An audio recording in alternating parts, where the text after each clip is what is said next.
Ladies and gentlemen, episode number 423 live. Let's go. Welcome to the final push. Welcome to WCW Starrcade, and welcome to the final battlefield before we enter the showcase of the Immortals, where three brands are going to go to battle for bragging rights, supremacy, a thirst for blood, championship gold, and of course all looking to be immortalized amongst the wrestling gods. It is going to be an absolute thrill ride. Sunday evening, 11:30 p.m. Eastern Standard Time. Make sure you mark it on your calendar because you do not want to miss it. 14 matches, 3 brands, 14 championship matches, and a culmination of a year's worth of storytelling, rivalries, feuds, battles, wars, faction wars. It's been an amazing year. And then, of course, it is also the final battlefield of the year for 2022, the final stream preview of 2022, and the final scheduled show of 2022. Now, that said, sometime after the Archiverse Slammiversary, after everybody has had time to digest the single greatest stream preview in the history of professional wrestling, the Archiverse second annual Slammiversary stream preview, it is what it is. It is going to be immortalized itself amongst the gods of stream previews. You don't want to miss it. But actually, you know what? Before we start talking about anything else, we got to get the guest host and the co-host of those on the broadcast. We've got lots to talk about. We got dirt sheets. We've got between the rope segments. We can talk about it all together. Let's invite Froggy Mothlegs and, of course, the great Glenola from Team Glenola on the broadcast. Welcome to episode number 423, guys. Appreciate you guys for being here. What is new and exciting? Froggy Mothlegs and the great Glenola. What's going on, guys? Well, I've got one eye on AEW, so there's nothing new and exciting there. But Ghastly. to be on the Archiverse. That is the worst possible way to start an episode of WCW. I mean, we should ban him, Glenola. Did you see how he started an episode of Wolfpack Championship Wrestling? WCW Starrcade, one of the greatest shows in the history of pro wrestling. Did you hear what the man said? He said 3 letters that, on a normal basis, if it wasn't exploded, it would cause some serious villainy within the chat room alone, much less anywhere else in the airwaves, trending, etc. He said, man said AEW. I heard him. Okay, I just want to make sure you heard the same thing I heard. But you're just mad he took away your ability to say there's nothing going on with them. I have no idea what that means. I would laugh, but I cannot join in your humor because I'm failing to click.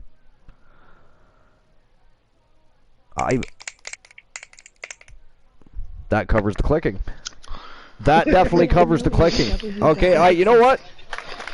I applaud that. I mean, as should everybody. Thank you. I mean, absolutely. But yeah, I don't know what you mean by that. You're going to have to clarify your statement, sir. Well, we all know how much you love to say there's nothing good on AEW. Oh, I mean, there's nothing good on most professional wrestling networks these days. I guess they're not a network, they're a show. TBS and TNT, I guess, are the networks, but they pretend they are the network. I mean, and they have a whole lot of EVPs and everything else running through their company. I mean, if it's not hard enough to try and figure out if they actually have a storyline amongst the 1,000 people on screen at all times, who the hell's actually in control? Because now we also know that, there's people, booking their own talent, booking their own talent, right? Booking their own storylines. We also know that talent is involved in booking and decision-making while being, active wrestlers. Next, we're going to find out that Tony Khan's not really in charge of the company anymore. He's just the financial backer. He's turned it over. I mean, it is now in the hands of Jungle Boy. I mean, what the hell else is going to happen next? You know what I mean? There's a reason I like to shit on AEW, and you know what? It's perfectly clear if it never was, why Cody Rhodes left and why there's other people that are eventually going to be walking themselves. You know what I mean? Like, that company went from such an aspire. They did the same thing to us that TNA once did. TNA offered us something new and innovative, and some really great independent wrestlers being introduced, and then they opened the door to the vultures. And you know what I mean? Did the same thing that WCW did. And then we had AEW that, again, great aspiring would-be competition to the WWE, and what we end up with is a crashing and burning combination of WCW, TNA, and ECW mixed up in some sort of blender to try and create some sort of hybrid bastard child that just can't survive on its own without. Am I wrong though? I mean, am I really wrong? I don't think so. As sad as that is. I think I would have had a lot more respect for the company if they stopped poaching WWE guys after Cody. Yeah. You know what I mean? Yep. And another thing, like, if you're supposed to be the top wrestling promotion on the planet today, like you're booking yourself off as, which is fine. If you don't believe that, what are you doing in the business? I totally get that. I don't have any problem with that. I think that's great. What I don't like is they've always got to talk about WWE. There's a reason WWE doesn't go around talking about AEW, Impact Wrestling, New Japan Pro Wrestling. Does he work with those people? Yes, he does. Yes, they do. I shouldn't say he. It's not he anymore. It is they, which is very, very good. WWE's headed in a very good direction. Very exciting time to be a pro wrestling fan for many reasons. But, yeah, I mean, AEW's got to stop talking about WWE and worrying about their wrestlers and their management. And, you know, stop until you've built your own foundation, which they might have some walls and a roof, but they're an outdoor arena. They're not a stadium. You know what I mean? They're an outdoor arena. They're not even an enclosed outdoor arena, much less a stadium yet, if that makes any. Like, I know that's, you know, a weird way to throw it out there, but they're not there yet. So they got to stop worrying about trying to work with other promotions. Worry about building your own foundation, put up your walls, decorate the inside. You know what I mean? And then after you've started to actually succeed yourself and given us some great moments, then you can open that forbidden door and say, okay, let's start working with some other companies. We can help them out. Now that we've become successful, we can help them out. Right? Because let's face it, one thing WWE did a good job of was helping. I mean, people took notice for years that, you know, the WWE liked to work with ROH and get talent from them. And you know why? Because ROH always did their own thing, didn't worry about WWE, didn't talk about WWE, didn't try to use them as a way to promote their own show. That's why he worked with them. Same with New Japan Pro. Now, why would New Japan Pro Wrestling, to be fair? They're the biggest next to the WWE on the planet as far as wrestling goes. They are the WWE of, you know, Asia and Orient and the surrounding area. They're huge. Good luck, right? How big are they compared to Noah? New Japan? Well, New Japan is the, I believe, the Omega in that situation, are they not? Or the Alpha, sorry. There are some amazing and fun channel rewards as far as I know, the only thing I know about Noah is when they were a couple bought of out. showed up on Impact. Yeah. Didn't New Japan buy them out? Ooh, I don't know. I can't remember. Or maybe I'm thinking of another promotion. They've had a few that tried to open up in Japan, but New Japan swallowed them up. Yeah. But I mean, they're pretty well established. Their Wrestle Kingdom event is absolutely fabulous. Yeah. A very, very good show. But anyways, yeah, AEW drives me crazy. And it's funny, MJF is now talking about there's going to be a bidding wars, you know. I mean, if he thinks that Tony Khan's going to put out this strange number to try and get WWE to top it, I mean, that's not going to happen. Does he have a certain value to him? Yes, but the WWE knows at the moment where that value is going to stop, because let's face it, as good as MJF is becoming, he's still green. Yeah. He's still green. He's like, they got to stop saying he's in the same league as like Roddy Piper and things like that. No, he's not yet. He's not yet. I'm sorry. Nobody today is on the same level as Rowdy Roddy Piper as far as... I mean, Rowdy Roddy Piper, man, is in a league of his own. Come on. That is some big shoes to try and even come close to filling. Holy crap. You know? Even The Rock gives his dues to Rowdy Roddy Piper. You know, some of the best talkers in the business give their dues to Rowdy Roddy Piper. So, I mean, Piper was one of the original, mega talkers, if you will. Gotcha, so, don't know much about Noah, so I appreciate the info. But anyways, got a great show tonight.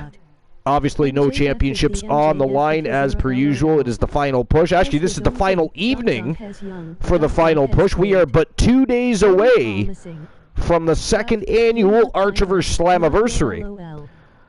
And by the way, how awesome is that, Glenol? I mean, think about that. The second annual, this is our second time doing the biggest show of the year here for the Archiverse. I still can't wrap my head around it. I mean, you were here for the first one. I'm thinking, Froggy, you weren't here yet, were you? You weren't around for the Archiverse inaugural Slammiversary stream preview. No, I forget to actually. Actually, what I do have to do is open up my dashboard. Still haven't opened it. Ghastly. It looks like they're probably following at that time. I don't know if I made it there or not. Just put ! Follow into the chat room there and see how long. It'd be close. He might have been here for the Slammiversary. If it not, maybe shortly thereafter. Oh.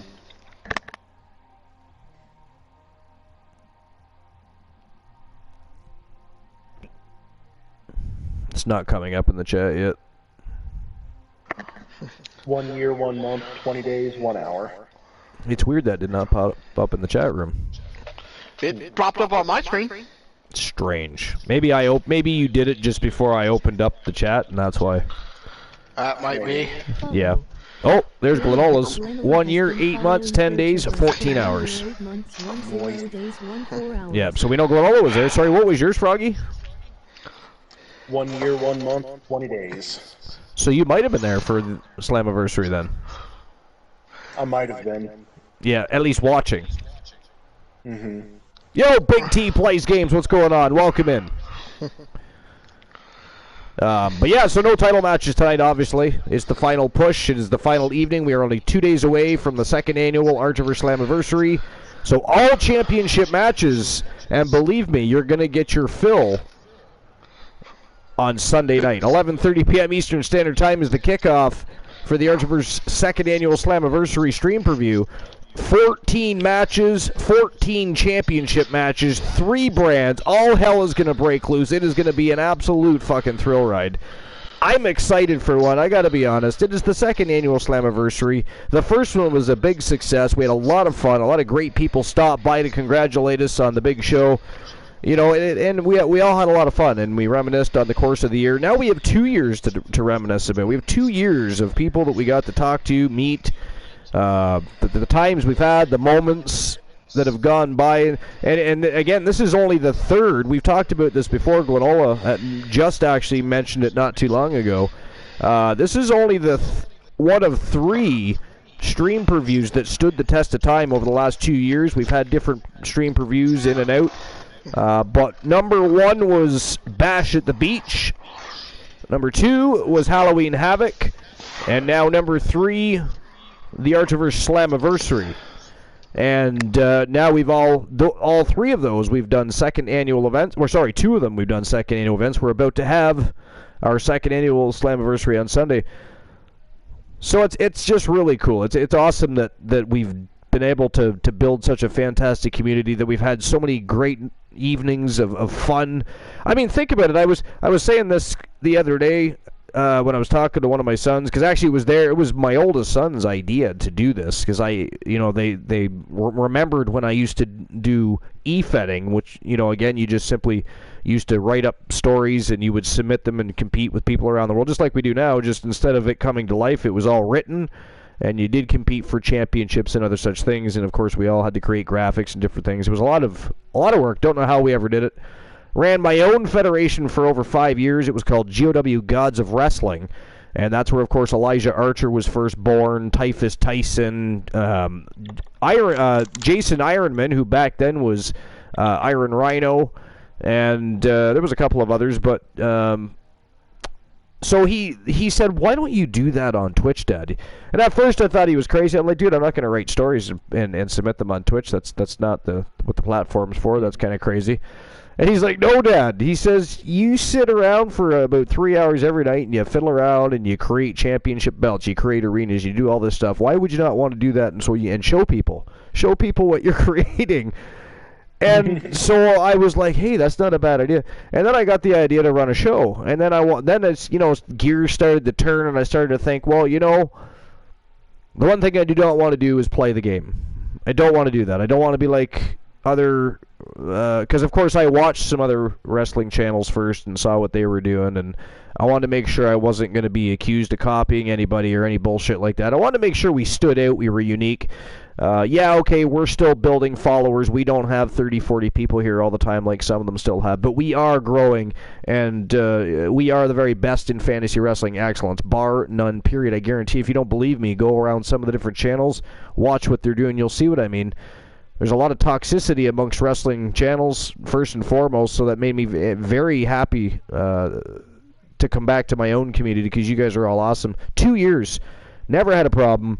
We have nothing but great people, intelligent people, all here to have fun. Yeah, we troll, we like to have fun, and we cause villainy and this and that, but we are a fucking awesome community. We keep growing. Now we're on YouTube, and by the way, ladies and gentlemen, we are skyrocketing on YouTube. We will monetize in 2023. So congratulations on that, and thank you very much for continuing to follow the Archiverse over at the Shark Tank on YouTube. YTD Academy has been an absolute sensation, and it's not just people from Twitch watching. We have, some VODs that have just regular views, then we have others in the hundreds of views. We have some literally in the thousands of views. Thousands of people are watching the Archiverse channel on a daily basis now. And it's because of you guys started bringing those eyes and started making the comments and clicking like on the videos, and it started to draw attention. And then, of course, we started up a live show of YTD Academy and went from there. But, I mean, you guys are the foundation. You guys are the walls we put the roof on the stadium for. And without you guys, the Archiverse is absolutely nothing. That's why I always say this is our channel. It is our show. And I will never take full credit for anything that we do at the Archiverse, because without you guys there is no me, and it doesn't matter if there's no me, there's no you, because if there's no you, there's no continued me. And I am certainly not a one-man show. We are a group effort, a family effort, and I'm very proud of that, and I'm very proud to have met all of you guys, and I've met so many great people and so many people to thank. I know we're gonna do this again, Slammiversary evening, but we got so many people to thank. I'm sure Glenola would agree with me. We got KJ2294, J Negative Gaming. We've got Misfit Cafe, which is, of course, 3TV Reese, 3TVB, I'm Just Key. We have the Turret Man, Christian Cool, Boss Apollo, One Woozy T. There's so many people to thank for what we've accomplished as a fam jam and what we continue to do and what we're going to continue to do. I mean, we're just scratching the surface. So many more things to come. And I can't wait to keep, having more great shows with you, Froggy, and you, Glenola, and everybody else that is always here along for the ride. So, yeah, and of course, I say this, and I know it's become somewhat of a joke to a lot of people, me doing this, but it's honestly, welcome in, Seth. Thank the entire, community, which, I am 100% on your agreement with you that this is one of the greatest communities around. Yeah. But we do have to thank you, Archer, because the work you put into it. I know you don't like me saying it, but honestly, I wouldn't even put the work into it if it wasn't for all of you guys. You guys drive me to want to have better shows. You drive me to want to create better stadiums, arenas, championship belts, wrestlers. You just drive me to want to do better each and every time. And I said from day one, that in addition to growing, we were not just going to worry about having viewers and followers. We were going to worry about putting on a better show each and every time we had an outing. And I believe personally, we have continued and do continue to do just that. I agree with you, Archer. I mean, Yeah. You know, I get overwhelmed sometimes when I think back. Oh, Seth! That's probably Seth that went to college. Okay. I think so. Seth, am I right? If I'm right, I used to work with Seth. And he has been gone to college for quite a spell. It is, yes! Welcome back! Oh, wow, welcome. Yep. Awesome. Welcome back. He's an actual friend of mine. I used to work with him at A&W, and he's a fantastic human being, great worker, and he decided to better himself and expand his mind, went off to college and chased some women. How dare you chase all the women, Seth? That is ghastly. That is not what you're in college for. Partying and women chasing is not on the docket. Yeah. Since it when? is. Yeah, it is. You got to do all of that, but Archer's just mad that he's not able to chase him. Ghastly! How dare you try to drag me into that? That is not funny. But yeah, Seth, welcome in.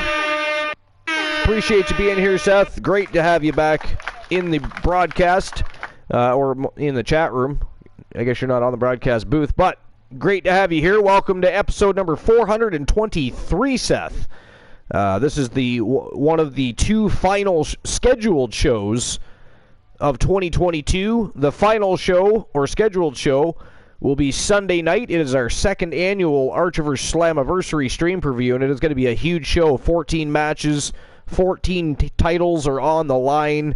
It is going to be an epic night, bigger than we've ever had. It is going to be a lot of fun. A lot of great people are going to be here. Hopefully you're one of them. Hopefully you have the time. And but yeah, welcome in. 423. I don't remember when you were here last, but we are at number 423 now, yes. Seth. And of course, YTD Academy on YouTube has absolutely taken off. Exploded, if you will. So, you are a bot. Lies.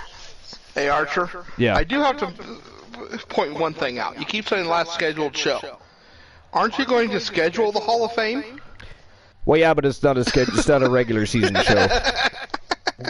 It's not a regular season show. That is just an additional show to the. It is currently not on the schedule whatsoever.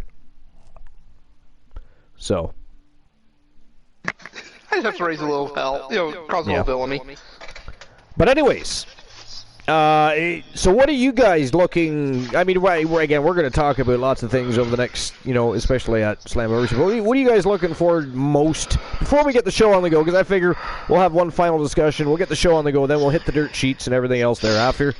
But what's one thing you guys are looking forward to come Sunday night at the Archiverse Slammiversary? Or what's a match you're looking forward to come Slammiversary, in particular, if you have one that stands out? I'm excited. Realize you don't know what the card is, but I'm sure you can. I'm sure you can somewhat visualize who might be, chasing who, etc. I'm excited for a night where every match has a belt on the line. I love that. Yo, Mad Dog! Yo, Mad Dog, welcome in. Episode number 423, Mad Dog is here. Everybody wants to be here for the final two shows of 2022. Hello, Mad Dog. Appreciate you stopping by, Mad Dog. If you're listening in, hello, Mickey. Oh, yes, so his wife also streams, Crazy Mickey. Actually, I popped into her stream, it would have been a while ago now.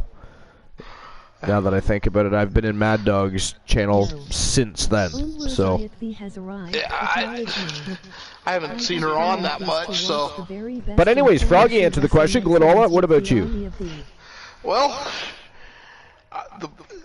there is a match I'm looking forward to. There is a huge YTD Academy tag team match. Yes, there is. That I am looking forward to tremendously. Yeah, that's going to be a good match. I mean, we're obviously not going to give anybody details. If you want to know what that match is, the place to be is right here, Sunday night, 11:30 p.m. Eastern Standard Time.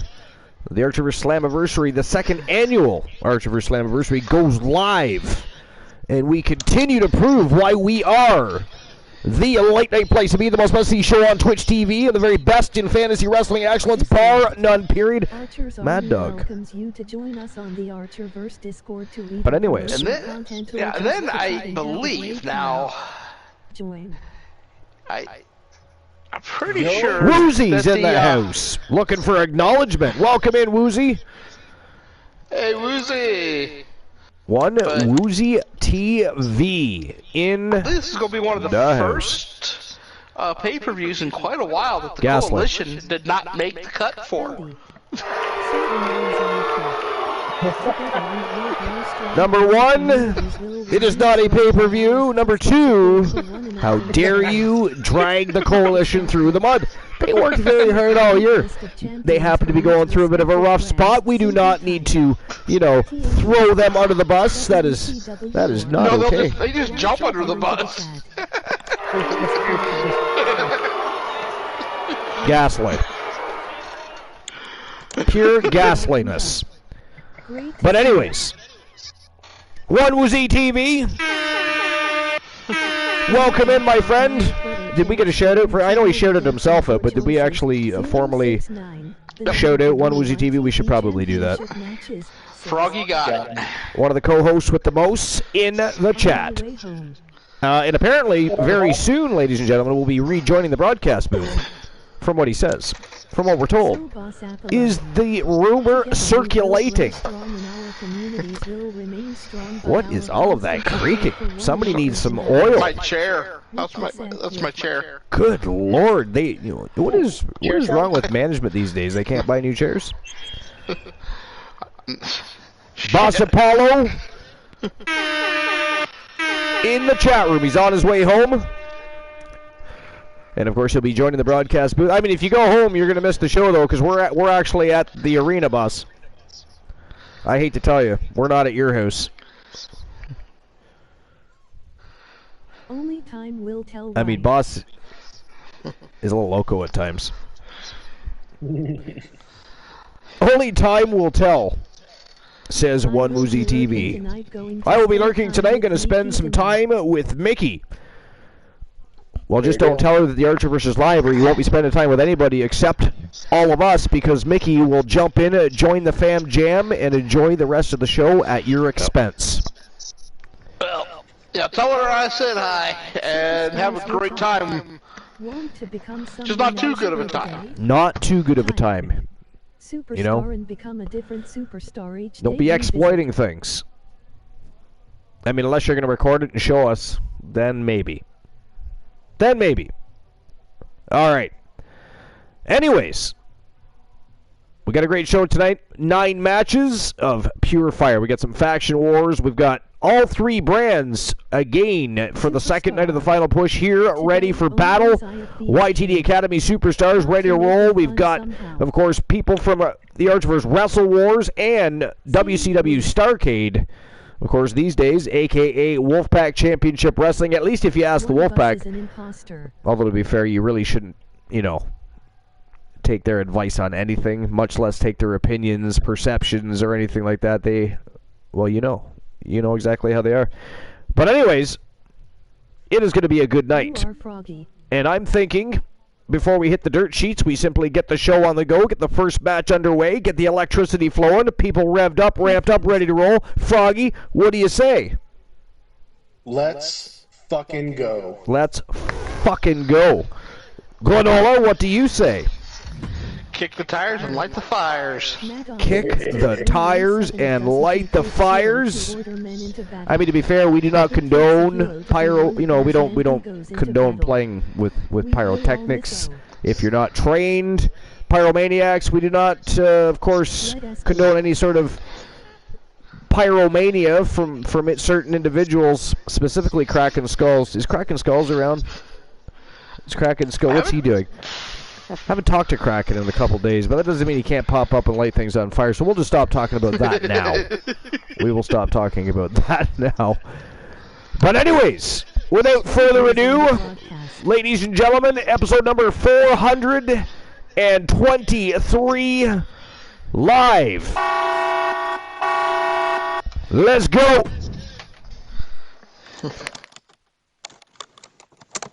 Yep. 423 is good for me.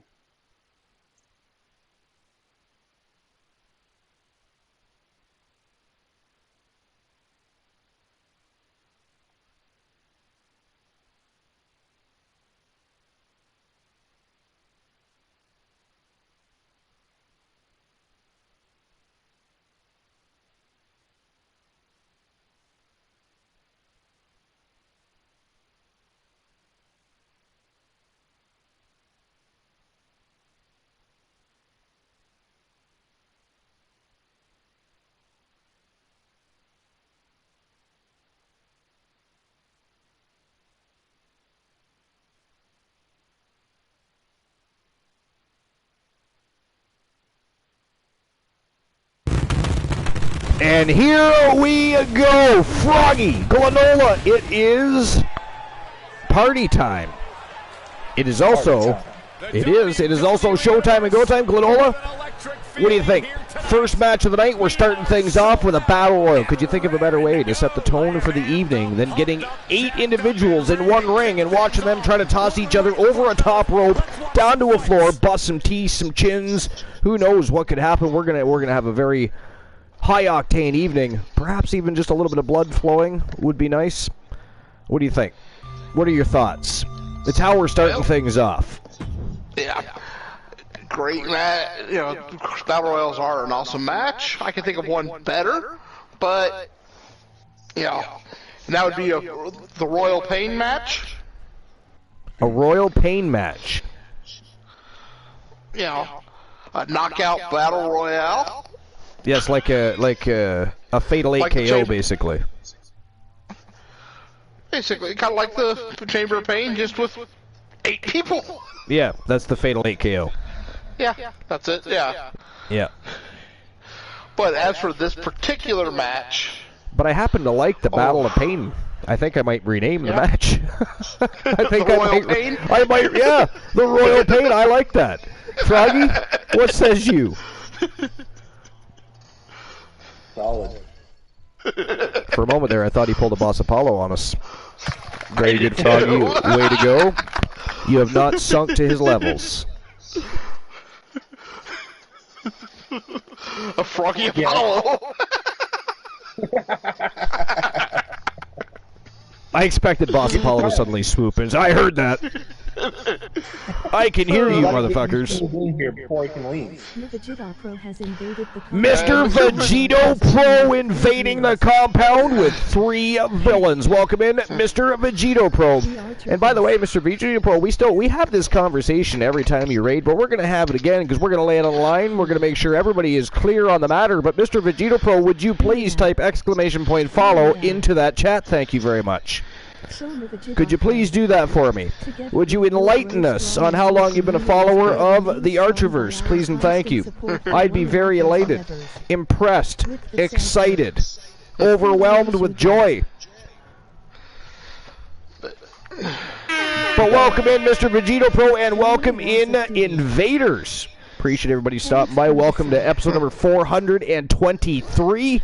It is one of the final 2 shows, or 2 scheduled shows anyways, of the year for the Archiverse. Tonight, Starrcade, the final push, and then Sunday night, the 2nd annual Archiverse Slammiversary. It is a big evening, biggest show of the year, and it is 14 matches large, 14 titles on the line.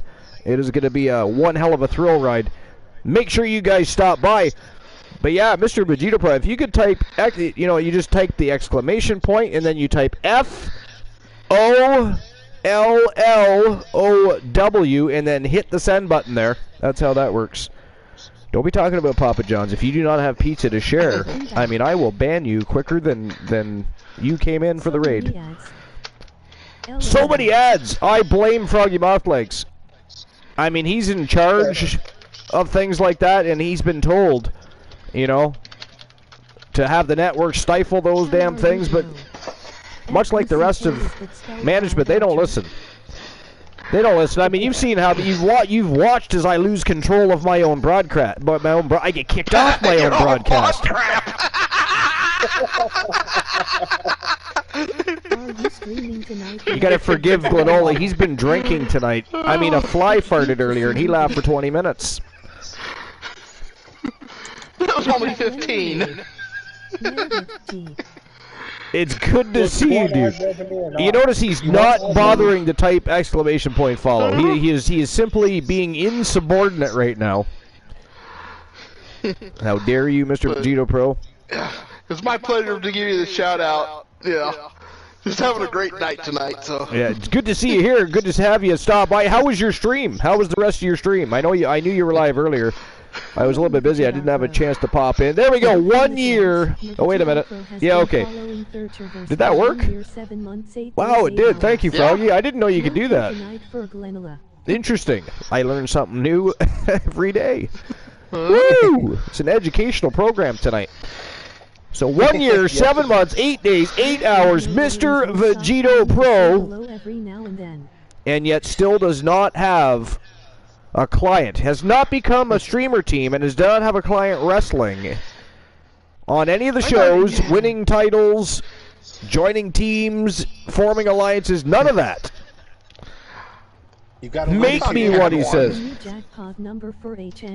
I don't even know how to do the streaming team. Well, the streaming team is just simply you become a streamer team by having a wrestler. You are the manager of said wrestler. You'll make one? That sounds awesome. And then you just got to go to the Archiverse Discord, if we could drop that link. Go to ink a contract and put in your hashtag for your wrestler. And then we ink him to a contract, or her. Or her. It could be a female, you never know. I have Discord. Did you just ask me if I have Discord? Can somebody please ban Mr. Vegito Pro? Since when? Can we ban Mr. Vegito Pro? How dare he? Does the Archiverse have a Discord? Does the Archiverse have a Facebook page? Does the Archiverse have an Instagram? Does the Archiverse have Twitter? Does the Archiverse have Twitch? Are we on Twitch? We have YouTube. Did we cover the grounds, Mr. Vegito Pro? Oh, you're... I mean, if you were Mad Chatty, I would have banned you already. I would have banned you already. Luckily, you're not Mad Chatty. But anyways, always good to hang out with... what's that? Open those betting lines battle... Oh, shit, okay. I wasn't sure what I was reading at first. Alright, give me a moment while I get the betting lines open for the first match of the night. And then, of course, we'll dive into the dirt sheet, see what's going on in the world of pro wrestling. Alright, let's see here. Who wins the Battle Royal?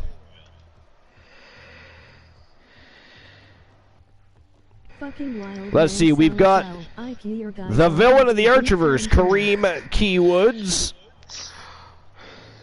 We have the Nightmare Damien from Team Kraken Skulls. We got Finn Balor out there from the Judgment Day. We got Tony Stone from Team YT Shadows. We got the Painmaker, Chris Jericho. Goldberg is going to be in the house. Goldberg had a good year in the Archiverse, as a matter of fact. I think out of all of these superstars that, you know, were either part of WCW and or Wrestle Wars, doesn't matter. Goldberg, I think, had one of the better years as far as wins-loss records go. We have Drew McIntyre.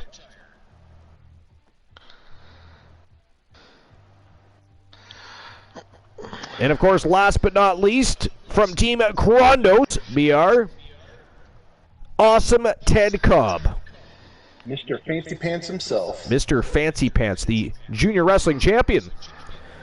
That, luckily enough for him, because we are where we are in the season, he doesn't even have to defend his junior wrestling championship until following Slammiversary. Pretty lucky. Lucky. Or ghastly, depends on how you look at it.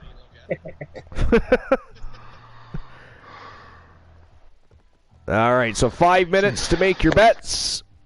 on who you think is going to win the Battle Royal, the tone-setting match of the evening. And there you go. Go ahead and make your bets. But ladies and gentlemen, it is showtime and go time for the first match of the night. It is an 8-man Battle Royal. It is final push time, baby. Let's go. Alrighty then. Now, Froggy, I don't know if you have the dirt sheets up or not. I know I do currently, and Glenola never does, so I'm not going to ask him. He somehow, you know what's weird though, is he may not have them up, but he somehow comes. He's probably surfing for his briefcase, but he somehow comes across articles, and I have a funny feeling, a sneaky suspicion, that he's surfing the grand world of the internet, looking for more lists for his condominium full of briefcases. And it just happens to come across dirt sheets on occasion. He'll be like, I have some dirt sheets of my own. I actually do have one. Oh my good God, really? Like actually? Yeah. Honestly, but in all honesty, I brought up my list for tonight, and on the side there, they had an article that caught my eye. Wow, Glenola is starting the evening off. He has a dirt sheet to share tonight. I mean, that is absolutely fantastic. Glenola, awesome, just awesome. By the way, I think Boss Apollo is still late. I mean, he tell us like 5 hours ago he was on his way home? Yeah, literally 5 hours ago. Wow, boss. I mean, come on, man. We're blowing the whistle on your ass. All right, so Glenola, I'm intrigued. What is your dirt sheet? Well, this is off Wrestle Talk. Okay. 16 hours ago by Laura Cood. I thought you were going to say Laura Croft and say, holy fuck. Oh, I almost said Laura Crude because it's C-U-D-E. Froggy, how dare you laugh at Glenola? That is ghastly, sir. It's an update on CM Punk AEW contract and release status.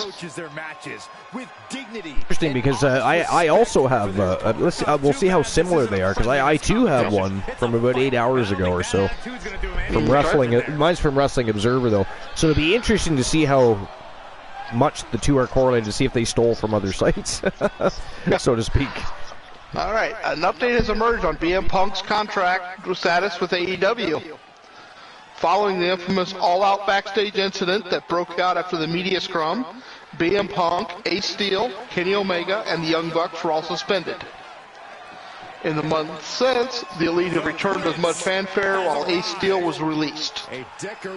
Big question mark has continued to hang over BM Punk's status and future.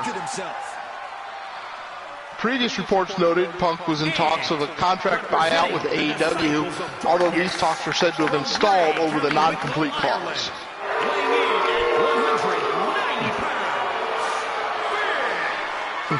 I mean, I still, Froggy, I'm just interrupting for a quick second. Froggy, do you like how BM Punk just rolls off Glenola's tongue? I mean, he doesn't, there's no hesitation, it's just, it doesn't matter what we're talking about, it's just BM Punk, every single time. Never even CM Punk. I'm surprised he hasn't upgraded it to BM Chunk yet. BM Chunk. That's kind of funny. Glenola, what says you to that? He suggests BM Chunk. It is funny, but Punk is also derogatory, so it works either way. Yeah. But actually, Archer, this came out of the update came out of a Wrestling Observer newsletter. An update has emerged in the latest Wrestling Observer newsletter. According to Dave Meltzer, Punk as of the weekend was still under contract to AEW and being paid, and those close to him say the holdup on his being released is all on the AEW side, as he's ready and willing to move to his next project. By the way, hopefully is not WWE, but I have a sneaking suspicion that after a few months of Punk suddenly disappearing, or going to over to the Fox network and being an analyst or a commentator for some MMA promotion or what have you, and throwing teasers out there. You know, I don't want it to happen. But I have a sneaky suspicion that Punk is going to show up in WWE. Anybody else share that opinion? It's The suspicion, and more of a suspicion than it is an opinion. I'm hoping not. This is why Glenola is the host, the co-host with the most. Right? The vibes are great. Details are not given on what the holdup may be. However, the report notes Punk is keen to move on, so the non-compete clause may still be the bone of contention. This update follows a recent comment made by AEW Name, who said Punk is no longer with the company. You can read more about this right here. Of course, nobody can read it right there because you're not looking at this. BM Punk recently made his first TV appearance since All Out during the MMA Cage Fury Fighting Championship. Punk featured on commentary and bantered with his commentary team partners over the AEW drama. Interesting. A dozen years away from WWE, return to win the Universal Championship. Froggy, what do you think? Honestly, what do you think they're going to do? You think Punk ends up back in WWE? I think Punk is a liability in any promotion, but he's got so much buzz around him right now, the WWE is probably going to want him back. That's my guess. That's what I'm thinking. Mr. Vegito Pro says he hopes he does end up in WWE. I mean, listen, I can understand the intrigue and the interest from certain people, especially everybody in Chicago seems to love CM Punk no matter what he does. It's crazy. I'm not sure why he's such a... I mean, he must have been really big on the independent scene there to have the hold... I mean, I think he has the... Does he have the keys to Chicago? I mean, honestly. Well, look at who they elected mayor of Chicago. I mean, somebody that elects Beetlejuice may not have the best taste. Did Jerry Lawler write that line for you? Well played. But honestly, though, I mean, I understand CM Punk is Chicago-made Punk, but come on, guys. I mean, don't tell me that he's not disappointing you time and time again and making you regret being a fan of CM Punk, because, I mean, he just... I mean, Glenola, tell us more about the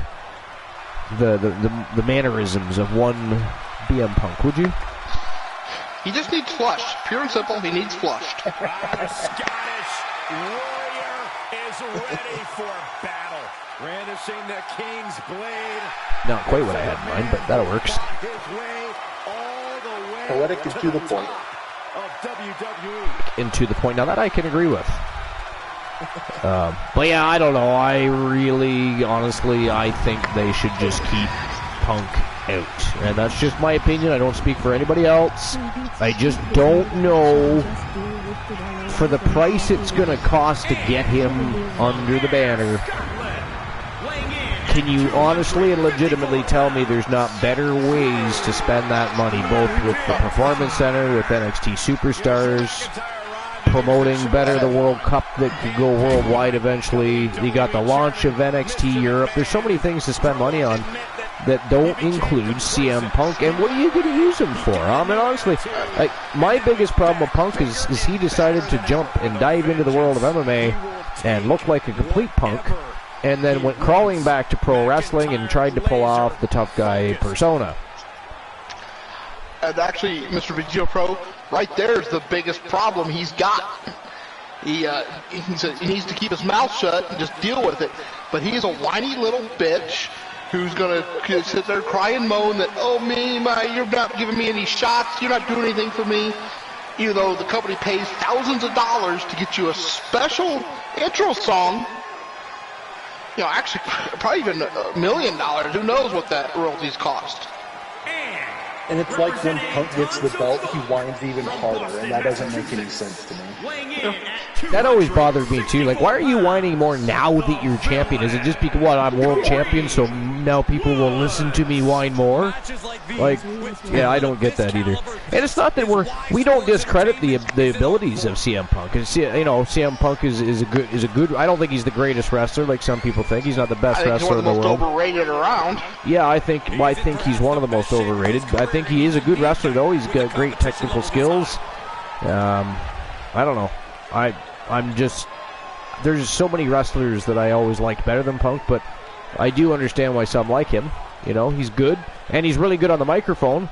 You know, but it's everything he says on record and on a microphone outside of wrestling that starts to get to people, and things he does and the way he behaves. And you know, I don't disagree that he whines and cries a lot. I don't understand why he's given money. He's got, you know, they bend over backwards, and but yet here we are again.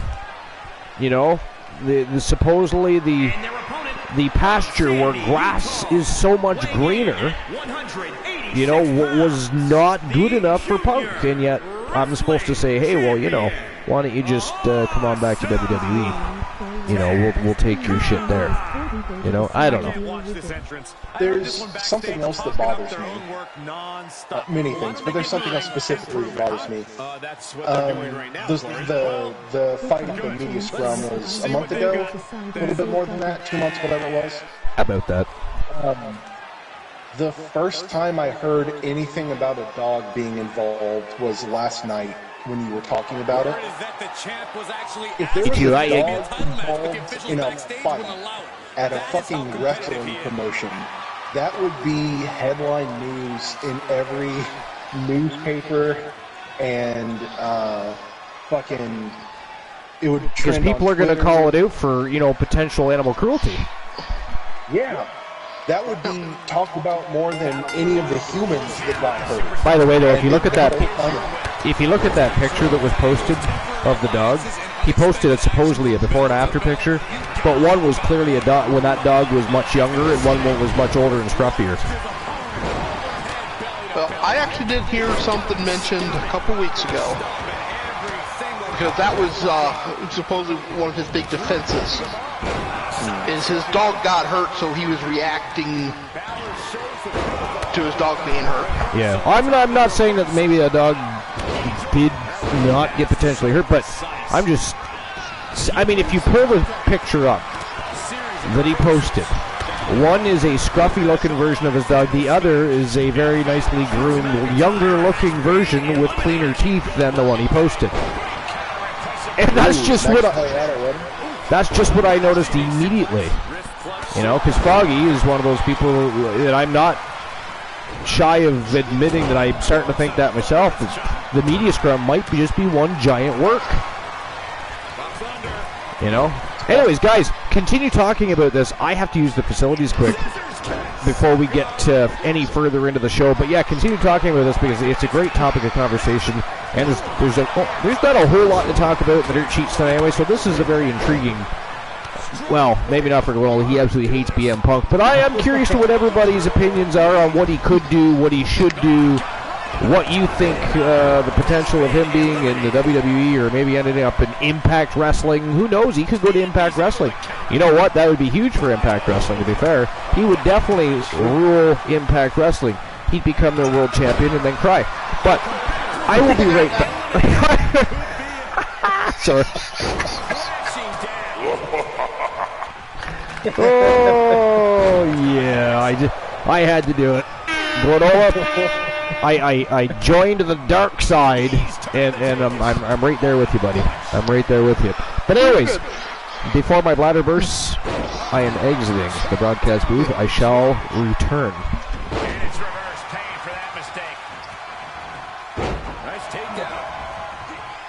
Yeah, if someone hurts your dog, okay, that gets you to a fight. That's fair.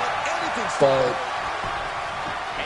why is that the least talked about aspect of it? If one, there's an animal involved who gets hurt, And 2, that's the reason he started actually throwing hands in the first place. I don't know, just all weird to me. Well, I just looked up here, article on the 27th said that Punk's dog was injured. That was October 27th. But on October 28th, several sources say claims of CM Punk's dog being injured were fake. Or total fabrication is the term they use. So, This is his chance. Will he seize the moment? Well, it's pro wrestling. There's always a chance that it's real, and there's always a chance that it's a work just to get that up.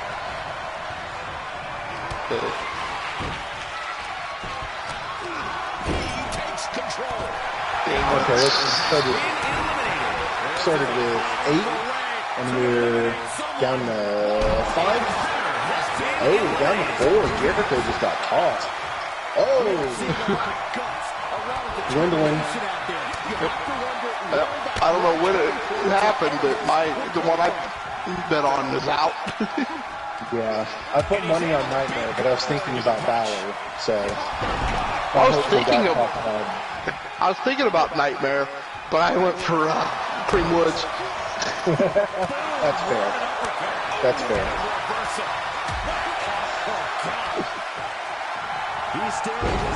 And I think all of these guys, if they haven't had gold in the Archerverse, they've had gold in other promotions, and they earned it. Oh yeah, that's... I think they've all had gold in the Archerverse at one time or another. I know Nightmare has. Austin has.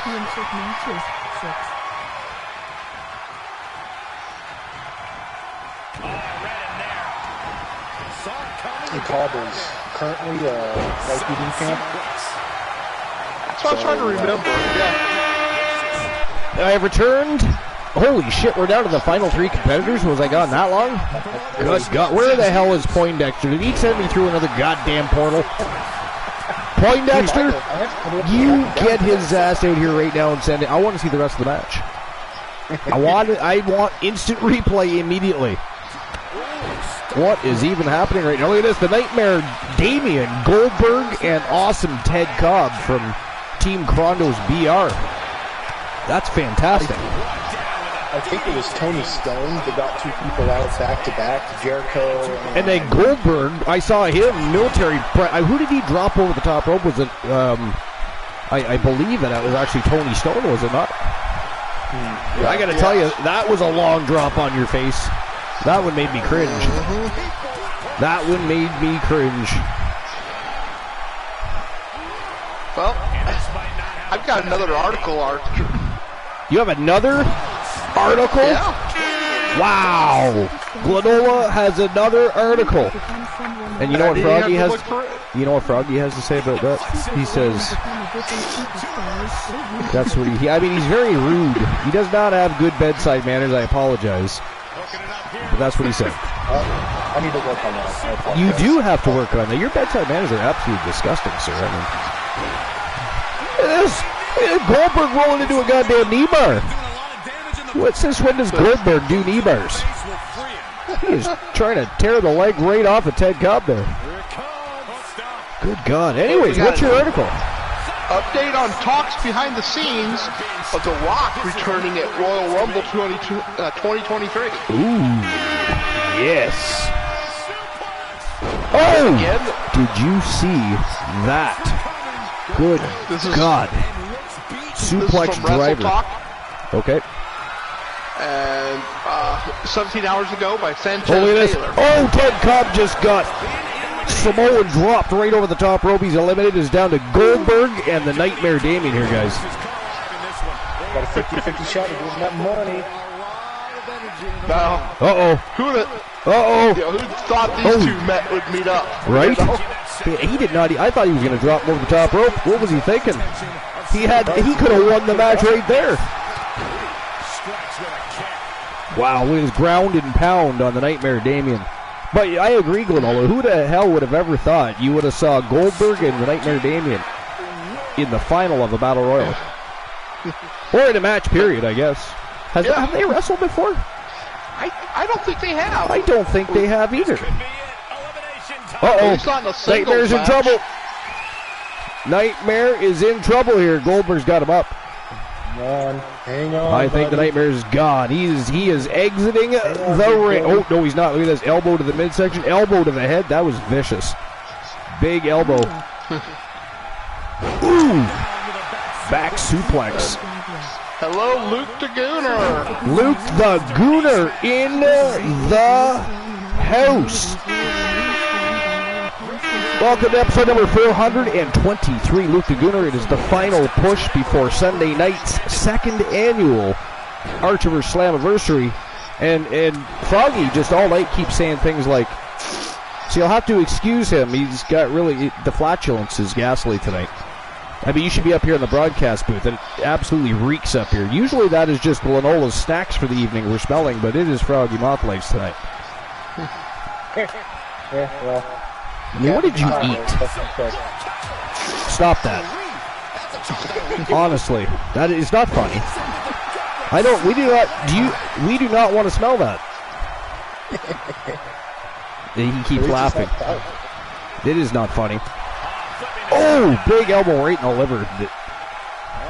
These guys are just beating the shit out of each other. I mean, do they realize they're still involved in a battle royal, or do they just think this is a one-on-one match now?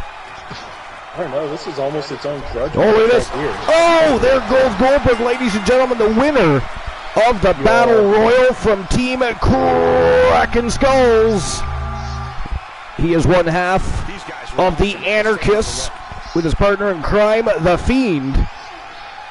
The Nightmare Damien is the winner of the Battle Royal. Congratulations to Kraken Skulls. And, of course, the Nightmare Damien. That's a big win for the Nightmare Damien right there.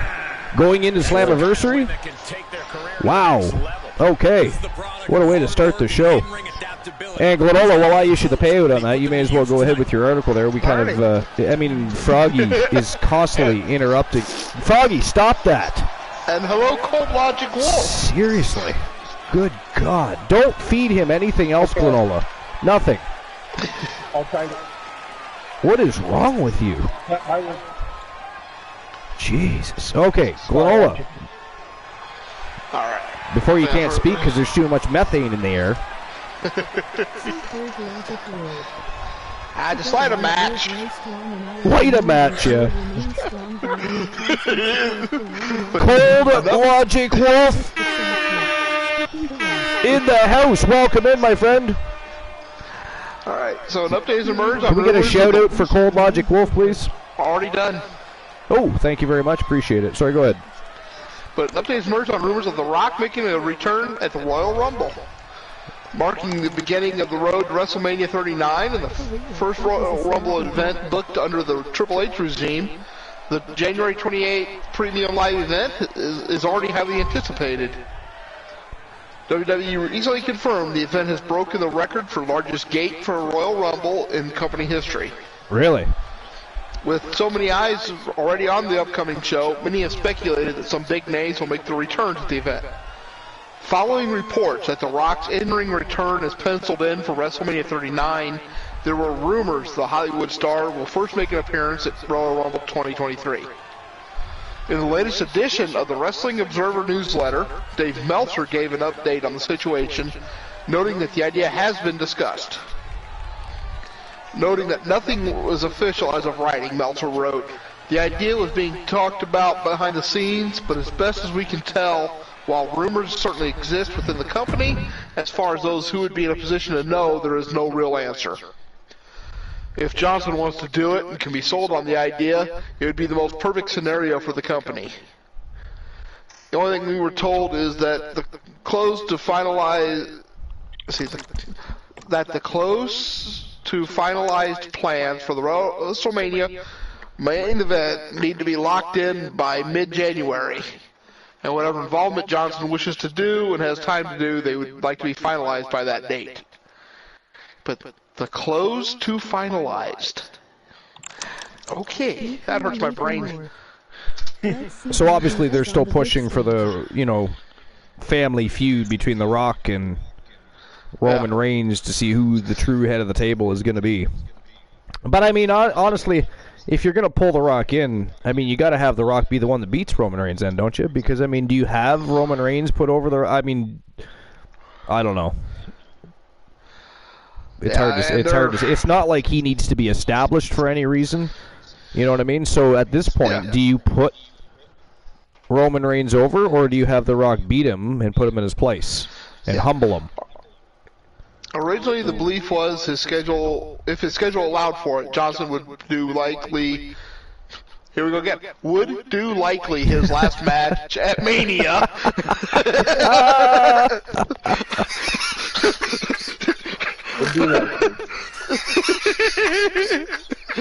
With Reigns, who was a family member.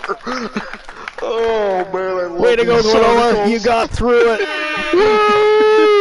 Good job. This has been talked about for years, and Johnson wanted it in Los Angeles if he could do it.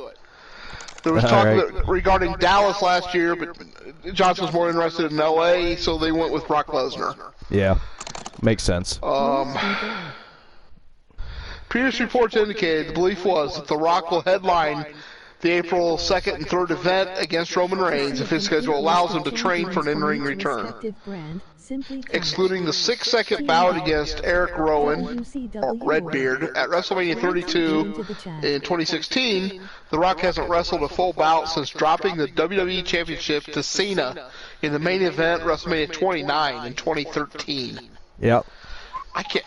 It does not seem like it's been almost 10 years since The Rock.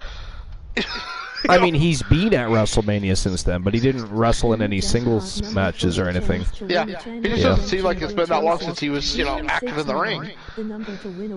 All right, so before we get any further, the next match of the evening is the televised debut. Of course, if anybody was paying attention to YTD Academy today, we had, of course, the British Brute, Nathan North, make his YTD Academy debut and defeat Pete Dunne, the Bruiserweight. And, of course, tonight, making his televised debut here on WCW Starrcade. Of course, this isn't his permanent home, but he is looking for a spot. He is quickly already, obviously, grasping the attention of YTD Academy management, amongst other... I mean, we got Wrestle Wars, we've got Starrcade, we've got also the Wolfpack constantly scouting. We can't forget the Wolfpack. Eventually, they're just going to have an entire roster of their own. We're going to need a third show. Anyways... Tonight we've got Nathan North, the British Brute, taking on RVD in technically his second matchup, but first on the main roster. If you were paying attention, you might have an answer. If not, this might be up in the air for you, but who do you guys think is walking out the winner here? Is it going to be Nathan North or RVD? You got 5 minutes to make your bets. And ladies and gentlemen, it is showtime and go time for matchup number 2. Falls count anywhere, Nathan North, RVD. Let's go. Who whacks out? Hey. Who whacks out?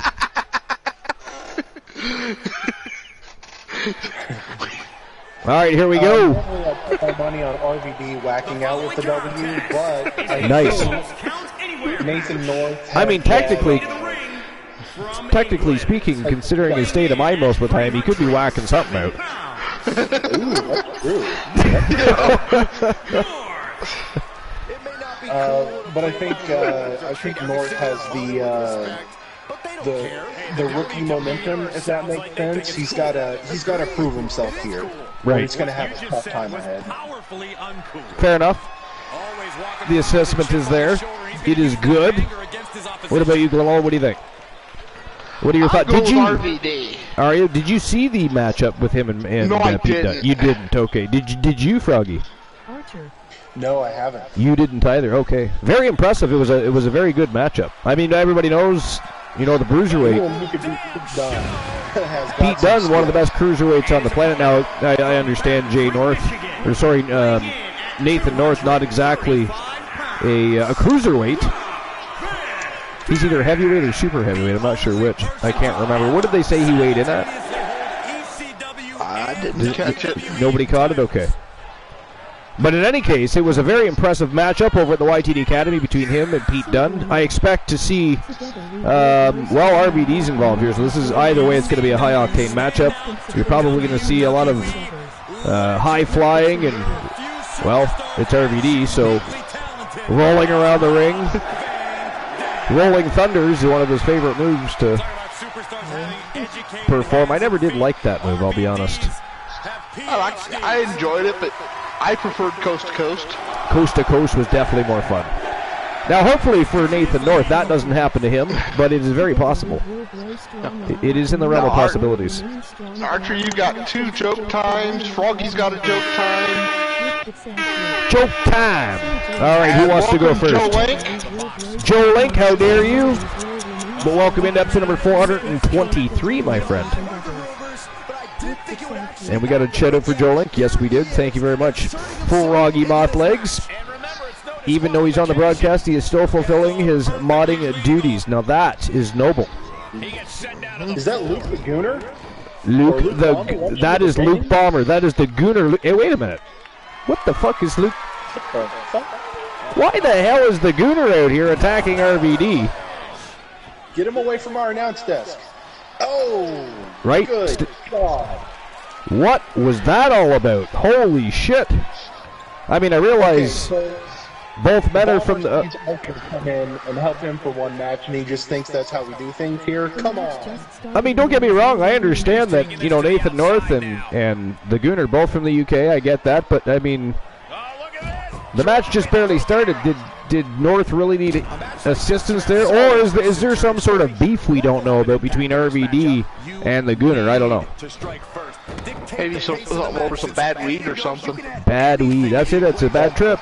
That's what it is. He thought he was getting kush and ended up with skunk weed. Totally. That is never a good time. Never a good time. Oh! RVD with the arm breaker. Drops North right on his face, but look at that, he got right back to his feet. What a beast. He is a very large man. For sure. I mean, he's towering over RVD by quite a bit, and he's definitely a much thicker man. Oh, he kicked him right in the back of the head. What a savage. Now, for my joke, I will say... jokes, right. Perhaps the timing could be better if the answer weren't literally on the screen already. But here we go. Which pro wrestler is a Beaver's favorite? He's got him getting ready. Which pro wrestler is a Beaver's favorite? Beaver's favorite. Which pro wrestler is a Beaver's favorite? I mean, Hacksaw Jim Duggan because he has a 2x4? I mean, how dare you laugh at me? Rob Van Dam. I should have guessed. Oh my God. That was ghastly. Ghastly. There you go, Glenn. I popped it out there for you, buddy. All right, we need a redemption here. Who's next? You have 2 of them. Oh, I have 2? Why do I have 2? Who the hell gave me a second joke time? Can we please ban them? How dare you? I gave you 1, and I think Joe Link must have hit it about the same time, because they both popped up together. That was the first thing Joe did, was drop a joke time. All right, here's one for soccer fans. We know Granola loves soccer. It's his favorite sport. So, why did the soccer player take so long to eat his dinner? Why did the soccer player take so long to eat his dinner? Something penalty kicks. I don't know. Something penalty kicks. Froggy. Man, he just doesn't listen to Granola. He did it again. What is it with our guests? You know, it's hard to find good guests. He was watching soccer and fell asleep. He was watching soccer and fell asleep. Oh, no soccer fan found that funny, but that is funny. Joe Link says, because it was good. Alrighty then. I don't think that's the answer. Alright, so no, the answer was because he thought he couldn't use his hands. That's not funny. I gotta say, the amount of punishment we've seen in the match would have already ended most superstars. Thought he couldn't use his hands. Alright. So I have another one, right? Let's see. Okay, Froggy, name a kind of tree you can hold in your hand. All of them if they're small enough. All of them if they are small enough. What the? Pastry?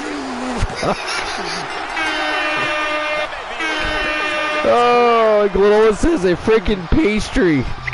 Oh my God, what is even happening right now? Oh, does anybody else have an intelligent guess? I mean, wow, the match is over. Who won? North took it. See, I blame you guys for this. You pay attention to the dashboard. I pay attention to the dashboard. I missed the damn match. Wow, look at that. The British Brute, Nathan North, with another impressive win this time. I mean, it's not just against a cruiserweight. Anybody that was mocking him earlier saying, oh, very impressive, a heavyweight debuts in YT Academy and beats up on a cruiserweight. First of all, that is the bruiserweight, not just any average cruiserweight. It is Pete Dunne, one of the best in the world. Number two, the man just smoked out. I just said smoked out. Yeah. Oh my good God. Alright, he smoked out RVD, Mr. 420 himself. Yeah, but I think he was on his way to lose it, except that there was interference. There was interference. That was crazy. It took him a long time to get up. It did. It took him a long time to regroup there, and I don't know. He got rocked really early, and that RVD had him rocked early until the Gooner showed up. And what was that all about? Where is Luke the Gooner? Luke the Gooner, get your ass back here. You've got some explaining to do, sir. How dare you? What is going on with your interference in the matchup here? Let's go. We need answers. Inquiring minds must know. Don't be a chicken shit.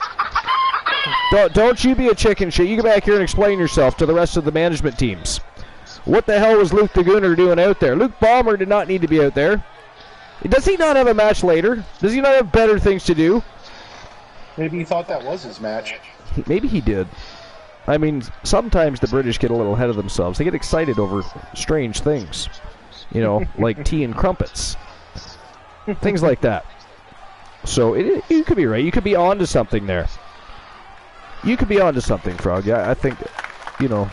Very good. Well played. But anyways, congratulations to the newest streamer team number 93 here at the Archiverse, Team Illustrate. And of course, their client, the very impressive British Brute, Nathan North. Congratulations, big win. All right, and I'll issue the payout for that. To Froggy, if you want to check out and see what else is going on in the world of pro wrestling, feel free. Unless somebody else has a joke time. I forget if we all had one. Gwenola, did you have one? I was watching. I didn't see one pop up for me. Okay. I think we're all caught up. We're all caught up? Plan if you need it. I saw that, and I'm actually going to be using it to take a treatment. Cool. So, I'll be back. All right, Froggy and I have the helm. Got it. All right. Elijah Archer versus Bruiser Brody. Last man standing. Yeah, Ooh. Archer. And you know what's cool? Archer, as anybody that's been paying attention knows, Archer is going to be inducted into the Hall of Legends after Slammiversary with a great group of very deserving superstars. A lot of them around since the Archiverse 1.0. But this is kind of fitting because he is being inducted into the Hall of Legends, and you could very well end up seeing Elijah Archer or any of the other names that are being inducted into the 2022 Hall of Fame to be entered into the Hall of Legends, going against Bruiser Brody or somebody else that may happen to have at the time the Legends Championship. It's very exciting times. And you know what? Before we get the match started, and I am going to get the I am going to get the betting lines open for this match. But let's just have a look at 2022's inductees that everybody helped decide upon here. It's way down here because I closed it. But congratulations, Archer. Darth Glenola's in the house! Yeah, baby. May the frog's hair be with you. All right, so. Okay, so anyways, inductees for 2022, starting with Legends. We have, from Team Cornhusk Show, Carino Sinister Farmer. From Team Glenola, we have the Wolfman Alan Severn. From Team Distinct Cone, we have the Viking Rose Brewer, who, by the way, is the winningest superstar in Archiverse history to this very day. From Team I'm Just Key, we have the OG villain of the Archiverse, Kareem Key Woods. From Team J Negative Gaming, we have the Soul Man, Jay Simmons, arch nemesis of both the Wolfman Alan Severn and Christian Hart alike. They've been in so many great battles. Great to see Jay Simmons on there. Another person that absolutely belongs to be on here, he is the Iceman, Christian Hart from Team Christian Cool. If anyone wants to those redeems. The peers, of course, nominated the one Elijah Archer. From Team AMC Me, we have the Diamond Ashley Marie being inducted into the Hall of Legends. From Team Night the Undying, and a member of the Wolfpack, we have the Omega, Marshall Omega. And last but not least in the Legends category, from Team Kraken Skulls, the Nightmare Damien, who has given us many great moments and set many things on fire too. I mean, have they ever paid for that? Have they ever paid? I mean, they have caused a lot of damage over the time. Banners and bingo halls and into high school gyms and other things on our rise to great stadiums. How dare they, by the way? All right, so moving on, legendary teams, tag teams, of course. Demolition, which are led by Team Complete Geek TV and Team The Turret Man. And again, and this will make him a double entry, by the way, and the first ever double entry into the Hall of Legends, led by Team Christian Cool. The Hart Foundation are inducted into the legendary teams wing of the Hall of Legends. Now, last but most certainly not least, because without these people, the Archiverse would not sail in calm waters as often as it does. It would not have the great community that it has built and continues to grow with, because they helped, with things like advertising, and they helped with things like creating emotes, coming up with storyline ideas for wrestlers, factions, rivalries, feuds, you name it. They've been here since the Archiverse 1.0, all three. And they are most certainly the team of teams, and they absolutely are most deserving of being the first inducted into the Archiverse Hall of Legends for 2022. Team Christian Cool, Team Glenola, and Team The Turret Man are the first three streamer teams to be inducted into the Hall of Legends. Now, what we are working on now, because that is closed, those are your inductees. Those are your new legends. And by the way, Froggy and Glenola, we are going to have to discuss what we're going to do for the women's legends division. We do, if we're going to continue to have female superstars entered. Now, there's likely not going to be enough at this time, but again, we're going to do an award show twice a year. So in a few months, we're going to do another one. That means there's going to be more women added. I guarantee there will be more women. I can think of a few just off the top of my head, like Angel Terror, like Olivia Payne, like Nikita Razor. There's people that are going to be inducted. So the women eventually have to have the same opportunity as the men. And I'm thinking we need to have ourselves a women's legends division. Absolutely. Right. Yeah, I thought you guys would agree. Well, I mean, Darth Glenola is busy.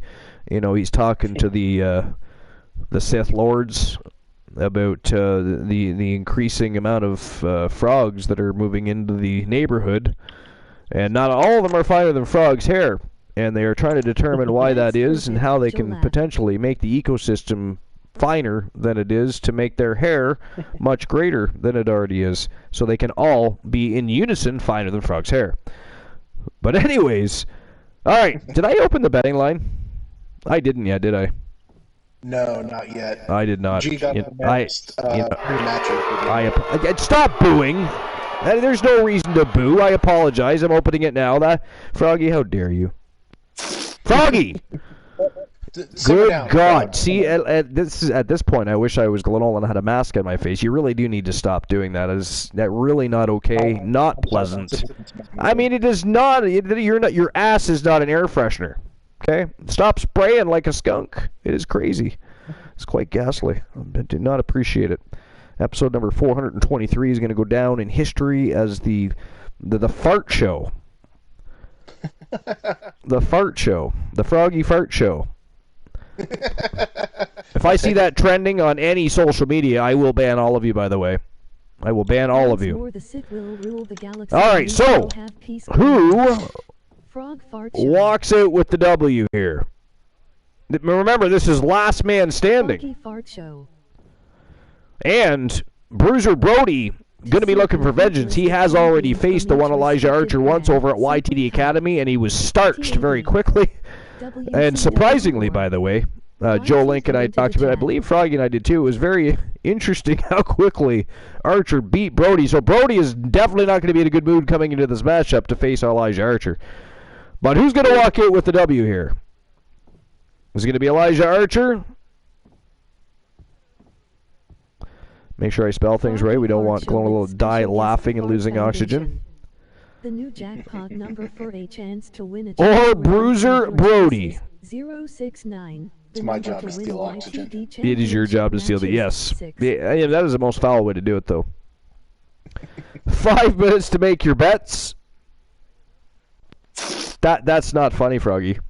That is not funny. Not funny. And there you go. The betting lines are. But it's not funny. It stinks. It's just gross, really. It was crazy. I mean, what the hell did you eat? Yeah, I mean, you're not even sharing any food. I don't see any snacks. You don't even have a beverage. You're a very strange human being. Anyways, the betting lines are open. You got, less than 5 minutes now to make your bets on who you think is walking out of this last man standing match with the W. Archer or Bruiser Brody? It is Archer versus Brody 2. Let's go! So you know. I'm going with Archer. You're going with Archer?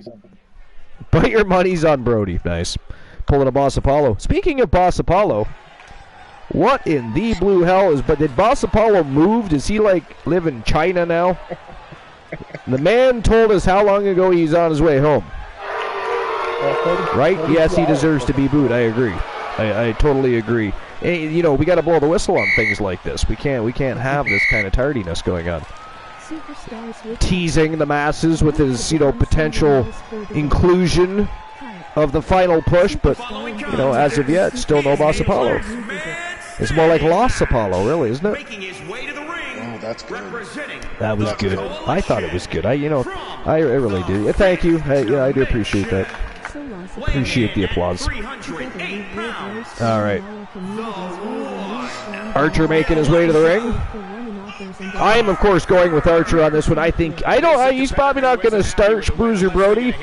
Bruiser Brody's not going to fall for the same antics twice, but I do believe Archer does have his number, though.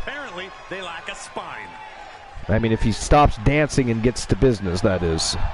I mean, what is with him? He comes out one time, he's running around and shaking ropes, and the next night he's dancing like he's Fandango. I mean, what is happening?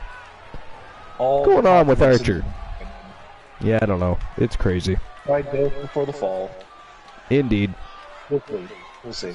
Joe Link says, the YTD Championship match number didn't change. I won it yesterday. So, that's right.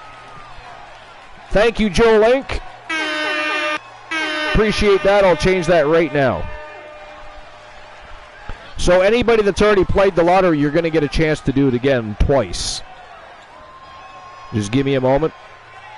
Man, the one thing I don't update. That is not funny. That is not, just because we're silent for 5 seconds does not give you an opportunity to shit your pants. Honestly. Did Bruiser Brody have a costume change? Yeah, what the hell has Bruiser Brody got on his face? I'm a little concerned. And confused. Is that not War of the Machine? For those of you in the audience, that and is why, in fact not Bruiser Brody. It's not, but why is the dude wearing Bruiser Brody's belt? Is even the more concerning thing here. Oh dear. Can someone go in the back and check on Brody, please? Right? Did War of the Machine eat and steal Bruiser Brody's belt? This is more than concerning.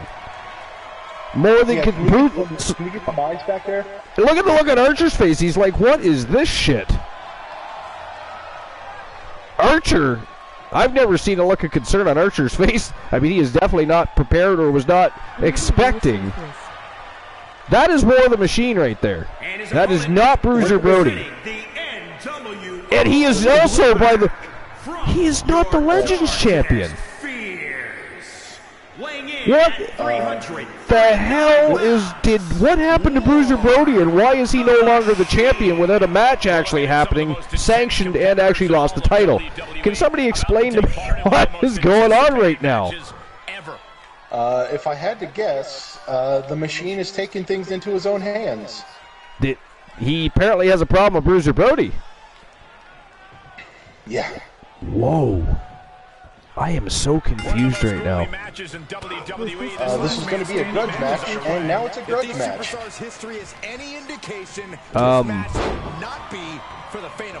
That's crazy. Right there is what that is. Oh, he heard it. He heard his shit on that one. I don't even know what to say right now. I got to be honest, and I bet you Archer's thinking, I don't know what to think right now, but that hurt.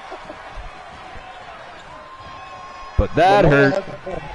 I am so confused. All right, I gotta change the lotto numbers while I'm in awe here. Hold on.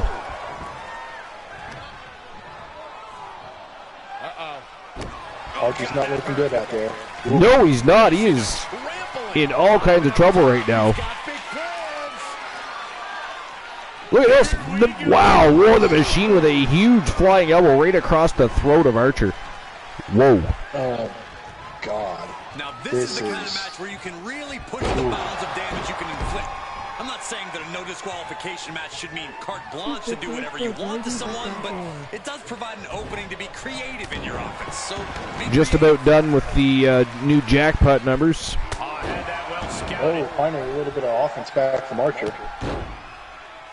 That didn't last long. Good God, the big boots of... I'm still confused as to how War of the Machine becomes the Legends Champion. Can anybody explain that to me? Where is Darth Granola?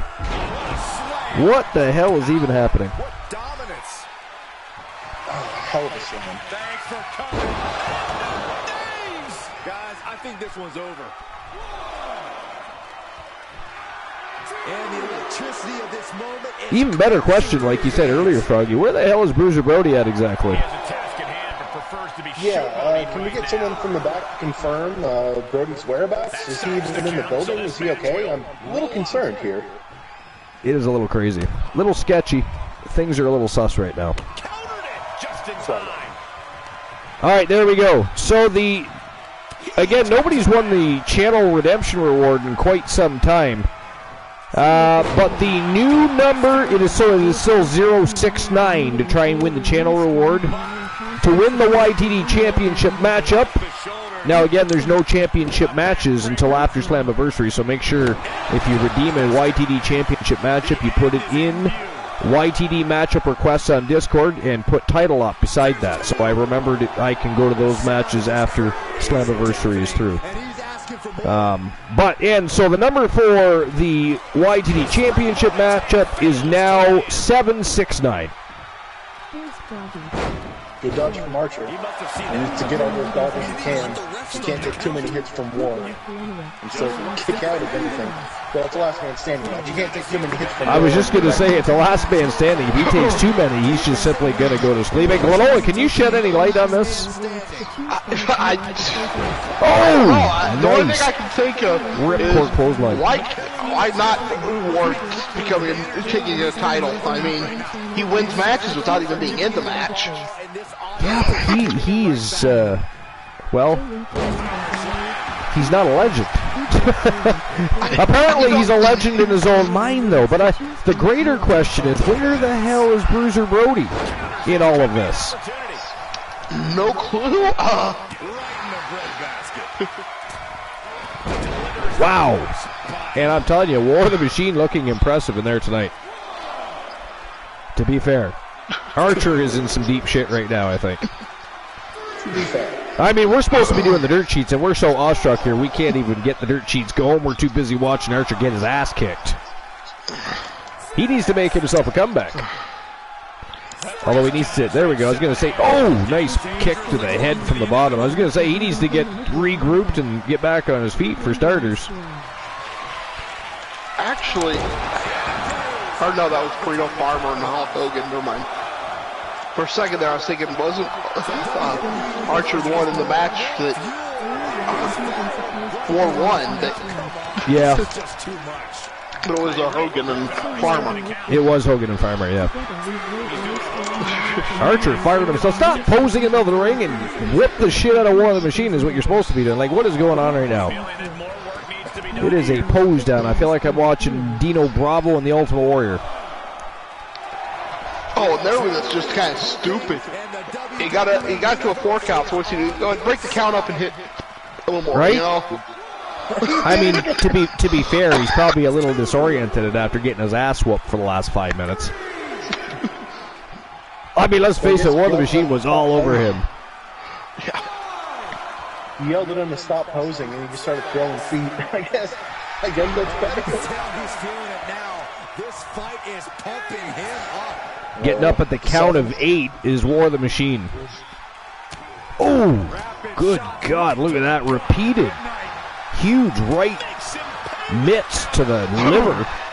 Oh, God. Oh, and a gut buster to boot. Yeah, if Archer was any taller, it wouldn't have been to the liver. But it would have been a lot more effective. Fair enough. That was just malicious. You know, I'm still trying to wrap my mind around the fact that we're only 2 nights from the 2nd annual Archerverse Slammiversary. It's kind of crazy. Oh, I know. And this is proof once again that you never know what you'll get with the Archerverse. Expect the unexpected, baby. But honestly, 423. Slammiversary is 424.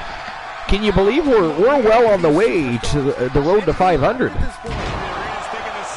Oh yeah. Crazy. And within the next, I don't know how many episodes, I'd have to go back and look and figure out the math on it, but Glenola is very quickly, and Christian Cool as well, and the Turret Man and a few others are quickly approaching their 400th episode. You know, how awesome is that? You know, they're all still here.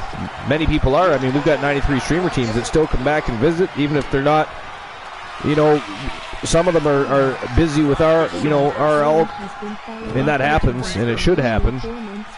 So they're paying attention, but they're not actively wrestling. Boss Apollo, finally, in the house. But by the way, Boss Apollo,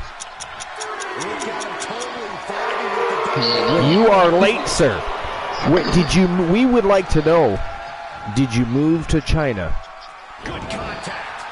Well, nah. Because 72 hours ago or so, you told us you were on your way home, and here we are, about to celebrate Christmas, and you are just showing up to the show. I mean, well, I had to deal with the mistress. I mean, Froggy had to issue checks to mistress. Pay a mistress for Christmas. Nice. Now, is that mistress does the mistress look like Queen Apollo? That would be her. Don't tell her that.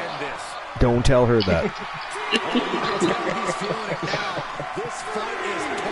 But anyways, yeah, welcome in, boss. What's going on? What's new and exciting? Everything, same old. Got my old job back. Oh, really? Oh, nice. Nice. Is that a good move for you, or is it just something that you're forced to do, or wanting to do, or what's the? I went in there. I gave when they wanted me back, so I went in there. I told them I gave them I told them that I'm not going to commit to any shift. I'm going to pick my own days, work my own days, and work my own hours. Yeah. And they agreed to it, so all right, there we go. Nice. So, moral of the story: Boss Apollo wants to be like Joe Link, get paid to work for the Archerverse. Awesome. I like that. Yep. Very good. I mean, those are the vibes right there, ladies and gentlemen. All right. But yeah, good to have you on. Froggy Mouthlegs is, of course, on the broadcast, as well as Glenola. Welcome, Froggy. I mean, not welcome, but I was going to say he was here first. He was here before. To be fair, Glenola was first. It was like a race to the broadcast booth. They were almost, running the risk of being late as well, Boss Apollo. But they, in fact, were not, though. They were not. Caught up talking about D&D after Glenola's stream. Yes. All right. So I say we jump back into the dirt sheets to see if there's anything else interesting to discuss here. I don't know. I do want to look away from this match. I mean, we can wait until the match is over. I'm fine with that. I mean, I was trying to avoid the fact that Archer's on his ass again. Oh, look at that. Nice. Wow. Nice drop toe hold there by Elijah Archer. Dropped War of the Machine right as the bigger they are, the harder they fall. And that was proof of that. War of the Machine dropped face first right. What is Archer doing? Last man standing implies that they stay down and you're the only person standing. You see how that works? I mean, you can pick up War from prone. That's crazy strength. And by the way, Boss Apollo, just so you know, even though you're watching War of the Machine versus Elijah Archer right now, this is actually supposed to be Bruiser Brody versus Elijah Archer, who, by the way, is the Legends champion. However, Bruiser Brody now missing. War of the Machine came out with the Legends championship instead of Brody. And was announced as the champion. Yeah, it was announced as the champion. And None of us know. Yeah, we don't know. We do not know. As a matter of fact, when it first happened, it was kind of like this. And then, of course, Froggy was like... And then Froggy was like... And he's been doing that all night, by the way. He's been doing that all night. You have to forgive him. We've been trying to work on his, his mannerisms and his, manners specifically, but he's impossible. He believes he is a human skunk. He does love to spray. I'm here for the first time for the full night. I'm excited. I mean, there's only so much I can do. And that excitement leads to flatulence. I mean, how lucky are we, right? In the words of Dogface himself, "Oi, oi, you lucky people! You get to be, mortified and potentially suffocated by one of Froggy Mouthleg's ass cheeks. Unwillingly, I'm sure." Well, here's something interesting from Wrestling Headlines from about 8 hours ago. Andrew Ravens, we've, of course, read other articles from Andrew Ravens.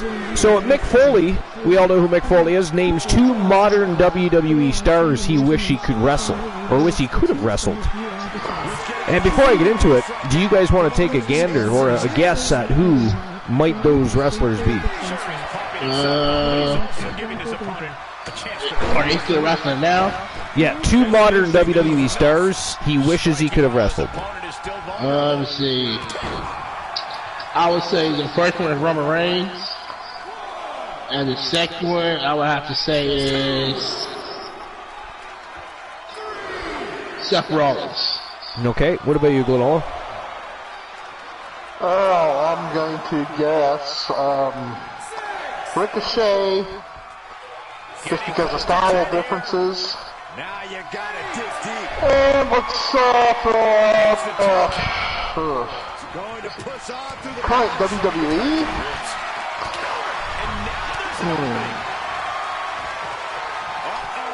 Let's a little more difficult, but let's just. Yeah, we'll go Reigns. Roman Reigns, okay. And Froggy. I'm going to guess Lesnar in theory. Lesnar in theory. Okay, so he actually names 4 people total, but the 2 modern superstars from WWE, number 1, Ricochet, so Glenola was right with that one. There you go, Glenola. Those are the vibes. Number 2, Bray Wyatt. I can totally understand that. About him. I could totally see Mick Foley versus Bray Wyatt would have been actually a pretty good match. I mean, Bray Wyatt would have carried that match, but it would have been it would have been amazing. Well said. Hey, Archer, to be honest, I saw that article just a little bit ago, and I couldn't remember who the other. You couldn't remember who the other one was, yeah. So, and he also one of the others from AEW, though. Yeah, so he names 2 from AEW. One is John Moxley, which, of course, was Dean Ambrose in WWE, and, of course, Darby Allin. So he says, oh, man, I would love to work with Moxley, he began. Bray Wyatt, I imagine the promos can be really cool. I always liked working with people who had polar opposite styles to mine, and then putting a little of my own style into it. Somebody like Darby Allin would have been great to work with. Ricochet, if he had a hot program coming out of the gate, I think it would have made a big difference. Man, I can't stress enough how important it is to have one of those great marriages quickly and establish a lot of guys. I think there was only one thing missing for Ricochet, the great rivalry right out of the gate. And actually, that's one thing Ricochet never had, was this great rivalry. Or even a link to a great feud when he first came out of the gate or came into the company. So I agree with that, actually. He had a really good match tonight. Did he have a good match tonight? Who was he wrestling? Santos Escobar. Oh, nice. Fuck, that would actually be a really good match stylistically. They've been butting heads since Lucha Underground, so they know each other really well. Really good. I got something. I don't know if you read it or not. You read anything about The Rock tonight? Granola was mentioning something about The Rock earlier this evening. Well, he did. So it said published today by Mike. Well, I don't know his last name. Mike Sarah or Shear. It says dirty rumors. The Rock discussed to win the Royal Rumble and face from Reigns at WrestleMania. It said that has reportedly been discussed with WWE about The Rock. Why does he keep picking him up? Can somebody please explain to Archer how the hell a last man standing match works? He just keeps playing with his toys. He's playing with his food. He's going to wear it out, going to get bit by his own meal. I mean, a snake can bite after it dies. Same with a spider. War's been doing it too. Well, War's crazy. I mean, I understand War doing something like that. He wants to continue to punish. That is the whole. He's like Severn. He does not care if he wins this match. He does not care if he loses this match. He just wants to rip Archer apart. Which, by the way, is ghastly, and I still don't understand how this match is even a thing. I think the worst match, the last match standing was with One Blood versus Demon Razor. That match took a whole hour. They just kept picking each other's up. No. You want to go worst last man standing. Archer versus History 1.0. The Wolfman versus the Soul Man 1. Just did it again. Oh, the one. Oh, yeah. I didn't see that match. That was even longer than, that is, we believe, the longest one-on-one match. Well, the second one was, okay, that case is a close second. You talking about the split? The one where the referee had to restart the match? Is that the one we're discussing, the longest match? No, I was mentioning, I'll say the best falls count anywhere. For the best falls count picking anywhere. each other up, and I just mentioned Simmons Wolfman. Okay, like he talked about. I mean, you started the match 5 times. Yeah, that was. That was so funny, man. You started the match 5 times. That was funny.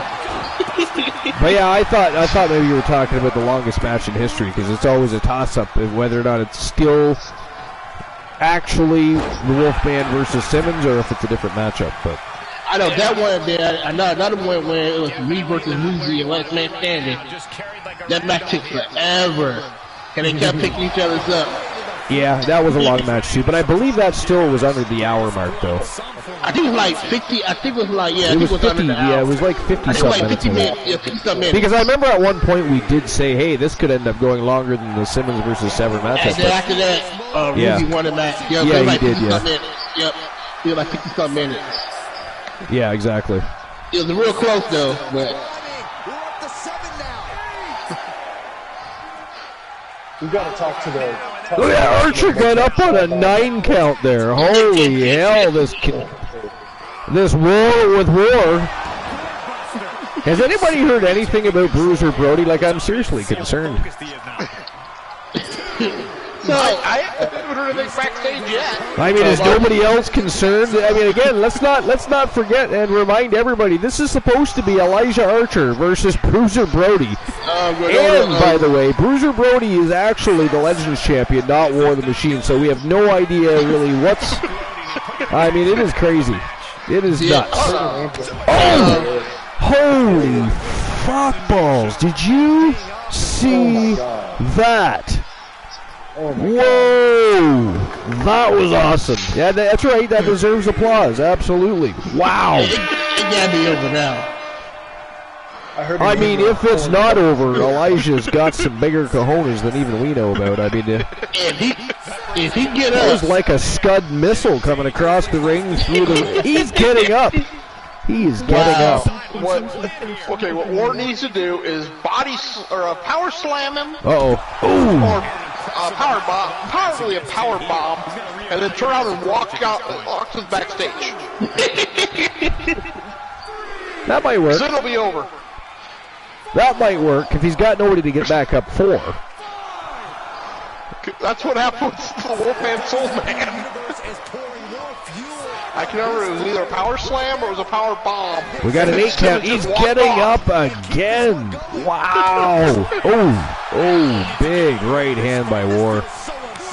Oh, he is just punishing Archer. Archer's got, I mean, I'll give credit where credit is due. He is all hard here tonight, but nice reversal. He somehow managed to overpower War there, who's clearly fatiguing himself. I mean, Archer got his legs to buckle there and toppled the giant. Well, there's actually, in all honesty, there is the weakness of War. He doesn't have the endurance that the Wolfman has. Well, I mean, he's looking at the size of the guy. I mean... Yeah, I mean, he's a lot bigger, and he is the fast, hit him hard. Wow, Archer did it! That is it. That is all, ladies and gentlemen. The winner of the last man standing match. Holy shit. The one, Elijah Archer, is your victor. Wow. Archer finally figured out how a last man standing match works. Congratulations. Wow. All right, I'll issue the payout for that. That was amazing. That was a great match. It really was. It was a great match. He really was, yeah. Except for the fact that that is not the match that was supposed to be. Just saying. I mean, if y'all go back and rewind and see who was actually supposed to be in this match, and anybody that just came in, if you rewind, you're literally going to be shaking your head, scratching it at the very least. That's was the title one? No, there's no title matches, boss. This is the final push week. Oh, okay. But that's what War was announced as the champion. Yeah. And was wearing the belt. Yeah, literally. It's like, what the hell? The Wolfpack always doing something mysterious. Well, I think this is either the third or fourth time that War has appeared in a match where he was not scheduled. Exactly. Ghastly. He has a match later. Now what's he going to do? Archer just, well, he didn't whoop his ass, actually. Well, he came back and whooped his ass a little bit, enough to keep him down. But, I mean, let's face it, War of the Machine spanked that ass. War of the Machine spanked that ass. I mean, congratulations to War of the Machine. Even though he didn't win, still, congratulations. That was an ass whooping. Yeah. Archer was just resilient enough to make it through there somehow. Hey, Archer, at least... they weren't. Neither one of them was bald and in their underwear. Fair point. But we still do have a missing Bruiser Brody. Froggy, stop that! Oh God! I think we know you was. I think that's true. You on there? I also did a match during the day. We need to start bottling his farts. Maybe we can sell that shit or something. Hey, are you ready, Art? 5 matches straight, it was a bald man with underwear. Concentrated froggy farts. I mean, you never know that you could sell that on eBay. You know? Ooh, we could auction that shit off, quite literally. Or at least, toxins from feces. Matter of fact, who are the bald men with underwear? Who are those mystery people? We still have no idea. But then again, we still have no idea where Bruiser Brody is, so there's that. And the thing is, they didn't even replace the same person. They were, because one of them, I want to say, was Big Brother Bruno that got replaced. Nope, Nightmare Damien was one that got replaced. Damien. Yeah. Yeah, and how confused was Lil Joey Nightmare, by the way? If that guy isn't confused enough from shooting himself with electricity, which, by the way, is still very strange why him and Damien feel the need. I get certain things. I get protein bars, I get energy shakes, I even get steroids if you want to go there, but that's a little weird to it's, I can understand Poindexter, playing with electricity. I mean, he likes those, those volts of electricity, equivalent to 1.21 gigawatts, for instance. But 1.21 gigawatts, 1.21 gigawatts. But that is crazy that you shoot yourself with lightning and then still go wrestle a match. And he's on he's not on fire, but he is smoking and does not look like he's okay, but still gets in there. So, credit where credit is due to the Nightmare Damien and Little Joy Nightmare. But next match of the night, ladies and gentlemen, this is a Trinado lockdown matchup. It is between The Fiend, Seth freaking Rollins, and, of course, Luke the Gooner. The Gooner just defeated Seth Rollins not too long ago for the WCW Hardcore Championship, so Seth Rollins he's got an agenda here tonight. We know he's gunning for the Gooner. He would love to prove himself and perhaps get that title match back at WrestleMania, at Summer. Jesus Christ, I don't even know my own stream preview. It is neither of those. It is Slammiversary, the second annual Slammiversary. But who do you guys think walks out of this? Is Seth Rollins going to get his way? Is he going to be able to beat the Gooner, or is the Fiend going to fiendishly defeat both Seth Rollins and the Gooner, because they are far too absolved with one another? What do you guys think? Superstar and become a different superstar each day you visit. Who survives lockdown? I'm gonna go with the Fiend. You're gonna go with the Fiend? You know what? I kind of got to go there. I kind of want to go with the Gooner. I'll be honest. He's been very impressive. I did too, but I gotta go with the Fiend on this one. You're gonna go with the Fiend on this one. All right. Froggy Moth Legs. What about you? That is not funny. You are not Ace Ventura. You do not talk with your ass. But we would like an answer still, though. Not with your ass. Okay. Then I think the Fiend has it. You think the Fiend has it? Yeah. Unless Luke is gonna pull some shit again. Pull some shit. I see what you did there, and that is not funny. That is not funny. Neither is that. Can somebody please cork his ass? Honestly, this is getting ridiculous. I mean, do you need a diaper? Do you need some Imodium? Are you having bowel problems? Do we need to take you to the emergency? Good God. So who survives lockdown? The Fiend, Seth freaking Rollins. At this point, Froggy Mothleg's intestines need to survive something. Or is it the Gooner from Team Luke the Gooner 94? Who survives lockdown? You guys have 5 minutes to make your bets. And there we go. Betting lines are open. And it is showtime and go time. The Fiend, Seth Rollins, the Gooner, Trinatal Lockdown. Let's go. And I will be right back. How dare you leave again? You just got back, Darth Glenola. He's chasing down those sand people again, isn't he?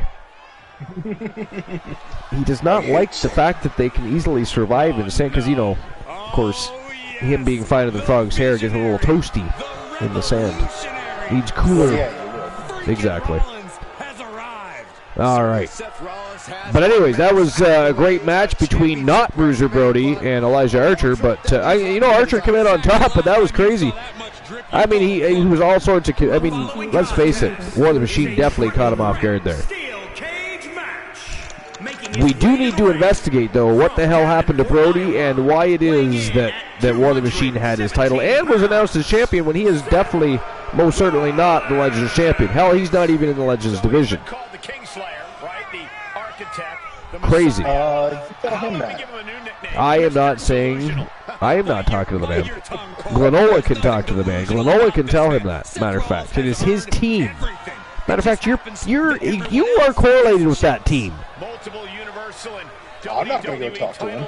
Well, I'm not either. How dare you suggest I might? Are you suggesting that I go and join Selena Palmer and War? I mean, see, you hear the applause? People do think that's a good idea. Somebody needs to say something. I'll get beat up and then shoot on. We could send, you know what? But I do have good natural repellent. We could send Boss Apollo. There you go. Boss Apollo was late. Boss Apollo was late tonight. He was, that's right, Boo the man. He was late.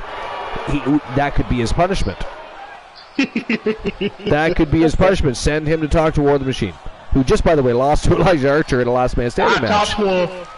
I could bring Demon Razor with me. Yeah, I would take probably Bishop B. White too. You know, we know that Eddie DeTerra's not around anymore. He couldn't hack it where the big boys play, apparently. But his brother, so far I hear, his brother is crazy. Because he's not. I mean, honestly. Demon Razor. Definitely not all there. Definitely not all there. Well, Demon Razor did beat War Machine before. That is true. That is true. Boss Apollo with a fact. We went a hell of a match.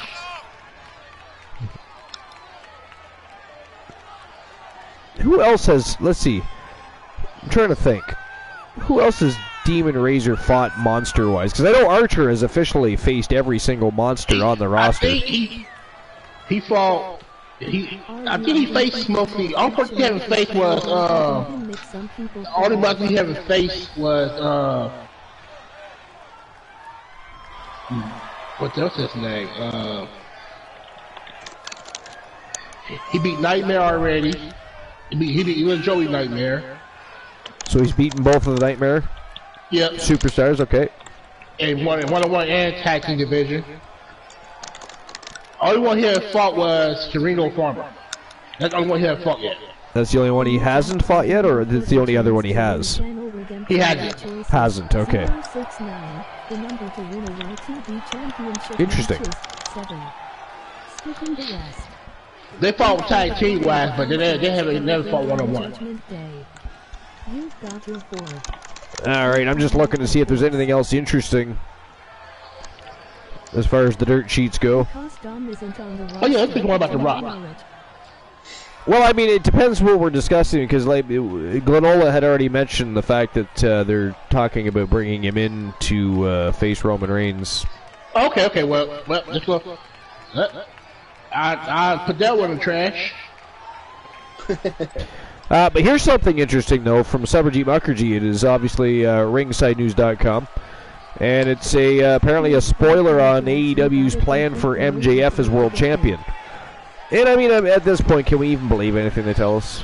But I do find it intriguing. So, MJF became a huge star after working hard to establish himself in the pro wrestling world. He calls himself the devil of AEW, and fans certainly consider him as well. He is the AEW World Champion, and AEW certainly has a lot of plans for MJF. As seen on this week's episode of AEW Dynamite, MJF cut his first promo since winning the AEW World Championship at Full Gear. He then blindsided William Regal and put him on a stretcher after his vicious attack.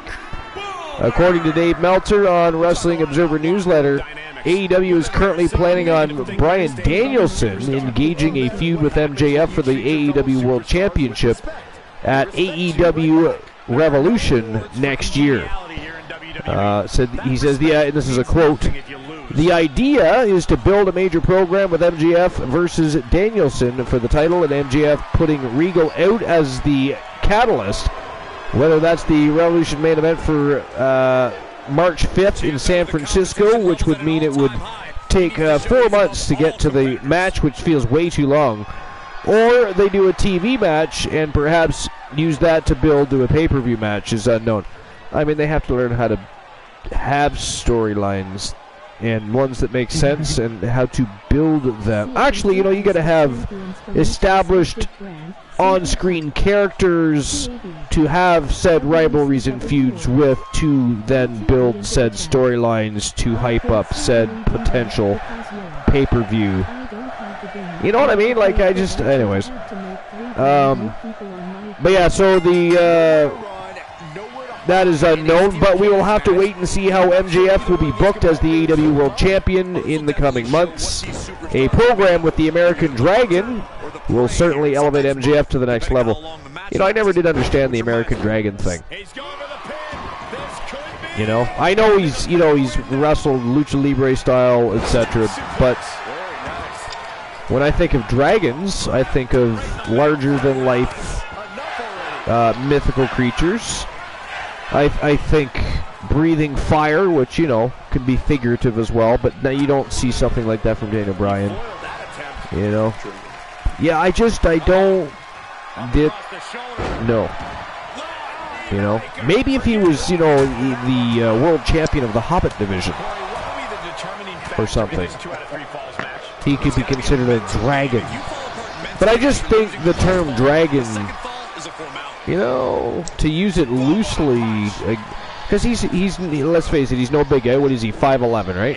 Is Bryan Daniel, for argument's sake, we'll say he's 5'11", 5'10", 5'9", something like that. Right? And one of the best in the world. Great cruiserweight / light heavyweight.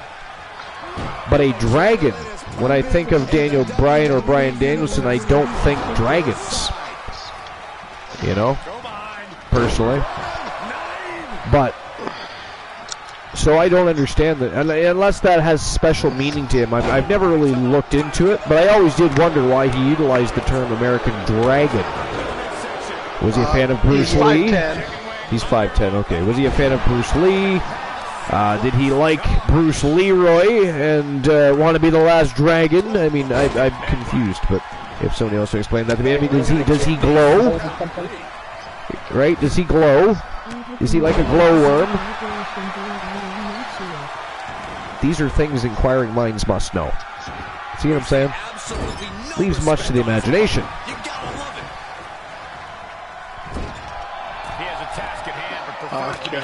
The only thing I'm finding so far is that he got it while he was at Memphis Championship Wrestling. Well, this is interesting. There's Queen Apollo. What's going on, Queen Apollo? What is new and exciting? Although I shouldn't speak to Queen Apollo because you know what it is? You know what it is? I'll tell you what it is. It's the serenading and soothing voice of the host of the most. So what happens is I talk to Queen Apollo, all of a sudden she wants to rape Boss Apollo, and he has to leave the broadcast suddenly. So we're not going to talk to Queen Apollo tonight. We're going to avoid that. We're going to avoid that so we can keep Boss on the program. We do not want her becoming, enraged sexually and stealing boss from the program. But anyways. So this is from F4W Online, and it was actually a recent article by Ian Carey. WWE notes Cody Rhodes, The Rock, Royal Rumble rumor, and new tag belts apparently. So that's the most intriguing part. It says Dave Meltzer addressed a variety of WWE notes in the Wrestling Observer newsletter. And Dave Meltzer has addressed Cody Rhodes' recovery, rumors of The Rock being in the Royal Rumble, and more. In the latest issue of Wrestling Observer newsletter, Meltzer reported that Rhodes' recovery from a torn pectoral muscle is going very, very well. Cody Rhodes' recovery is going very well. Meltzer wrote, he's been working heavily with top-level trainers to put on size and strength and hit 240 pounds legit, which may be the thickest he's been in his life. He's back to normal when it comes to his ability to train and lift. No word when he'll return, given it makes sense for it to be a surprise. But, I mean, anybody would want to get bigger in that industry and thicker because, I mean, you're in there with a bunch of savages to begin with. So you don't want to be a small-frame person these days anyways. That's why people are getting hurt. There's too many little people in a profession that requires well-trained athletes, not street bums, right? But, it's also good to be stronger for other such things like smashing keyboards. But Meltzer also commented on the latest rumors surrounding The Rock being in the Royal Rumble. Rock has been talked about as pie in the sky, surprise for the show, but at this point, his participation is only rumor. The idea we heard regarding a discussion and nothing more, like I said, it's being talked about as a pie in the sky is a surprise, number 30 entrant and winning. It could be something only a few people know, but as best we can tell, there is nothing official to it right now, past a rumor, Meltzer wrote.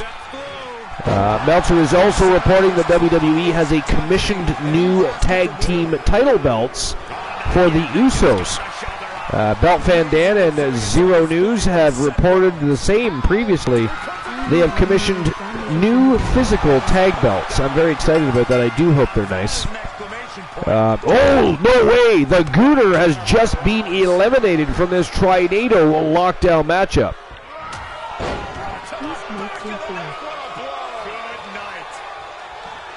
Wow.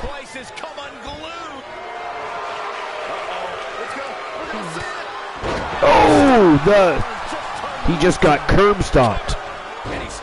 Actually, technically, he can't be eliminated because it is an iron lockdown, so to speak. But the bell did ring. I mean, there was a fall there, so I'm not really sure what's going on, actually. But anyways, back to the article. Froggy, keep an eye on that, would you? There's some villainy going on, I think. I'm pretty sure the Gooner just pulled... threw Rollins right into that rusty old cage. Good God. Yeah, keep your eyes on that. I think there's some villainy going on. So Meltzer is also reporting that Aaliyah is ready to return. She's been out of action with a rib and shoulder injury since September 12th edition of Raw.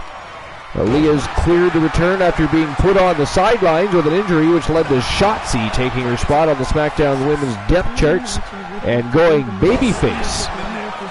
She hasn't been used on television since there is no current storyline for her and wasn't figured for Survivor Series. This was first reported by Ringside News and confirmed, Meltzer reported. So that's fairly interesting. Life is great! What's going on? Life is great. Welcome to episode number 423. Life is great. What's going on? New and exciting. It's going down in Life is Greatville. Hello, Life. Amazing splash from the bomber. Uh-oh, here we go again. Another curb stop from Seth freaking Rollins. And this time the Gooner was going to try and pick up that victory there. I'm still curious as to why the bell rang earlier, but you guys heard that too, right? A bell did ring earlier. And there's another one. Oh, I see. See, this was supposed to be a regular Trinado lockdown. This actually ended up being a 2 out of 3 lockdowns. Very interesting. What is going on tonight? What is going on tonight? But ladies and gentlemen, the winner of the match, the survivor of the Trinado lockdown from Team Luke the Gooner 94, the Gooner, Luke Bomber, the reigning defending WCW Hardcore Champion, is your victor. Fantastic, and thank you for the shout-out for Team Luke the Gooner. Appreciate that. I remember the match between Seth and The Fiend in Hell in a Cell. We saw that went. So I didn't have a lot of high hope for Seth's chances, but I knew Luke was going to be the wild card. I just didn't think he was going to take it over The Fiend. So what do you guys think of Cody Rhodes trying to hit a legit 240 pounds? Lightweight. He is going to be massive. Because, I mean, when he left, he would have been what? 219, 220 at best, 221, something like that. He'd be light heavyweight. But I mean, 240, that puts you way up in heavyweight. Well, I mean, if you're a mixed martial arts or a combative fighter, that is heavyweight. 220, their light heavyweight is heavyweight, right? So, because their cruiserweight is actually combat sports light heavyweight. But Life is building a faction as we speak. All right, so the winner of the match, the Gooner, Luke Bomber. Here we go. Betting line has, well, it's being paid out. And I'm going to get the betting lines ready for the next match of the evening. And here we go. Congratulations again to Luke the Gooner 94. Huge win over Seth Rollins and The Fiend. Holy shit. Congratulations. Very cool. All right, here we go. The Gooner. Froggy! What the hell? Anytime there's a moment of silence, you just gotta throw that in there. You just, I mean, that was not quiet. I'm pretty sure that everybody heard that. Good God. Bad timing. Inconvenient timing. Glenola, can I borrow your mask? Nope. Can you not share that? I mean, you can hold your breath while I utilize it, then I can hold my breath, then you can utilize it again. We'll just keep trading back and forth. Because you got some nice clean oxygen there. It's, you know, no methane, no foul scents. You know? I'm very keep much it that way. Well, I mean, you can share. Sharing is caring, Glenola. That is how it works. How dare you? That's right, Boo the man. He's not willing to share. Villainy. King of the villainy, the great Glenola. I mean, he's not far off with the truth there. He is not far off. All right, so I'm getting the betting line open right now. Next match of the evening, a Fatal 5 elimination matchup between Olivia Payne, the Warrior Princess from Team 1 Woozy TV. He was here earlier tonight. We have Akira Blade. We have the Viking, Rose Brewer. Carmella. And the baddest woman on the planet, Ronda Rousey, ready to lock horns and go to battle. But who do you guys got walking in? Who survives the Fatal 5? I have a swear jar. Who gave me a swear jar? Great minds, life wowie. Couldn't say. It's anonymous. It's anonymous. Ban anonymous. I don't even care who anonymous is. Please ban anonymous. That is ghastly. So who survives the Fatal 5? Rose Brewer. Is it going to be Olivia Payne? Low frog hemmeth legs. Akira Blade? The Viking Rose Brewer. By the way, boss, did you come prepared tonight? Do you have a list? I can find one.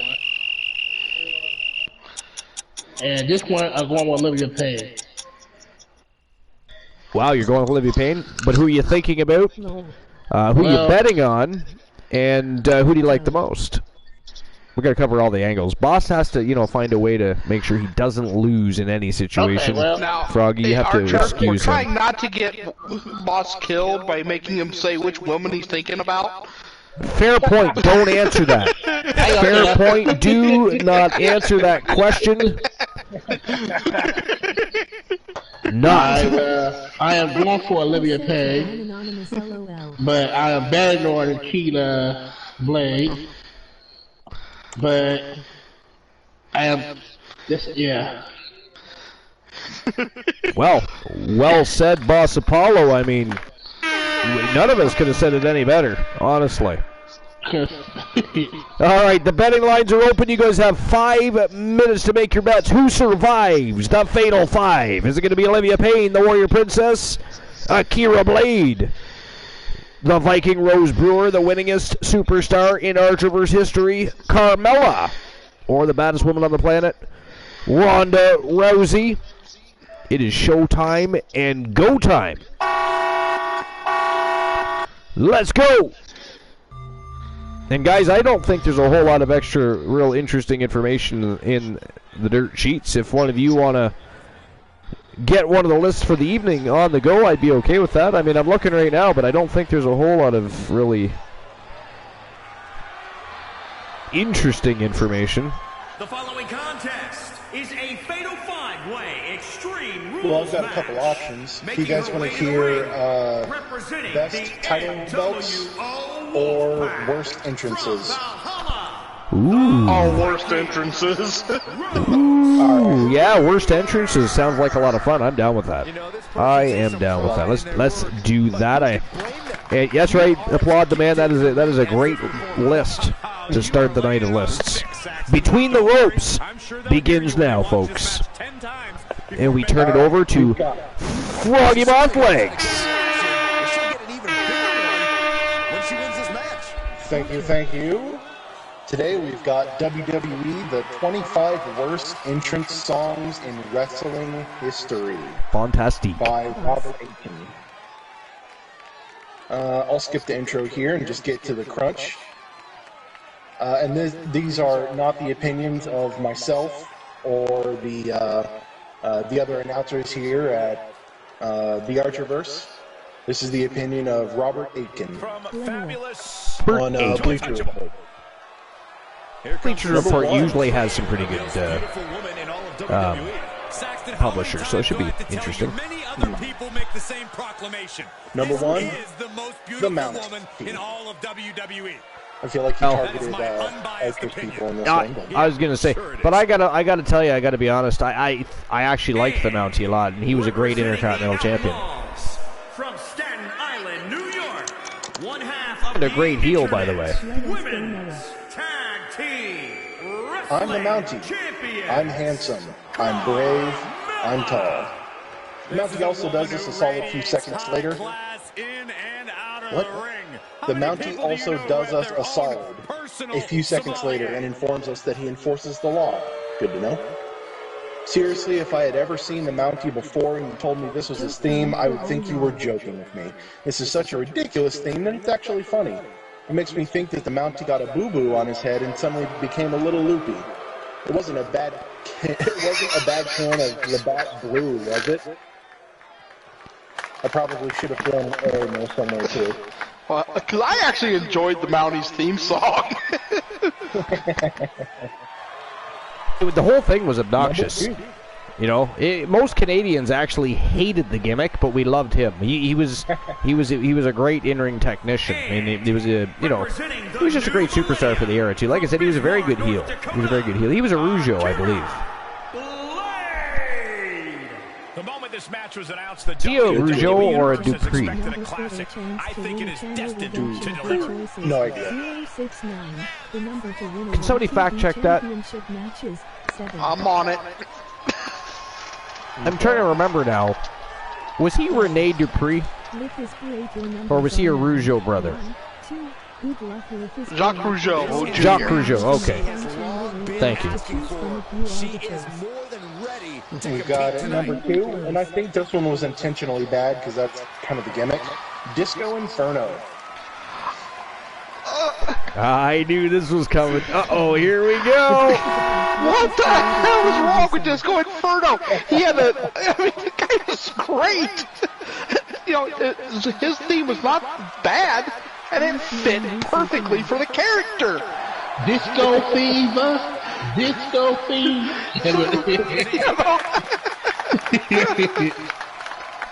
Yo, boss. The first line of this is literally Disco Fever indeed. Disco Fever. Seems to actually stick, but it is confusing as to exactly why it did. It was basically the company going to a guy and suggesting that he come out and dance while they played generic disco music at the same time. For some reason, it worked as his character stayed around. Without it, it was just a bad generic disco song. It's hard to believe that those awful songs still existed in the 90s, especially when Disco Demolition Night was such a success years earlier. Yes, of course. Phenomenally useful. Yeah. Well, I mean, I'll be honest. I actually thought Disco Inferno was a fan. Like, he was a really good wrestler, and he was very good at putting people over. And no matter what anybody will tell you, that takes a certain kind of talent. Not anybody can make somebody look good in the ring, whether they win or lose. And Disco Inferno just happened to be one of those guys that could work safely, efficiently, and tell a story in the ring, even though he was quite often very obnoxious, much like The Miz, if you will. I don't know. The gimmick was, I mean, I ran very bored of the whole Disco Inferno gimmick, but I liked him a lot. I kind of wish they would have evolved him, repackaged him. And later on, he tried to repackage himself, but he never got any big push, and he just kind of fizzled out eventually, right? And became a back. He started getting involved backstage, etc. So, but I like. He wrestled like. Is he still wrestling? Who's he wrestling for? Because I like Glenola. I'm a big Disco Inferno fan. For me, but I mean, we also like Norman Smiley, right? He's one of our favorite jobbers of all time. And the most underrated wrestlers, one of them anyways of all time, in my opinion. Oh, definitely. Just take a look at the champ. Okay. Coming in number 3 at the list, Christian Cool. Christian Cool. For WWE, but I have to put him on this list because it's so bad. Not just the entrance, but the wrestler and the person are the worst I've ever seen. Wow. I wonder if Cool is listening right now. I mean, we can type his name in, but I mean, sometimes if you're lurking and haven't been involved in the chat, it won't show you're in here. But I can imagine the look on his face right now if he heard that. Oh my God. Yeah. That concludes my joke time. I'll be here all week. The actual number 3 is Lance Storm.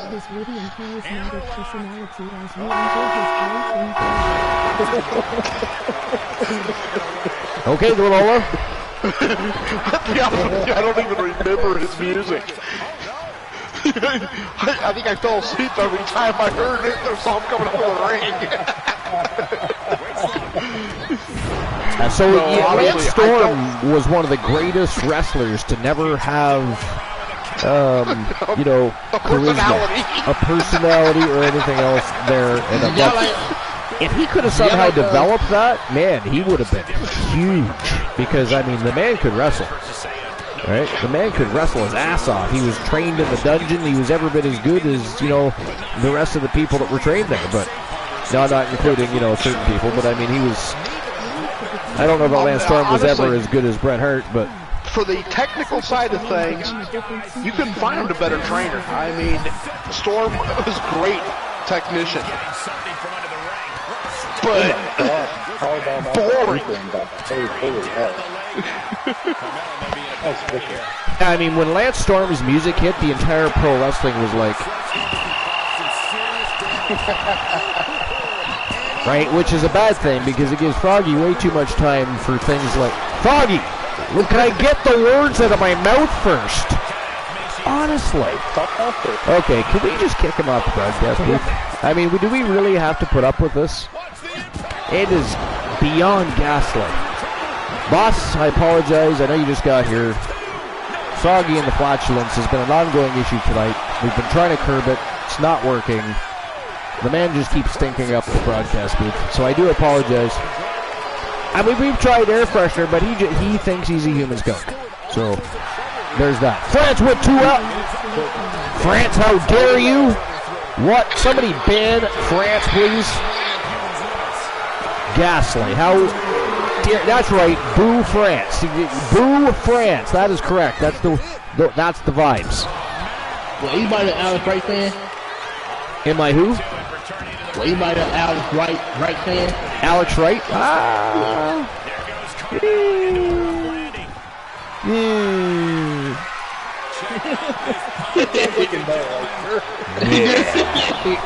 Oh, you got a spread jar too. I saw that. That's why I was talking to France the way I was, because of his ghastly. You know, he just does France walk in and say, "Yo, Archer, Froggy, Glenora boss, how's it going? I am here on episode number 423. I'm excited. The electricity is flowing. The blood is pumping through my body at a rate like never before, because we are 2 nights from the most epic show on the planet of Earth, Slammiversary. No, he comes in and he drops swear jars because he thinks he's funny. He thinks he's funny. He is not funny. He is ghastly. Oh, it is fucking hilarious. Somebody needs to ban France with 2 L's. Or at least we could get an AKO. Could we get an AKO? Can I hear the AKOs in the chat room, please, for France with 2 L's? I'm a villain. That's not funny. Who just did that? That is not funny, Glenola. I'm going to read that. I am a villain. I got to announce myself with villainy. I mean, no, you don't. You got to come in and say hello. I am here to enjoy the single greatest wrestling show on the face of the planet. Not walk in and give the host of the most a swear jar. You see how that works? You say hello. How's everybody doing tonight? I'm excited to be here. But anyways, Froggy, back to you. Okay. Before he makes me break my swear jar. If I can be serious for a minute, this thing could never have... That is not serious or funny. Lance Storm is a world-class athlete whose one fatal flaw was a personality. Perhaps Chris Jericho sucked it out of him when they trained together in the Independence. Just use the word Lance Storm and personality in the same damn sentence. I mean that's... I applaud them for that. They made it work the only way they could.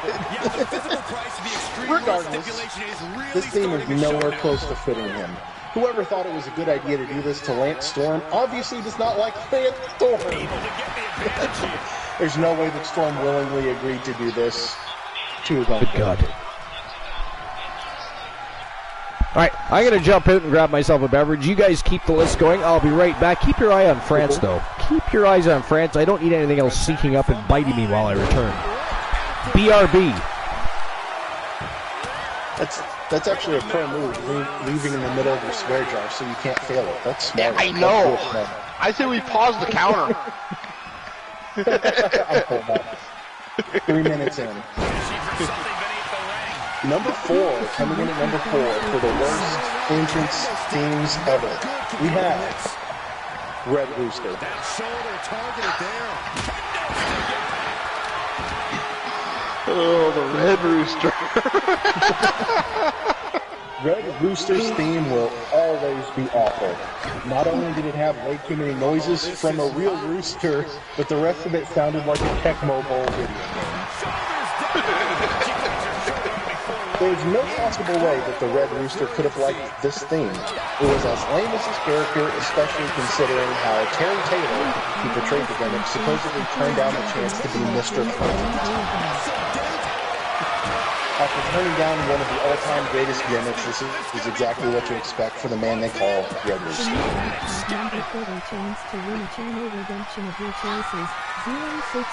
This next one is a hell of a name. Alright. And number 5 of 25, we have Bastion Booger. Yes, Bastion Booger. Oh, wow. That was one of the worst gimmicks of all time.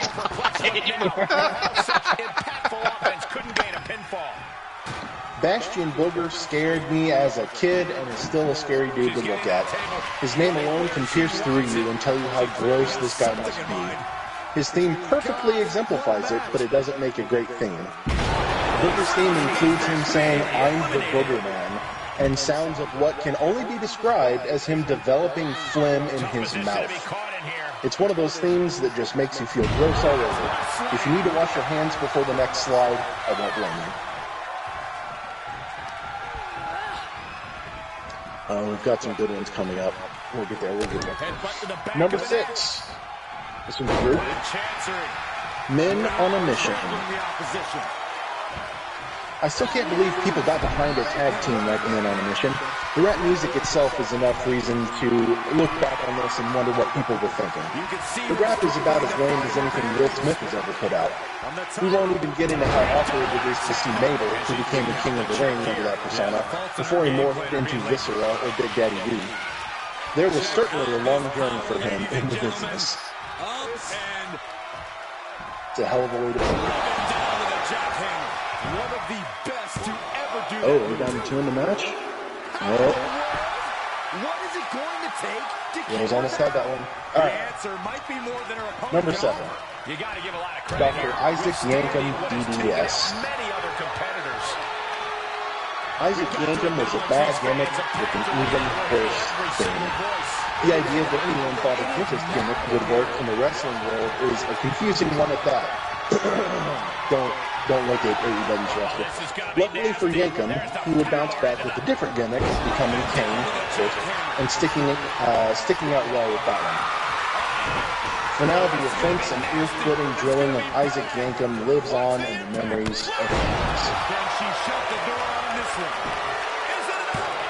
The cover! No, she kicked out. I was shocked that she kicked out. Your fault. That is fire in your I have returned. but leaving your What have I missed? Oh, we are down to Olivia Payne and the Viking, Rose Brewer. Wow. Well, one thing you missed, Archer, is talking about Booger, Bastion Booger. Bastion Booger. He was brought up. It is one of the worst themes. One of the worst theme songs. Yeah, well, I mean, I can't say I really disagree with that, but The Red Roosters, I think you missed the the Red Rooster, Terry Taylor. Oh, looks. And then, She was going to super kick her through the table. yeah, Men on a Mission, which I had to look them up. Men on a Mission, yeah. I liked Men on a Mission, actually. They did not utilize them well. But, wow, Olivia Payne with a near fall there on Rose Brewer.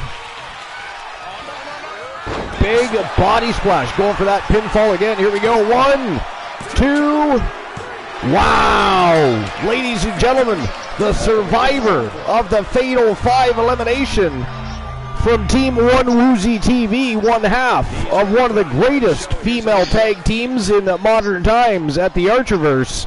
The Faces of Fear, the Warrior Princess Olivia Payne is your victor. Congratulations to 1 Woozy TV. Fantastic match. Anyone who could have ran over Rose Brewer is an absolute badass. Right, and that is a huge, huge victory for Olivia Payne here. Oh, shit. You gotta be shitting me. Archie! That is absolutely ghastly. Get that thing out of there. What is she gonna do with that exactly? What is the point in torturing that poor animal? Like, is there a real reason that she needs to tote around a giant serpent? Absolutely. That's right, Boo. That is ghastly. For once, you guys got something right. Boo is correct. Good God. It is not funny. All right. I'll issue the payout for that matchup. So Bastion Booger and the Red Rooster brought up. That is cool. I haven't heard the Red Rooster's name brought up in a list in a long time. Long time. Number 8. We have another one I don't know. Kerwin White. Kerwin White. Yes, I do. I remember Kerwin White. Just give me one moment here. So the winner of the match was Olivia Payne. So 3,000 Archerverse bucks being dispersed. And I'll get the betting line ready for the next match of the evening. Here we go. Next match of the night is a triple threat matchup. I believe this is a tornado trap match. At least that is what was originally advertised. The way things are going tonight, who knows? We've got people showing up in matches that are not supposed to be in matches, wearing titles that are not their own, being acknowledged as champions when they are not. So there's that for anybody that's just getting here. There's a lot of crazy things going on tonight. I mean, this should be expected, right? We're going in to the grandest stage of them all, the show of shows, right? Sunday night is going to be a thrill ride, and I guess Starrcade wants to get things kicked off in full gear because it is just nuts tonight, isn't it? Just nuts. This one's going to be tough. But who do you guys think walks out the winner of this match? Who walks out with the W? See, you got Faces, we got Angel Terror, and we got Nikita Razor. Ashley Marie. Let's see. I am going for Nikita Razor, but I bet on. Here we go. I bet on Angel Terror, but I'm thinking about Ashley Marie. Nice. Interesting. And he's talking about thinking about other women again, so we are going to leave that one alone. I know. We can be very quiet about that.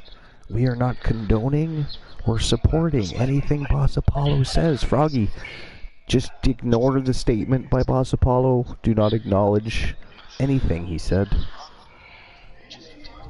We just slowly, quietly, take the time to just move on from this moment. But incidentally, hello, Lord Chaos Dragon. Lord Chaos Dragon, welcome into episode number 423, my friend. The final night before the biggest and grandest stage of them all this Sunday night. The second annual Archiver Slammiversary. An absolute thrill ride with 3 brands going to war. Make sure you're there. 14 matches, 14 title matches. It is going to be a night of pure fire and epic awesomeness personified, baby. But the question right now is, who do you guys think is walking out the victor of this match? Is it going to be Angel Terror, the Diamond Ashley Marie, or the Freak Nikita Razor? I give you 5 minutes to make your bets, and the betting lines are open. So, ladies and gentlemen, it is showtime and go time. Tornado Trap. At least that's what it's supposed to be.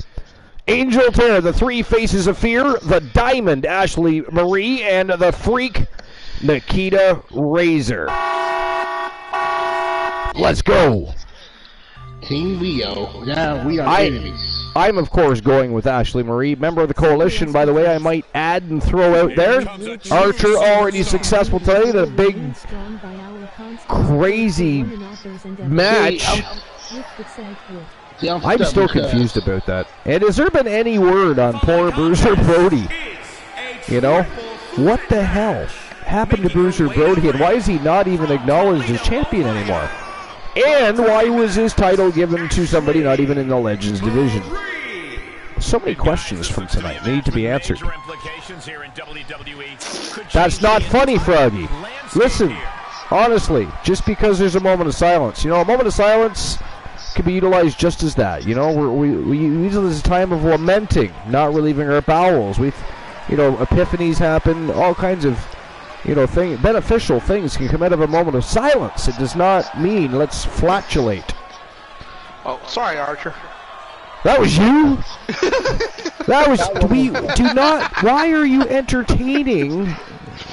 I mean, good God. I should have known. I thought I smelt pork chops, and I'm thinking Froggy doesn't eat pork chops. But I was thinking, why would it be anybody else this evening? Good God. All right, anyways, what's left on your list there, Froggy? Hopefully it doesn't include diarrhea. I should hope not. Number 8, as a white individual, says the writer of this article, this name was hard for even myself to listen to. Kerwin White was Chavo Guerrero's short-lived way of separating from the Guerrero family. He was an alternate persona. A short time later, Chavo dropped the gimmick in order to honor his late uncle, Eddie. Thank goodness for that, because this gimmick was more awkward. Go ahead. I was going to say, it was Chavo in whiteface, wearing polo shirts, driving a golf cart with golf clubs.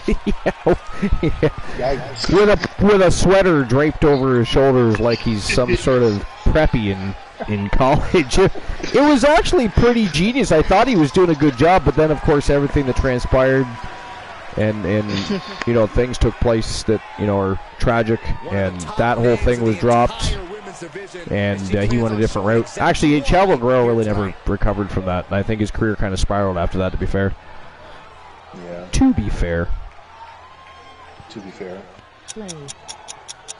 Anyways. Thank goodness for that, because the song and gimmick was one of the more awkward and unenjoyable ones in wrestling history.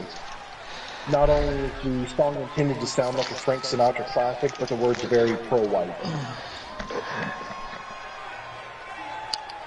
Yeah, see, the song itself, as soon as you mentioned the Sinatra, I am the tribal chief today. Yes. But the gimmick, there's so many that might have been able to pull it off. Chavo just could not pull it off. No, that's true. That is true. The next one might have some contention behind it. I'm going to preface. Might be some contention with that. Number 9 on the list of the top 25 worst entrance songs, Steven Regal. Sir Lord Stephen William Regal, to be exact. Sir Lord Stephen William Regal, Esquire. There you go. Good job. He's a man. Such a man.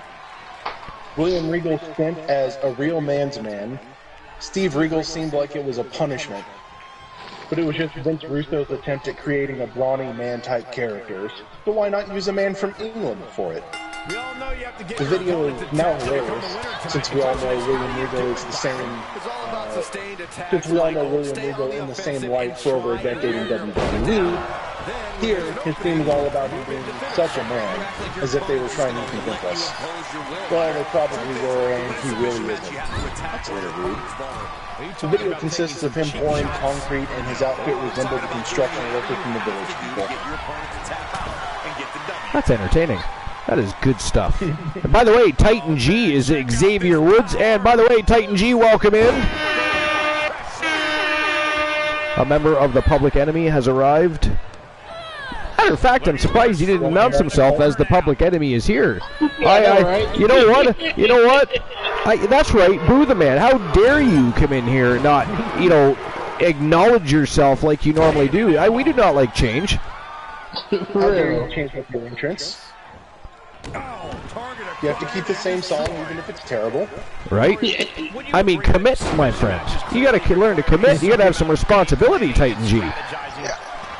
But you also need to be adaptable. Like I say, I kind of enjoyed the Man song. I enjoyed the entrance song. As did we all, I think. The character, not so much, but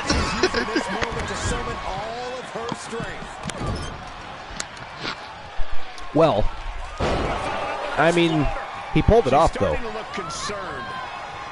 But then again, is there anything that Sir Lord Stephen William Regal couldn't do?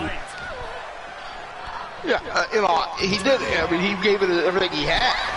I just think it was a bad gimmick. I mean, I'm not saying it was brilliant. I'm just saying he pulled it off. I mean, I was not implying it was, good. Just what he was given, the plate he was handed. He chewed that food up and spit it out. He was sure not to swallow anything that was too large for the windpipe, so to speak. But that was, that's William Regal. I mean, he can take crap. Sir Lord Stephen William Regal. How dare you? He'll do the best he can with it. Yeah, no, you're right. Each and every time. And how awesome is it that the young bucks of today that are coming up, no pun intended to the young bucks, but the young bucks coming up into the business today they have access to that experience and knowledge of one William Regal. You know, and it looks like more and more that he is probably returning to WWE, and he belongs there anyways. That's where he belongs. And let's face it, AEW doesn't have a goddamn clue what to do with William Regal. They don't. You know, they don't have anybody that intelligent on their roster and have never had to deal with him. So, I mean, they don't know what to do with him.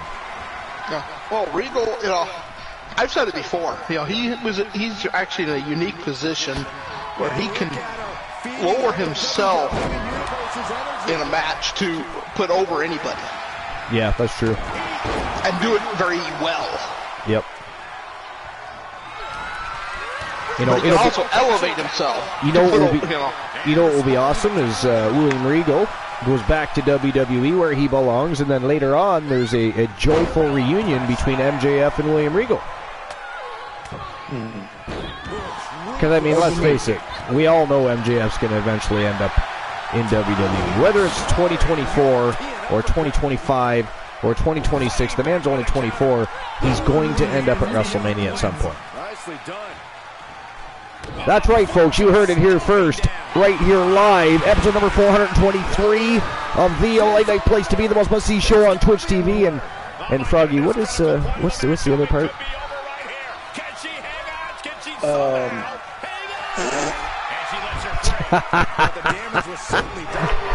No, that's not it. Glenola? It's got to be over. This would be an amazing upset. Oh, this trap, but she gets away. Okay. Wow. Okay, Boss Apollo, how about you?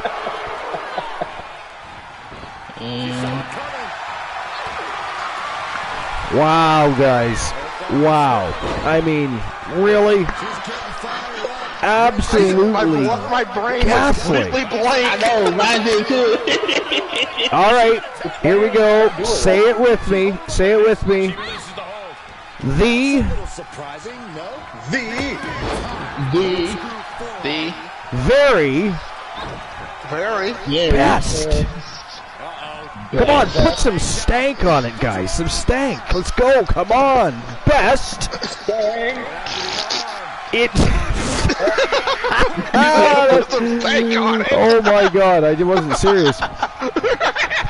In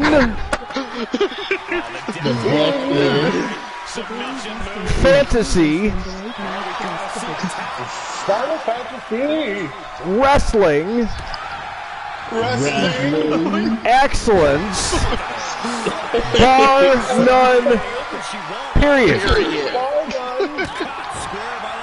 Alright, now let's try it again. Let's try it again. This time maybe in unison. Don't give me the lag bullshit. You're all on the same broadcast, motherfuckers. I will ban all of you. The best in Final Fantasy wrestling history. Egg salad. What? No. That's right, Drew the Man. That is not okay. That is not what was said. There was nothing. I mean, wait, are you related to Christian Cool? Y'all are talking about eggs. I mean, next you're going to tell me you're going to have a bowl of tuna salad. A side of Caesar salad. Ooh. We're going to have some fruit salad for dessert, and later on we're going to have some fruit pound cake. We're going to have ourselves a wee little party. Tuna salad and then pound cake. What is wrong with you guys? Glenola, almost 400 episodes. Did not know the remainder. Oh my good God. You put me on the spot, Archer. My brain goes blank. Can somebody find me a very tiny violin, please? I am in the mood to play some music, and I just happen to have in my pocket the first ever tiniest little sad song that could be played on that very tiny little violin. Hey, I'm very excited. Nobody wants to know what you got in your pocket. Keep your hand out of there. This is a family-friendly show, sir. That's right, do the man. Gaslight. The fourth best in porn parody history. Now, that is not it either. That is not either. But what is the winner of the match, ladies and gentlemen, from Team Boss Apollo, the Freak Nikita Razor, one half of the Wrestle Wars Women's Tag Team Wrestling Champions. And, of course, her partner in crime, Olivia Payne, the Warrior Princess, won her match earlier tonight. Huge night for the Faces of Fear in singles competition. Wow. That is awesome. That is awesome. And that is. And saying that, congratulations to Team Boss Apollo. If we can get a shout out for Team Boss Apollo, please. Angel Terror is a part of Public Enemy. Technically speaking. How come Olivia Payne is not? That's a question. I mean, do you guys not trust her? Is she not, is she not your type of people? Well, Angel Terror part of Public Enemy, but not Nikita Razor. Because she is focused with Olivia Payne right now. Oh, I see what you're doing there. You're backtracking. Did you hear that, guys? Man is backtracking. Man started out talking like Olivia Payne didn't matter. Not part of the group. And but now trying to deflect and distract our attention with another, cockamamie story. I mean, did somebody drop a tree of knowledge of rotten fruit here? What's going on right now? Well, we did offer the Kitty Razor to join Public Enemy with her brother, but she is focused with Olivia Payne right now. Because they are doing one hell of a job in the tag team division, in the women's tag team division. Well, they are the champions, so that's a little hard to dispute, to be fair. So, we are looking. All right. Next on the docket, and I'm going to open up the betting lines in just one moment. I already issued the payout for the last match. This, a triple threat tag team matchup, but this is just not any normal triple threat tag team matchup. This is a six-man tornado tag team matchup, submission style matchup. The only way to win, tap out your opponents. And we have look at the villainy in this matchup. We have the Public Enemy, Demon Razor and Bishop B. White from Team Boss Apollo, and of course Team Titan G. And then we have the Hart Foundation led by Team Christian Cool. And tonight his partner in crime, it is not Bret the Hitman Hart. It is not Jim the Anvil Neidhart. It is in fact Owen Hart, the King of Hearts, joining the Iceman tonight in battle. And they are taking on the reigning, defending, undisputed WCW World Tag Team Champions from Team Glenola and Team Night the Undying, the Omega, Marshall Omega, and War the Machine. I mean, he was out in a match earlier tonight. He wasn't even supposed to be in. Apparently, he is now the Legends Champion, even though, he's not a legend and, well, he's not the champion. So there's that. And, that's right, he was not scheduled in the match. I mean, does he really have to keep doing these things, Glenola? I mean, he's just inserting himself anywhere he wants these days. I've been sending some queries to my sources, and I have heard that there was a kerfuffle in the parking lot, but I do not have a confirmation as to whom was involved. Well, that would be, I mean... Sorry, go ahead. But it would make sense if it were a confrontation between Rowe and Brody, perhaps, but I don't want to make too wild of an accusation without any proof. But there was someone who was stretchered out of the parking lot and taken via ambulance to a nearby medical facility. I mean, was he wearing a furry jacket and looked like a mammoth of a man? I mean, come on. I mean, it should be easy to figure that. I mean, did he even fit on the stretcher? I'll ask. If it was Brody, I doubt he would fit on the stretcher. It might be someone else. He's a very big man. Very big man. Joe's right. We're going to see number 3 worst entrance of all time whenever Christian Hart makes it out. Oh, God. Shots below the belt fired directly at Team Christian Cool. Man's not even here to defend himself, and y'all are attacking him like a bunch of savage hyenas. And by the way, you know, I'm just saying, I'm totally behind you on that one. Well, for Christian Hart, shots below the belt would be a little premature. Well played. It's weird. He no-sells every single shot to the no-no square. I don't know. It's impressive. He really does like the no-no square a lot. And, you know, Glenola did make a good point. And, you know, he did learn it from his uncle. It's interesting, you know, in addition to training in the Heart Dungeon, what else they're learning besides, you know, I mean, you put the pieces of the puzzle together, it is very sus, isn't it? It's a little weird when you think about it. His predilection for the male no-no square, wouldn't you say? I mean, what's your thoughts on that? What are your thoughts? In the meantime, betting lines are open. 4 minutes and 13 seconds left to make your bets on the match. Who you think is walking out with the W? The Wolfpack, the Hart Foundation, or the Public Enemy? And it is now showtime and go time. Let's go. Yeah. I will take the Joker Dame for life, so that they can bask in the glory of this one. Bask in the glory. And you know what? I'm gonna do two. Okay. This is they are somewhat related, so I'm gonna do two. The following contest is All right. How do you ask camels if they want some tea?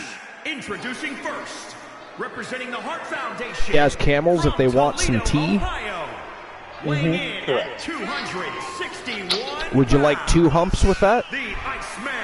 I mean, I don't know. Is it? Okay. You got it.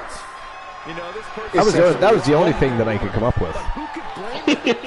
It was the only thing I could come up with. But, you know, that was a fair one. That was a good one. I only say that because I got it right, but I mean... I'm sure they'll hear you when they watch this match 10 times. And I do have a related follow-up. Okay. Somewhat related follow-up. How does a camel go across the desert without going hungry? How does a camel go across the desert without becoming hungry?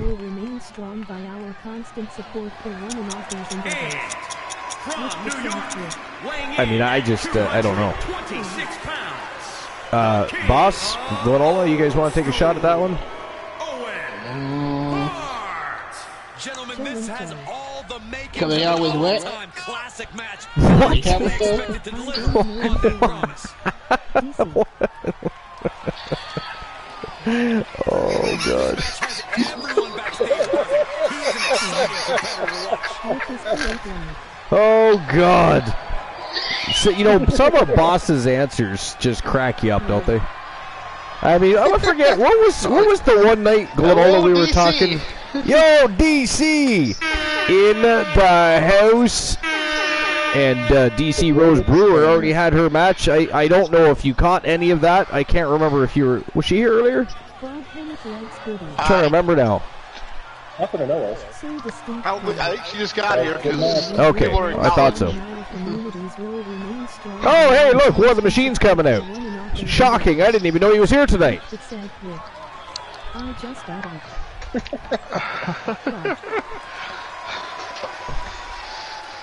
Oh, look, he's got no belt. Imagine that. You know, that whole thing. Oh, he just left it behind. I got a joke. Who gave me a joke time? Oh, he's okay. Look, who has a joke time? I do. Alright. Why do a woman scratch her eyes? Uh-oh. Everybody tread lightly. Remember, Queen Apollo is listening. Why do a woman scratch her eyes in the morning? No idea. But life is great. Archer's a little salty because Elijah Archer got put ended up in a match with War by surprise.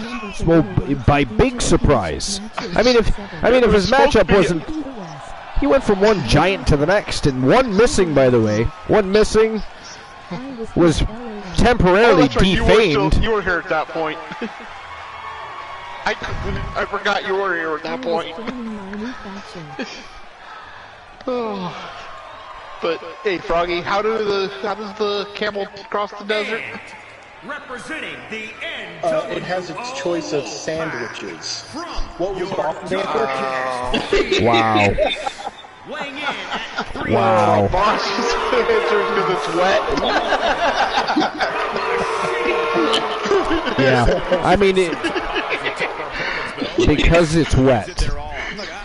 Because I believe he did add in because it's a camel toe. However, you know, as villainous as that answer was, yeah, I don't think he said anything about a camel's toe. He was just talking about crossing a desert. If you were a camel, how would you cross the desert? I don't know where, because it was wet, would come into play there, or how that correlates with a desert. 61 pounds. The Marshall. That is not funny, Froggy. And also not appropriate timing. You know, well, okay, I get it. Wet fart, ha ha ha. Ha ha ha ha ha. Everybody's laughing. Let's all applaud him while we're at it. I did not mean that. Do not applaud him. That's why the woman has to clean her eyes in the morning because of the... Who's frapping? This is not the time for that. This is Starrcade. Applaud him. That did not sound like applauding. That was applauding. You know? That was Well, I have to applauding. be somewhat. I have to keep it down somewhat. You know, parents are asleep upstairs. Why are your parents sleeping on the roof of the stadium? That is disturbing. That is very disturbing. You know what? Don't answer that. I don't want to know. I forget I asked. I do not want an answer to that question.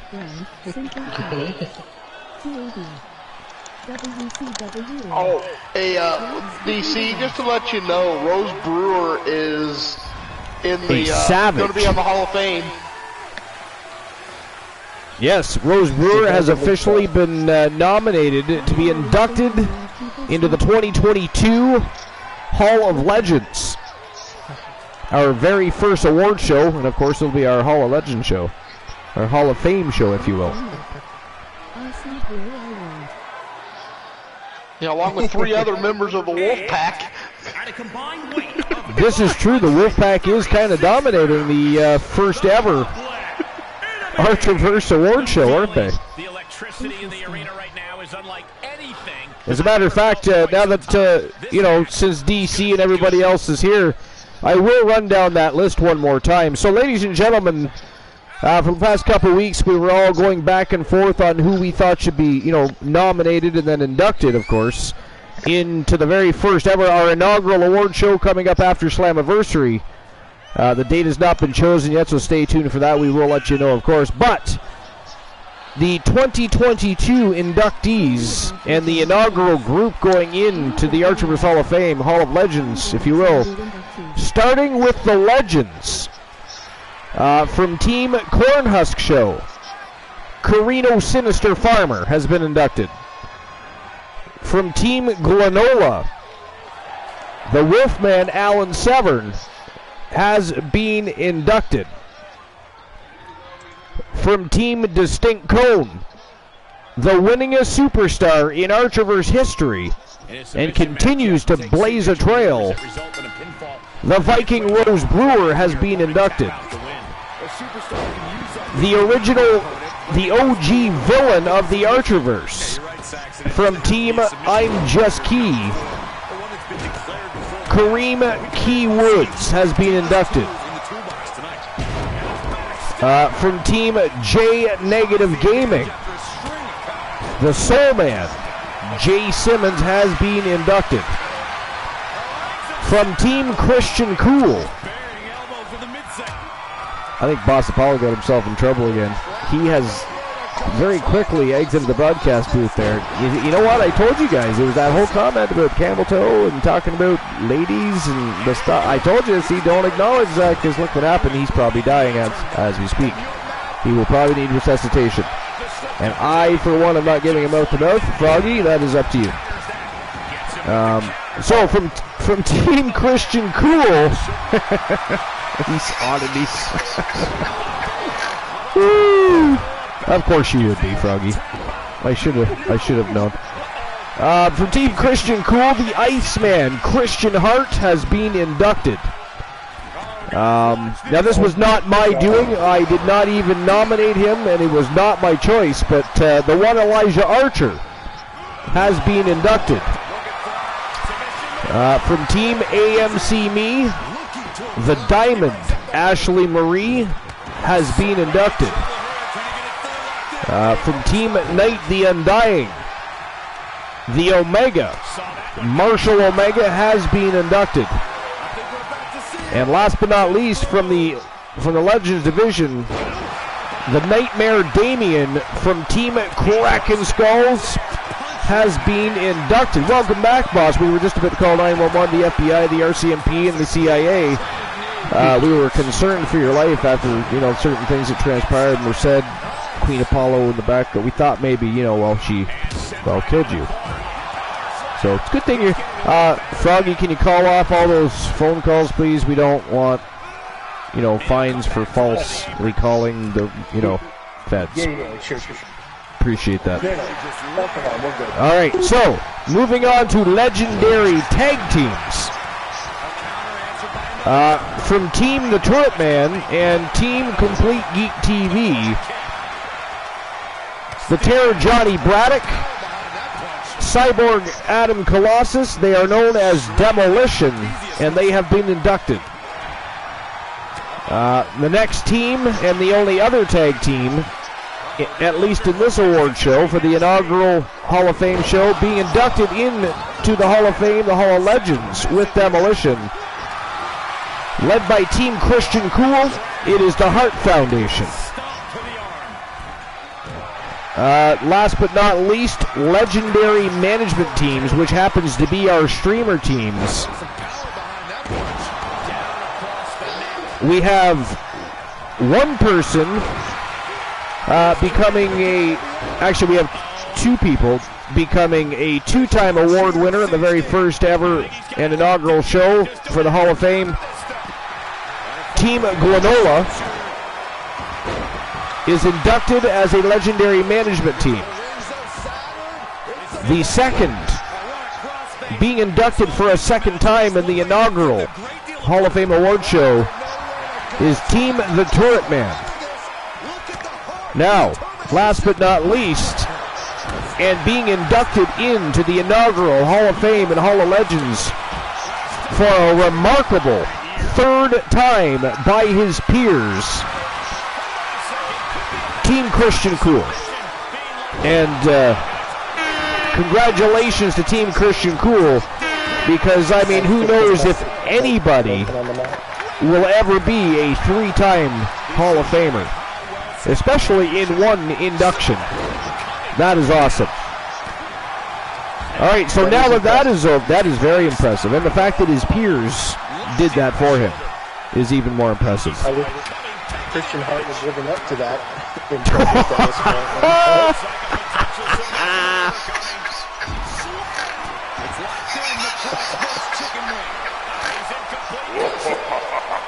Oh, that was bad. Awful. Anyways, so now that those people have been inducted into the Hall of Legends, what we are voting on now, and you can participate in by going to the Archiver's Discord. Can we drop that link, please? Right now, we are voting on who we think should win the Men's Wrestler of the Year, the Women's Wrestler of the Year, Most Underrated Wrestler of the Year, Most Improved Wrestler of the Year, and last but not least, the Shocker of the Year. Which moment shocked you guys most from the last year? Now, I myself nominated and would make also a third time for him, just not in the Hall of Legends, it'd be an additional award. But, however, Johnny Braddock winning his very first Wrestle Wars World Championship. The man has been around since the Archiver's 1.0. That title eluded him for many, many moons, and he was finally able to become victorious and win that belt for the very first time just not too long ago, actually. So I nominated him. Joe Link.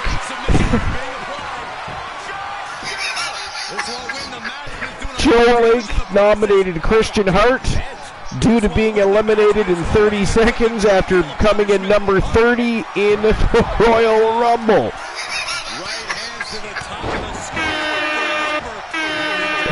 Oh, Joe Link. All right, so nominate Tia Steven when she lost. She got her ass whooped. that was she. Yeah, she got starched. I forgot about that. You can put that in there. I mean, you just got to go to the Discord and go to the Shocker of the Year and put it in there. Okay. Hold on. Who beat her that day? Who was it who beat her that day? So the Wolfman. Yo, Christian Cool. What's going on? Welcome in. Episode number 423.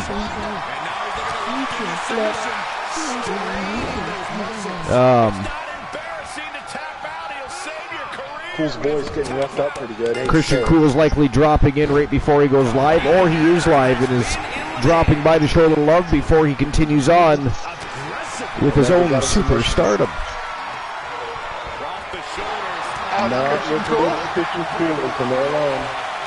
What's going on, Christian Cool?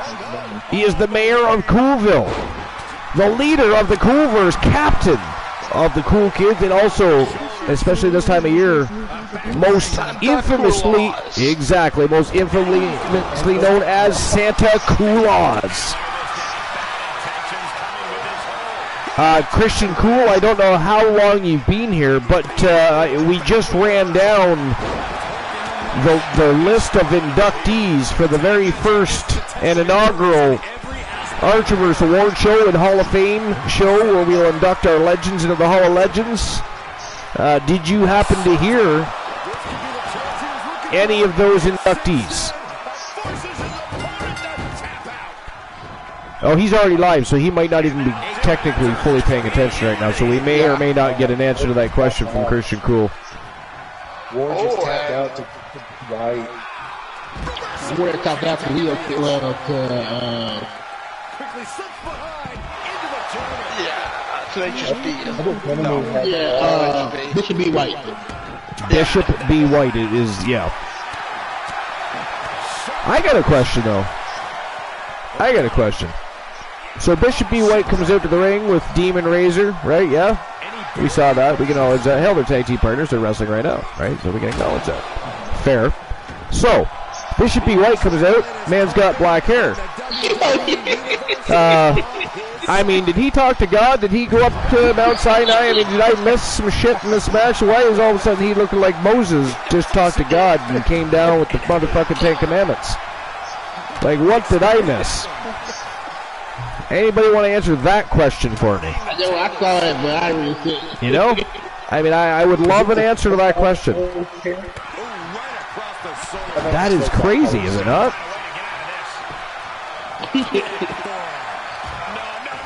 That is crazy. Holy crap. Omega just taking it to Razor. Wow. No one's having a good time in this one. By the way, did you finish your list? No, I'm on 10 of 25. The boss still has a joke. We never heard the punchline. Punchline, in which case... Why do a woman... Wow, his phone even sounded like a woman when he said that. That was perfection timing right there. I mean... That was awesome. I mean, I applaud that. Yeah, that's right. Applaud him. That was awesome. The timing there was impeccable. Making that shoulder a priority.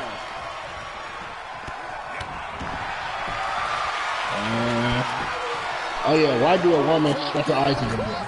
Oh, that's right. That's why we weren't continuing with the list. Boss Apollo had a joke. No idea. Anybody else? I'm literally on the edge of my seat with anticipation. Because she had no balls to scratch.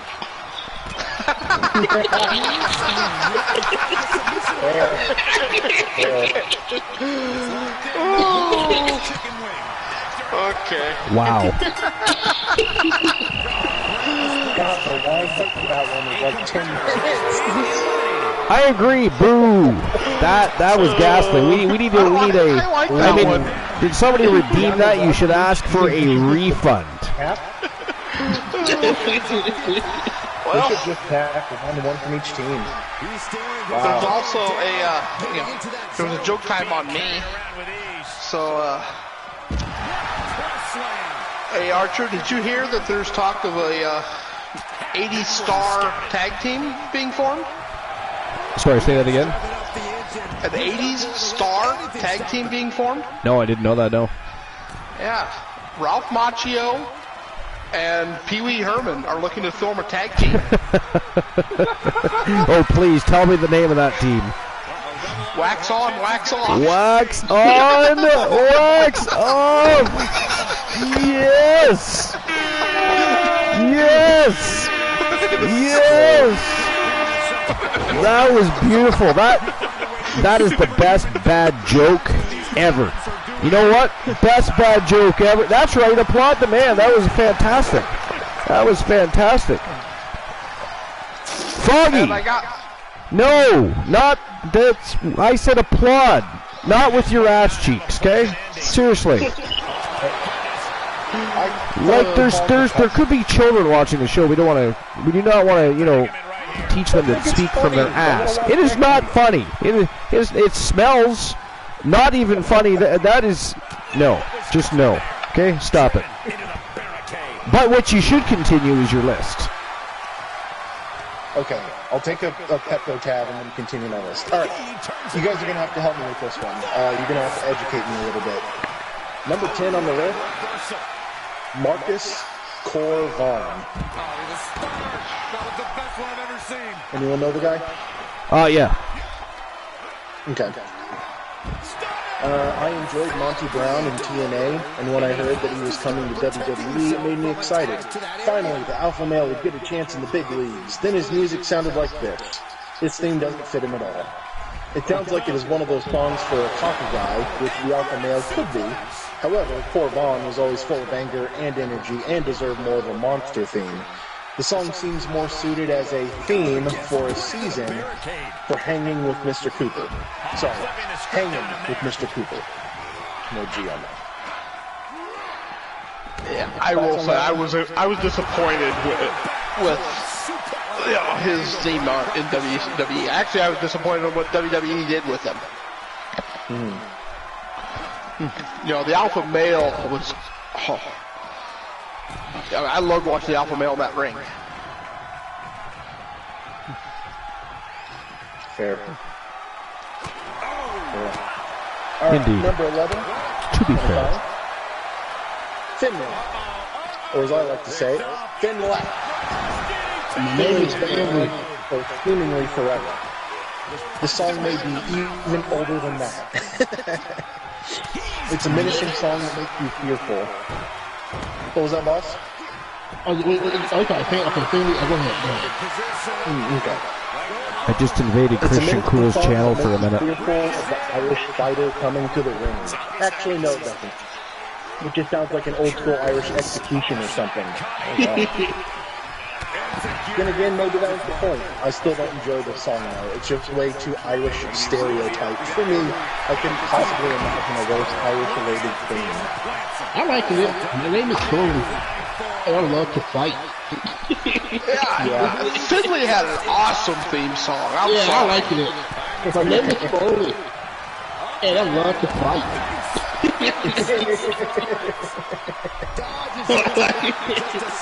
Alright, so some contention on that one. Fair. Oh, Jesus. Okay, the next... The next entry is 9 words long after the name. Number 12, Hornswoggle. The entire summation is, oh man, I forgot about this awful song. Yikes. I just invaded Christian Cool's stream to tell him about his being inducted 3 times into the Hall of Legends.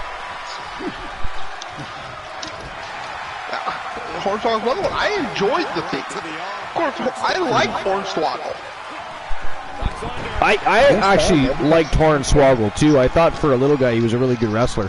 And he was willing, he was willing to put it all over the line. And did you see some of the things they let them do to him? Oh, yeah. Or he let them do to him. Not just he.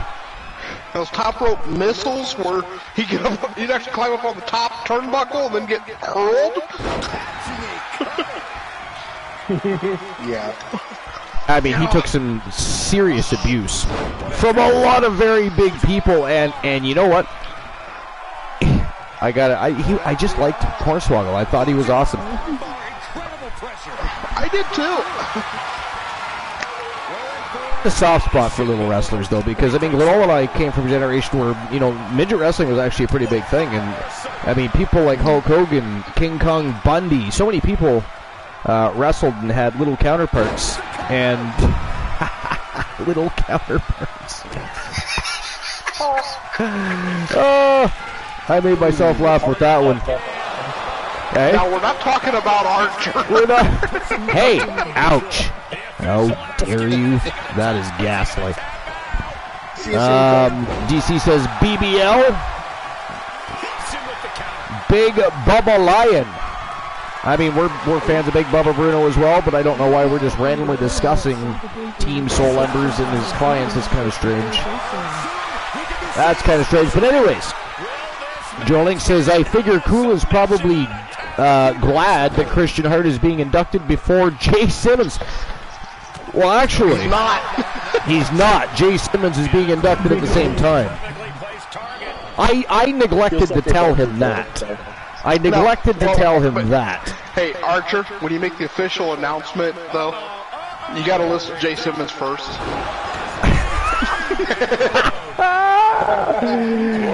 You are evil tonight, but I like it, though. I like it, and I applaud it, by the way. I fully support it.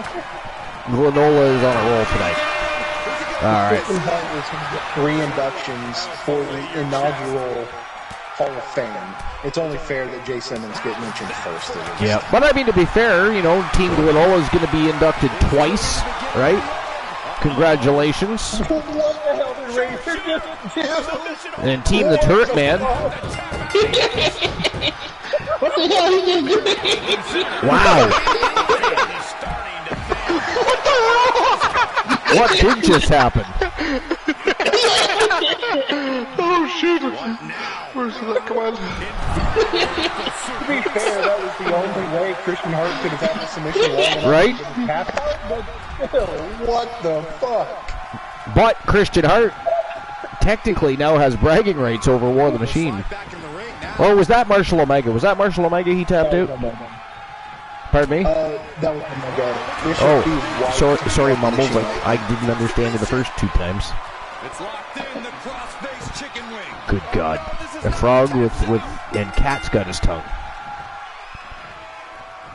Oh, wow.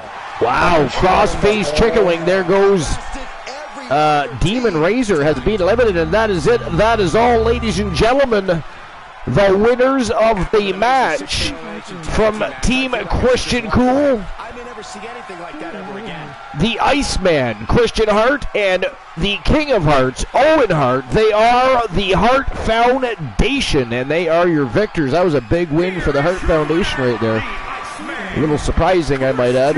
No offense to Team Christian Cool. I actually thought the Wolfpack was going to walk away with that one. And no offense to you either, Boss Paulo. Your team's great too. Woo! Everybody's great. But I thought the Wolfpack was going to win. But anyways, I'll issue the payout for that. Give me a moment while I do so. The winner of the match, the Hart Foundation. And 6,900 Archer vs. Bucks being distributed right now. There you go. And I'll get the betting line ready to roll for the next match of the evening. But congratulations to Team Christian Cool. Big win for the Hart Foundation as we head into Sunday night's second annual Archiverse Slammiversary. But, ladies and gentlemen, it's time to get the show on the go. Let's keep things rocking and rolling. Okay, so I'm going to need some help with this next guy too. I don't really, and this one's going to be hard to pronounce, so forgive me. Okay, but what are we helping? Number 13 on the list is someone named Johan Kana. Am I saying that right? It could be Johan. Spell the last name. Okay. C-E-N-A. Kana? Oh my God. Kine. Kine? I don't see an accent. Okay. Anyway. That is not funny. Not funny. Between John Cena's generic phase as his basic thugonomic theme. I know many were expecting Cena's current theme to be here, but that at least worked for him because it is his own song. This sounds like generic music that they put into a WWE video game in a menu screen. That's likely because that's exactly where his music is from. Someone should tell the DJ to stop scratching the record so much it isn't making the song any better. Wow. Somebody's a John Cena hater. I was like, Archer, all yours. I mean, yeah, I'm not going to touch base too much on this, but I will say it does certainly seem like I can hear myself speaking in my own head. It's very clear. I believe somebody's using Verizon Wireless. Anyways,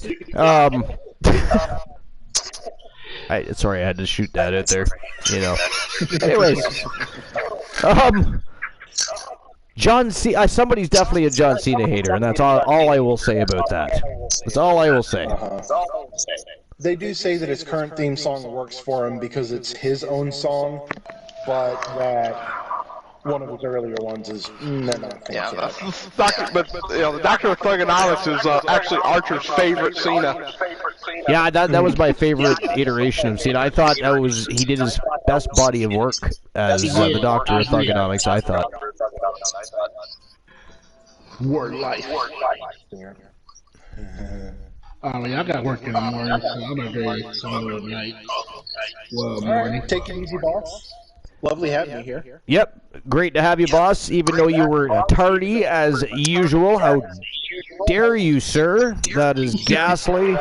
That's right, Boo the man. Not only was he tardy, he's leaving early. The show is not over, but it's fine. We will, sadly, we will have to just keep the show rocking and rolling without you. The party continues. Good night. Get the fuck out. Goodbye.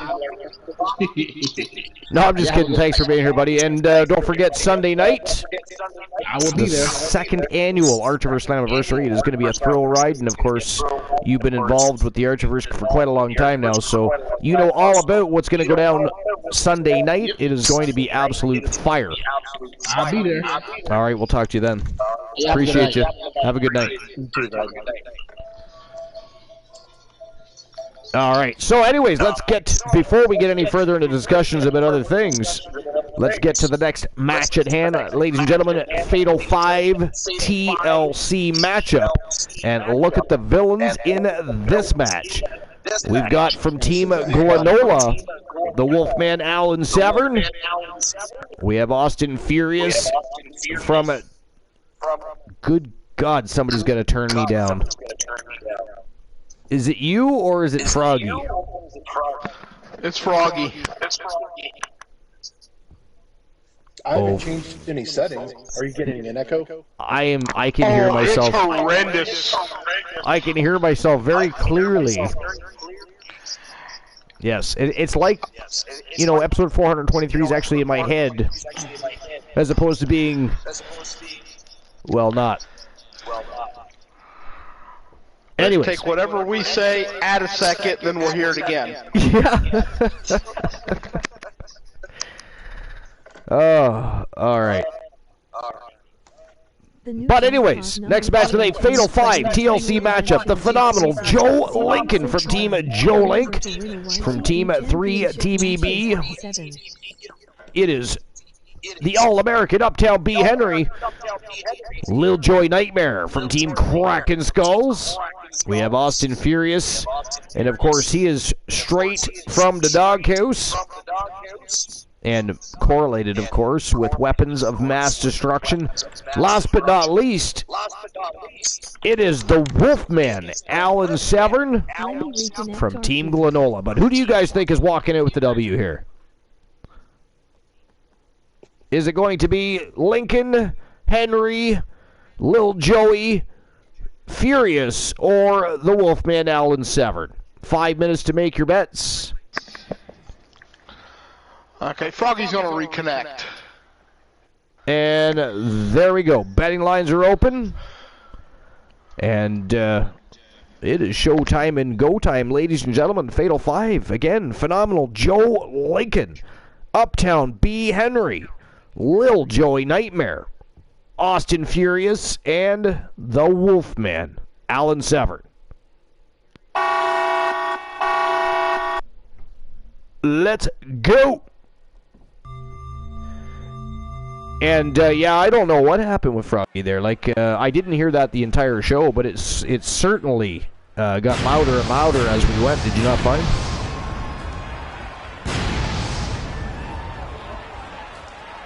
Glenola, you're the only other person on the broadcast at the moment. I'm muted because I was sneezing, but they, I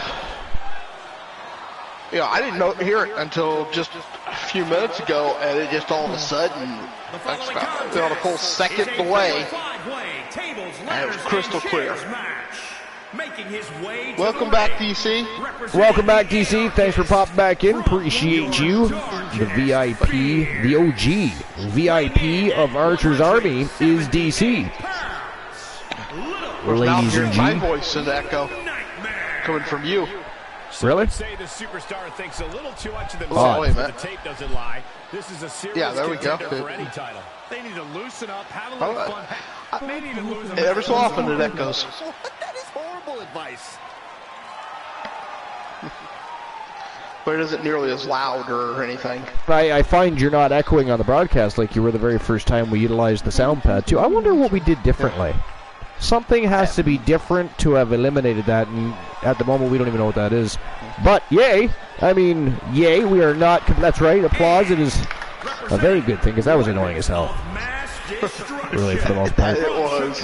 Oh, good God. So anyways, we're waiting on Froggy to adjust his broadcast settings and rejoin Glenola and myself. In the meantime, incidentally, who do you think is winning this match? Wolfman. Yeah, that was a bad question for you. But I mean, I had to ask because, you know, Froggy's not here. Yeah. And in this case... Froggy shit the bed. Well, you can only pass so much gas before that happens. Right? We were warning him all night. You don't play with fire, you get burnt. In his case, he played with farts and shit. So... you guys, who do you guys think is winning? DC, what about you? Life is great.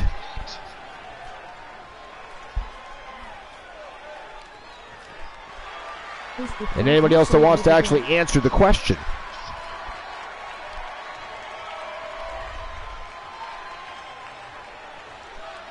And representing Tons of Funk from Boston, Massachusetts.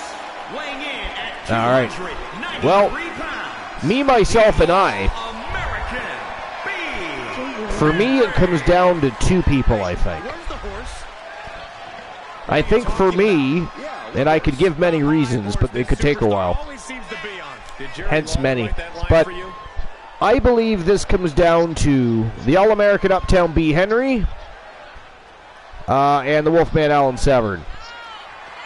Because both have shown, I mean, they have come leaps and bounds from where they were at the beginning of the season. They've both had huge victories lately. You know, the Wolfman's even been champion again for the first time in many moons. I mean, a lot going down. I believe they are both hungrier than the rest of the people involved in the matchup. I'm not saying that the others aren't capable of winning matches. They, of course, are. They're tremendous talents. But I think the hungrier of the bunch, and there's two of them, I believe it is the Wolfman and the All-American Uptown B. Henry. The question is, which one of them are hungrier? Which one are hungrier? Now, Glenola, if the Wolfman were not to win this match, who would you have chosen? Out of curiosity. B. Henry. Okay, so your thought process is kind of the same as mine then at this point. Okay. Yeah, I can't, it's hard to go against, Tons of Funk or, individual members. But at the same time, the Wolfman, you never put it past him. And, I just got to go with the Wolfman on this one. Well, I mean, plus he is your client, so it's a little weird if you bet against him when he's... Yeah, but it wouldn't be the first time. Fair. Welcome back, Froggy. Why, thank you. Is the echo gone? It appears to be.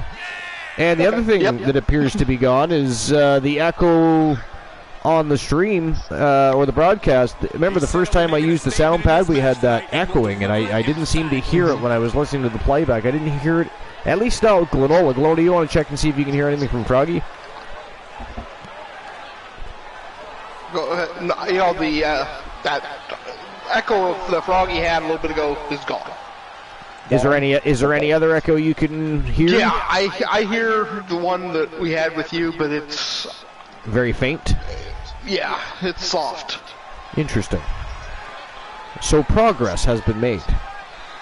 Definitely. Somehow. We're just not sure how. Yeah, I'm not sure what would have changed either. Well, I mean, on Glenola's channel, we literally had no echo, which was disturbing and unfair and ghastly in many ways.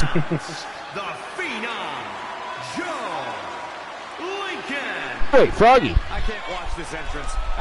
Having a quick look at this matchup at hand, who do you feel is walking away with this one? Fatal 5 TLC matchup. I have a real tough time. It came down to two people for us. I have a real tough time choosing whether Wolfman or Joe Lincoln has the edge in this one. Ooh, Joe Lincoln for... and we meant no disrespect to Joe Lincoln whatsoever, but we thought it came down to, just because of recent happenings and success, not that Joe Lincoln hasn't had that same thing happen, but it came down to Uptown B. Henry and the Wolfman for us. Fair. Yeah. So Joe Link says Christian Hart wins this. Welcome back, Mad Dog. Mad Dog. In the house. What's going on, Mad Dog? How are you all doing? Bell rings, tables, ladders, and chairs match officially started. Don't forget to follow along on social media. #WWE TLC. Look around ringside. We are not short of objects meant from the top. His aggression, just pure brutality. All right, so anyways, Froggy, were you done your list? I'm on 14 of 25. 14 of 25.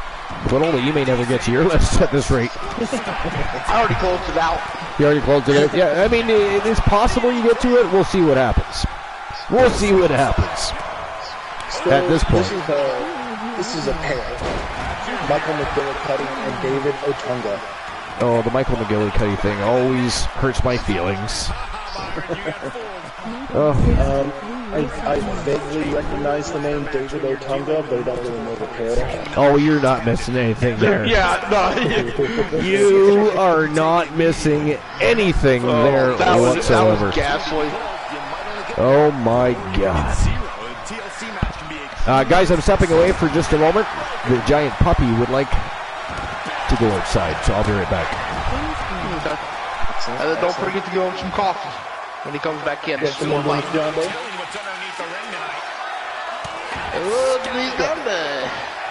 back into the ring. Number 14, Martin Miguel Cuddy and David Otunga. I liked this song when it was attached to Justin Gabriel for a few weeks. Then it was thrown onto these two idiots.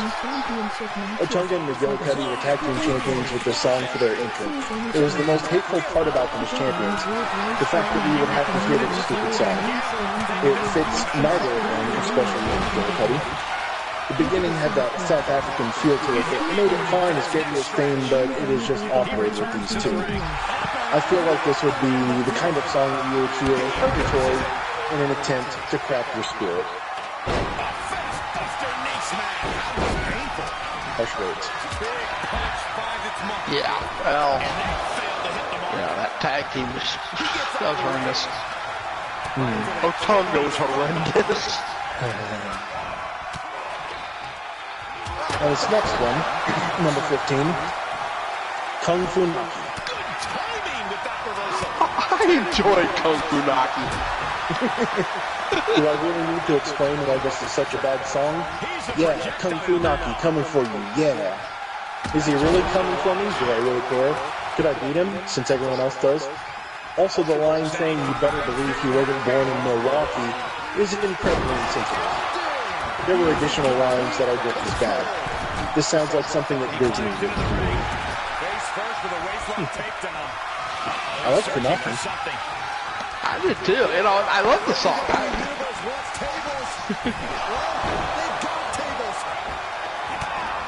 This is a great one. Number 16, Jesse and Festus. Biscuit and Gravy apparently made Jesse and Festus men, but couldn't make them tag team champions in their stints in WWE. There isn't even a part of this song that I can look at as a good aspect of it. It's just all bad. The only really funny part of this song is this video, which we can't make, which edits the song into other people's themes. Some of them are all hilarious. If you watched this and didn't hate the song before, you will now. Be prepared to have it stuck in your head today. Again, that was not a bad song.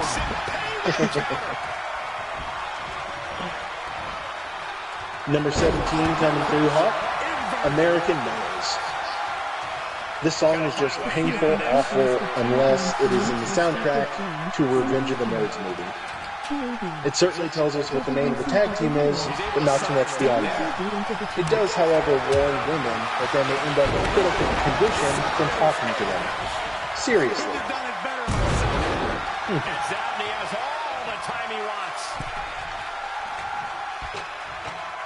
Don't recognize that one. Do you know Simon Bean? Oh. Yeah. Horrendous. That is just... He came out to the ring on a Segway.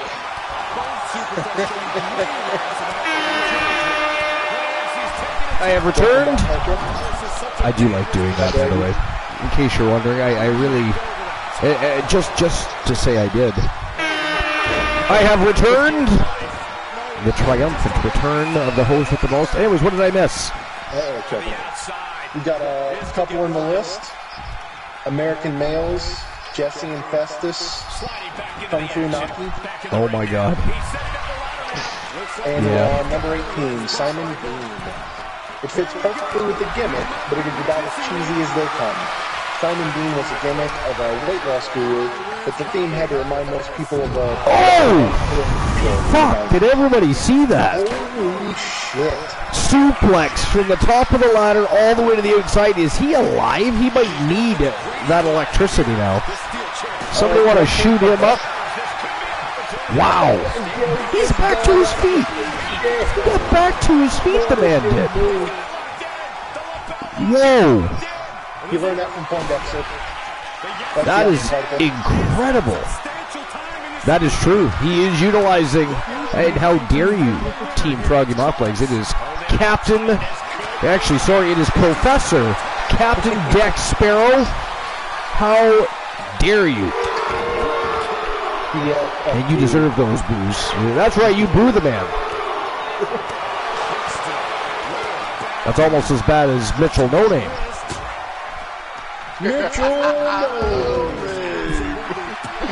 Good old Soul Embers in the Struggle Bus days. Mitchell! No name! How dare he? That's right, Blue Soul Embers. I don't care, he's not here. That's right. Now the next one. That's not funny. I know it wasn't Froggy. He was in the middle of a sentence. That is not funny. Yeah, that one wasn't me. Possible fart deniability. Fart deniability. Number 19, TL Hopper. Who the hell? I'm trying to remember who TL Hopper is. Yeah. It says it's a plumber gimmick, so I think Denise Grande! In the house, welcome in. Thanks for stopping by. Appreciate you for being here. What's going on? What's new and exciting? Oh, wow. He also wrestled as Uncle Cletus. Uncle Cletus. It's a plumber gimmick, so I think we all know what the theme is going to be. I just can't imagine what the heck they're flushing that takes that many flushes for it to go down. If I were the opponent of TL Hopper, I would ask the referee to have him wash his hands first. Yeah. I mean... yeah. Number 20, David Flair. Oh. Yeah. The infamous David Flair theme. It's generic personified. The most enjoyable part of this theme is the video, which is about as random and generic as they come. This has inspired countless Titantrons made for others with Flair-style graphics. There's nothing stylish about this theme, as you can clearly see that they did no favors to the son of Ric Flair. It did not. I mean... Yeah, I'm going to leave in a way, he doesn't deserve anything good. I'm sorry. I hate it because it was one of the biggest... Oh, look at this! No way! Ladies and gentlemen, the winner of the Fatal 5 TLC matchup from Team Glenola representing, and he is the leader of the Wolfpack. The Wolfman Allen Severn, your victor. Wow! Congratulations, Team Glenola. You know, David Flair was such a... I don't know how to even put it. He inherited none of his dad's ability.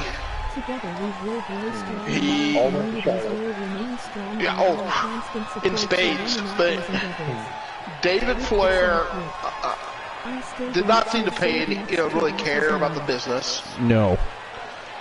As a matter of fact, I heard a rumor. There was a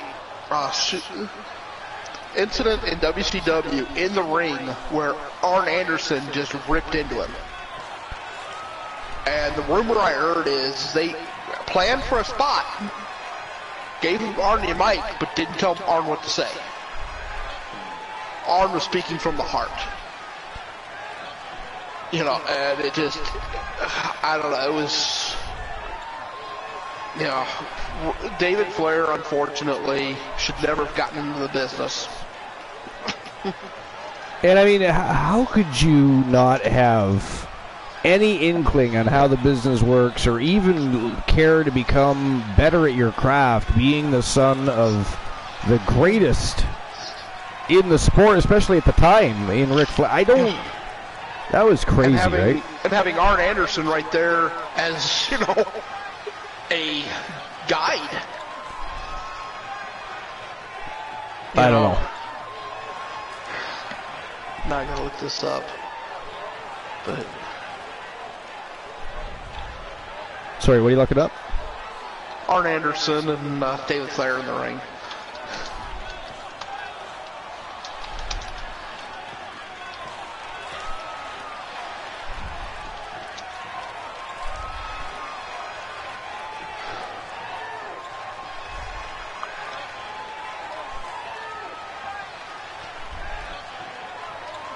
And what did you find?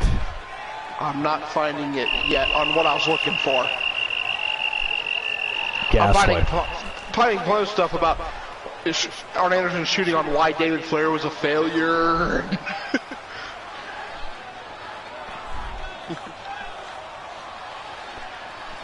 I mean, mostly lack of heart and caring about the business, I think, is, you know, for the most part.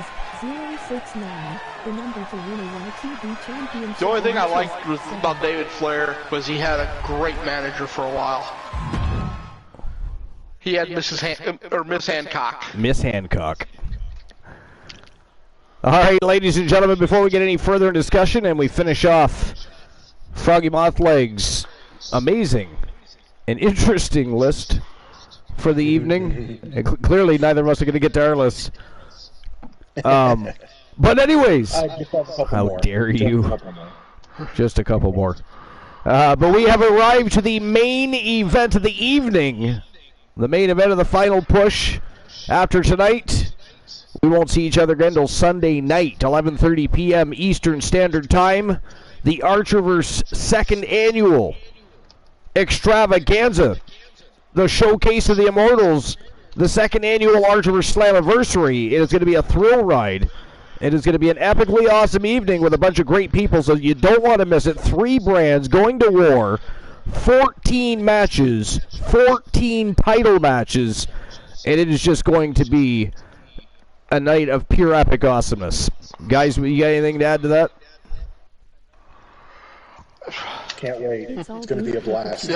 It is going to be a lot of fun. I'm excited. And again, it is a big night for the Archerverse. Any of us that have been here since the Archerverse 1.0 or even 2.0, Glenola's been here for almost 400 episodes. Christian Cool, almost 400 episodes. The Turret Man, etc. It's a big night for us in general because, you know, we think and reminisce about all the fun we've had, you know, the evolution of the Archverse, expanding over onto YouTube and the success we're having there with YTD Academy, meeting all of you, continuing to meet new people, new subscribers, new followers. I mean, we've said it time and time again. I personally believe we have one of the greatest communities on Twitch, and we've 2 years with a wrestling community, and we've never had an issue.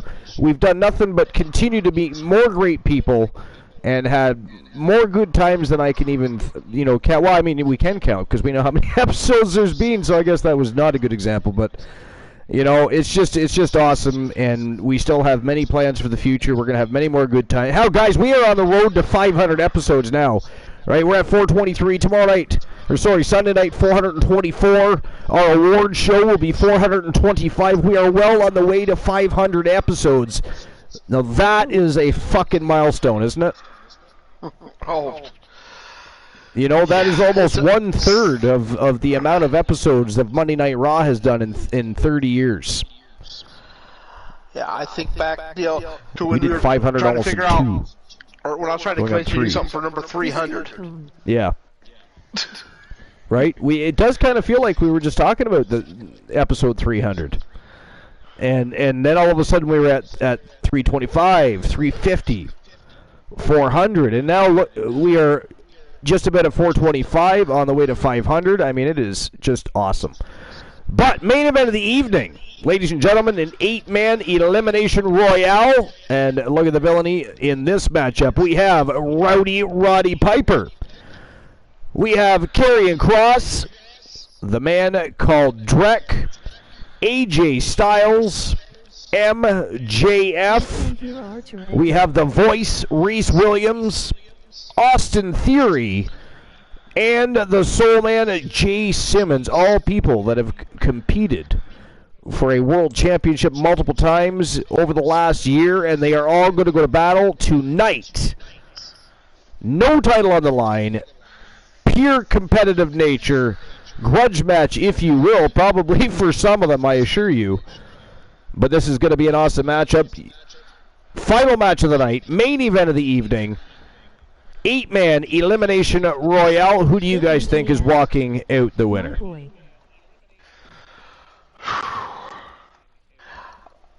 Man, I got to go either the Soul Man or Reese Williams. The Soul Man or Reese Williams? Froggy? You know, I'm kind of leaning that direction too. I mean, champion after champion after champion here, but I'm going to say Soul Man. You're going with the Soul Man as well? Yeah. Okay. He is impressive every single match, and he's been dominant for longer than most people have even been in this company. So, okay, fair. I mean, for me, it comes down to, I think. Ooh, this is tough. I'm gonna go with either the Soul Man Jay Simmons putting on an absolute clinic here tonight. I mean, because he's formidable, he is resilient. Man, they're all so good, and they've all been involved in the championship picture. I think the other person I got to go with here is the man called Drek. I think Drek is a real threat to this matchup. I don't know. I think Drek or Soulman. I don't know. That's what I think. But I also see the voice Reese Williams up there. But look at the cast of villains up there right now. Roddy Piper, Karrion Kross, AJ Styles, MJF. I mean, holy crap! Austin Theory. That is a main event. And there's no title on the line. But this is all. It almost feels like a championship matchup, doesn't it? Considering how many of them have held the gold. Right? That's what I'm saying. Elimination.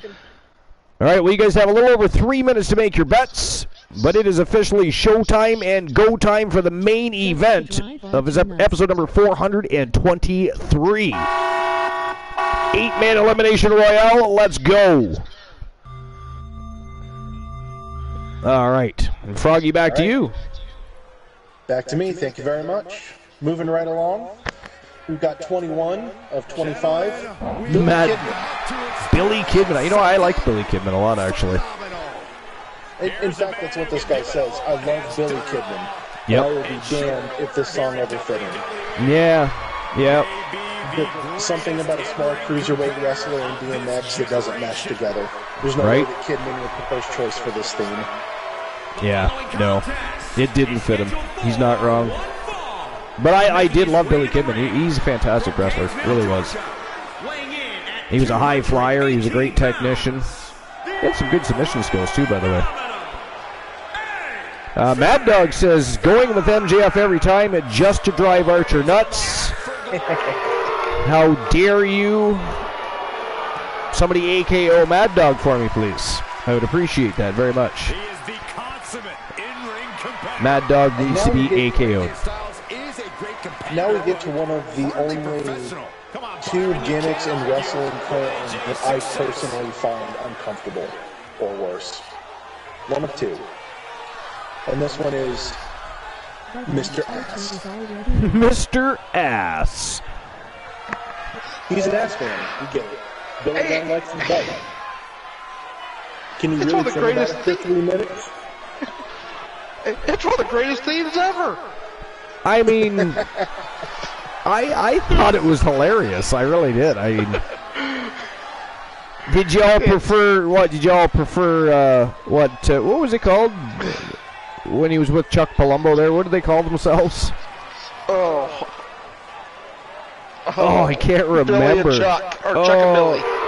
Yeah, one of the two. Billy and Chuck sounds about right. No. Why'd you have to remind me of that? That's got to be the lowest point in Billy Gunn's career. Speaking of low points, check out MJF here walking out to the ring with War of the Machine and Marshall Omega's WCW World Tag Team title here. Now, I know Legacy are the champions, but how does that make you feel? I mean, how do you respond? I mean, are you guys looking forward to eventually getting back into the ring with Legacy? Inquiring minds want to know. What do you think of MJF parading that title around like that? I mean, what does that? How does that make you feel? War wants to get back in the ring with them, but we'll just leave it at that. Well, I mean, when it concerns to winning the championships back, I mean, we're not talking, dismembering people, etc. Although I do, it is, rather amusing to watch War tear people apart, except for when it's Archer. That was a little hard to watch. Well, you gotta do it. Archer definitely can do the splits. Indeed. He can.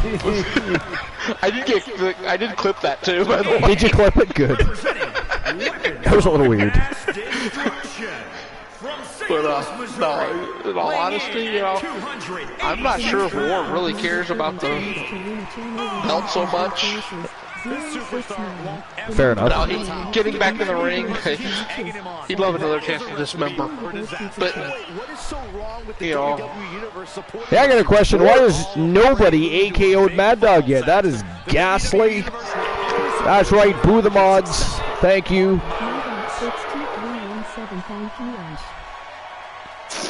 Not funny, Froggy.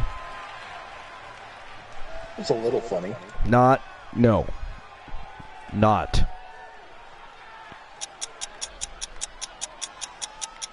RKO because I Where'd Glenn go? Oh, there he is. Okay. The next one I know is going to have some contention, and actually this is one that Glenola and I talked about today. Okay. China. Ooh, China. So what was the? So I believe I was probably away from the broadcast booth, obviously, because I don't recall. But what was the discussion regarding China? We were talking earlier, you know, going back to was it last night? I think when we were talking about the most attractive or the sexiest divas or whatever. How it was. Okay. Let's talk. And we were talking about, you know, China was a very lovely lady. Yeah, I mean, especially after she had her surgery, because she had that bone problem, right? There, she had that enlarged jaw she had trimmed down. But you know, I actually mentioned her theme song. I thought it fit her so beautifully. You know, with the, you know, don't treat me like a woman, don't treat me like a man. Now tell me, did you all see her Playboy issue? I didn't see the issue. Ghastly. I saw You call yourself a China fan. And you call yourself a China fan. And oh yeah, you know, that's what I hear too. Well, you know this. Bunch of cops. It's just a prelude. Well, we all know Archer loves cock. How does Archer get? How does Archer get dragged into that situation exactly? Explain to me that, please.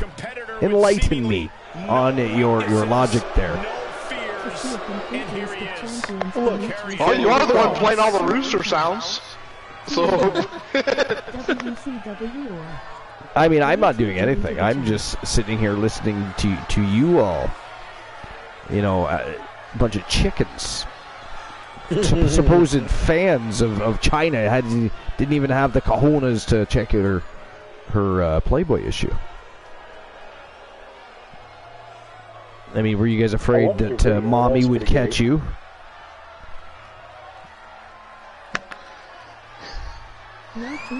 Archer, with the age I was watching China. Yeah. I was in my 20s already. I mean, that doesn't mean anything. I mean, technically, you still live with mommy, so therefore, you wouldn't want to be caught looking at the magazine when mom came home. The embarrassment of you with, you know, a sock in one hand and a magazine in the other. I mean, his body like it was a playground.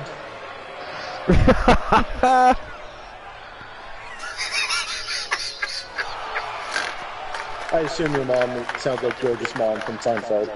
Wow. Wow.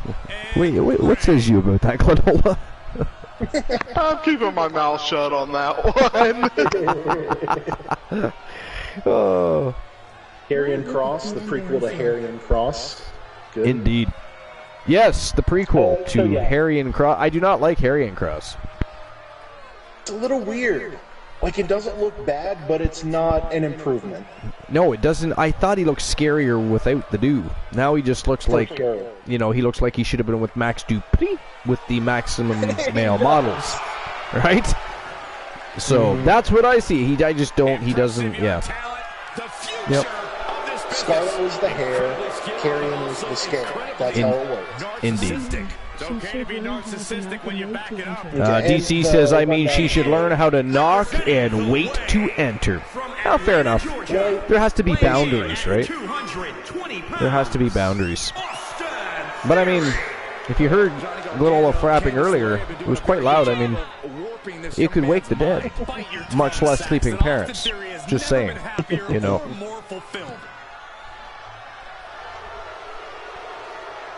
But yeah, anyways. It sounds like the rundown of China's entrance theme is more a critique of the lyrics, which is, you know, don't treat me like a woman or a man. In fact, we shouldn't treat her like we know her, which is easy because most of us don't. The theme believes that we should treat her for just who she is, but she just told us 3 things to not treat her like. These are very confusing directions. I think you should have. I think you should reread that and do it more. You know, how would you say it? More. Don't treat me like a woman. Don't treat me like a man. Don't treat me like you know me. Just treat me for who and what I am. You know, it fits so perfectly with the character of China. You know? It did. Yeah. The only woman to ever win the Intercontinental Championship. Yeah. Yeah. I mean, I wasn't. I'll be honest. I wasn't. I can't say I was a fan of that, to be fair. But you know, to be fair, it's still an acclaim that only she has. That is true. And she was in the Men's Royal Rumble. True. Right? True. So she accomplished quite a few feats that no other woman wrestler ever will, likely. At least not in the WWE. And that put on a hell of a match in the 2011 Royal Rumble. Yeah, no, so 2001 Royal Rumble against Ivory. And here comes the man that everybody seems to be, the general consensus is going to take this matchup from Team J Negative Gaming. He is, of course, the arch nemesis of the Wolfman Alan Severn, who we just watched victorious in a Fatal 5 TLC match not long ago. He is the Soul Man Jay Simmons, multiple-time champion and tag team champion. The next one on the list, number 24, X Factor. Yeah. And old Robbie Robs says, I actually enjoyed X Factor, but this theme is not a part of it. Uncle Cracker doesn't belong in the WWE. This song is better off being a Kid Rock song since it pretty much sounds like one. Just Incredible, Albert and X-Pac didn't work out very well as their own spin-off of DX. No. They blame this theme for that problem, as well as most of the rest of their gimmick. It was ghastly, you know? It really was. It was just ghastly. And the last one, number 25. We're there. We're there, guys. We have reached the finale. We have reached the finale. I mean, how fitting! How fitting, all right? It's the main event of the evening. It's the final match of the final push. The final match until Sunday's second annual Archiverse Slammiversary, and the final of your list. Interesting. Fitting. Last one, number 25 of 25. 25 of 25. Let's go. NWO Wolfpack. NWO Wolfpack. And go. Let's end on this note with the NWO Wolfpack. It certainly isn't remembered nearly as much as the original NWO theme, and I can't imagine why. This theme officially made the NWO way too redundant. This was around the time where I just wanted to see the NWO Hollywood, the IWO, and even the BWO. The Wolfpack was the worst incarnation of the NWO, at least until NWO 2000 was born. Okay, Archer. This guy's got his head so far up his ass.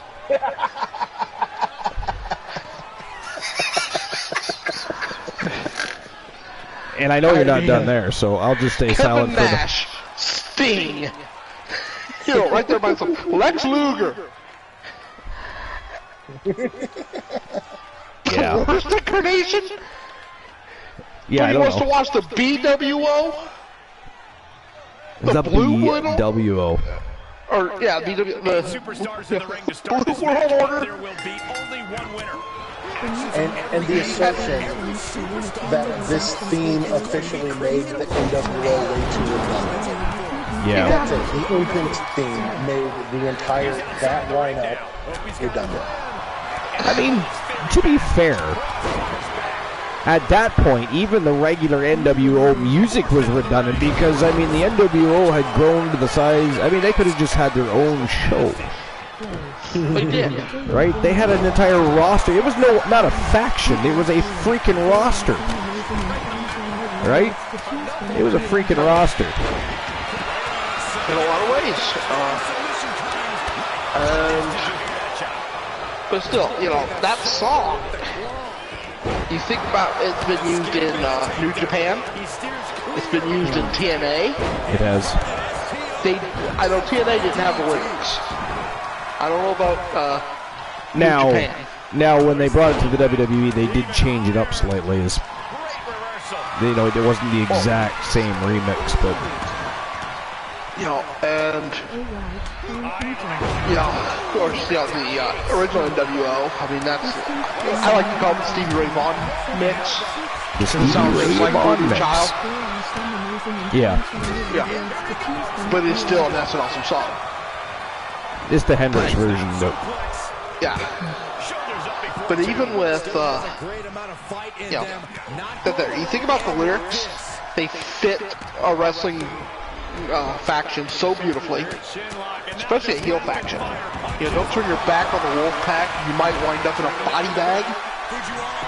That fit, you know, it is so perfect for, you know, a heel wrestling faction. yeah. Musically, you got that wolf sound, which starts off and gives you kind of a little bit of a feel like you had with the Horseman when you heard the horse, but it set it apart. And then you had that music. That was one of the best wrestling themes of all time. I actually had it on a playlist. I had downloaded the song and had it on my iPod. Did you? Yeah. I found it on YouTube without crowd sounds. Ooh, nice. Yeah. Very cool. Yeah, I had that one, and I had, what's the other one I downloaded? I don't remember now. There was another theme song I had. I believe Karrion Kross has just been eliminated by Drek. Oh, damn. Yeah. But yeah, this guy's got his head so far up his ass. He's going to have to go to the Yep, dentist. Joe Link has for a confirmed rectal it. exam. Kross is, in fact, out. He is eliminated. And there he goes. Goodbye, Kross. Thanks for coming out. Lovely parting gifts next time.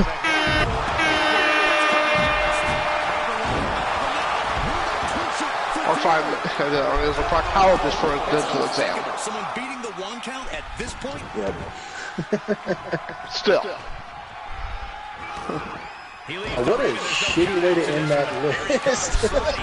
Kind of. Overall, it was a decent list. There was quite a few, especially later on, that, you know, I mean, Mr. Ass, China, I mean, but he started off strong. Yeah, he did, yeah. Taking it outside the ring now. Oh, it's not going to be good. All right, so far, what is your biggest surprise of tonight? Personally, starting with Froggy.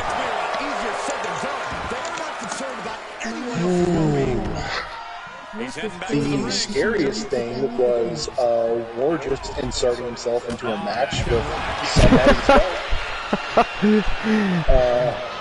The most, I don't know if I'd say shocking, but the most surprising moment was the Demon Razor catapulting himself off the side of the ring like nobody. Yeah. That was crazy. He just needed a rest. I would guess he needed something. Yeah. He switches it back around. Man, Roddy Piper's like a slithering snake out there. This place is starting to rock. every time the voice gets a hold of him and tries to plant him. Oh, hey, the ref decided to rejoin the matchup. Good for him. I don't know if he was afraid to re-engage. I mean, he has almost been hit a few times. There. 1 count only. Piper. I mean, he is not exactly putting up the best of fights against Reese Williams, but he is certainly showing some heart out there. But anyways, yeah. What's okay? So Glenn, what's your surprise of the night? Well, I agree with Roy about Thor, and actually being announced as the champion. Yeah. Oh, the Soul Slam. Austin Theory might be heading to the back here in a minute. Oh no, he kicked out. Wow. That's probably the biggest one I've had tonight. Yeah, I mean, I guess. By war, I'd probably, if we were to poll the audience, they would say the same. I mean, War the Machine inserting himself into a match he's not involved with. I mean, and also, again, what happened to Bruiser Brody? Yeah. And you notice War came out later, and he did not still have that championship belt. They did not declare him as the champion. The whole thing was weird, wasn't it? Yeah. I mean, inexplicable. Expect the unexpected here at the Archiverse. And remember, ladies and gentlemen, Sunday night, 2 nights away, the grandest stage of them all, the spectacle of spectacles, the showcase of the Immortals, the 2nd annual Archiverse Slammiversary, goes live at 11 p.m. Eastern Standard Time. 14 matches, 14 titles on the line, 3 brands going to battle over bragging rights, supremacy, championship gold on the minds, and of course they're all looking to be immortalized amongst the wrestling gods. It is going to be a fantastic evening with a whole lot of fantastic people. Some reminiscing about 2 years of the Archiverse, and again, team members like Glenola and Christian Cool and the Turret Man have been around for just about 400 episodes. And again, we are at 423 tonight. So there's definitely going to be some reminiscing and looking back with fond memories on some of the great times we've had. And again, we're going to have many, many more great times. We're on the road to 500 episodes now. But don't miss out. It is going to be a great time, so make sure you got your notifications on. Make sure you write it down, email yourself, send yourself a text message, an Instagram message, TikTok yourself saying that you're going to be watching the show live Sunday night. It is going to be the biggest show we've ever done. It is going to be an absolute phenomenal time. So be there 11:30 p.m. Sunday night, 2nd annual Archiverse Slammiversary. It is our showcase of the Immortals. And AJ Styles has been eliminated. Goodbye, AJ Styles.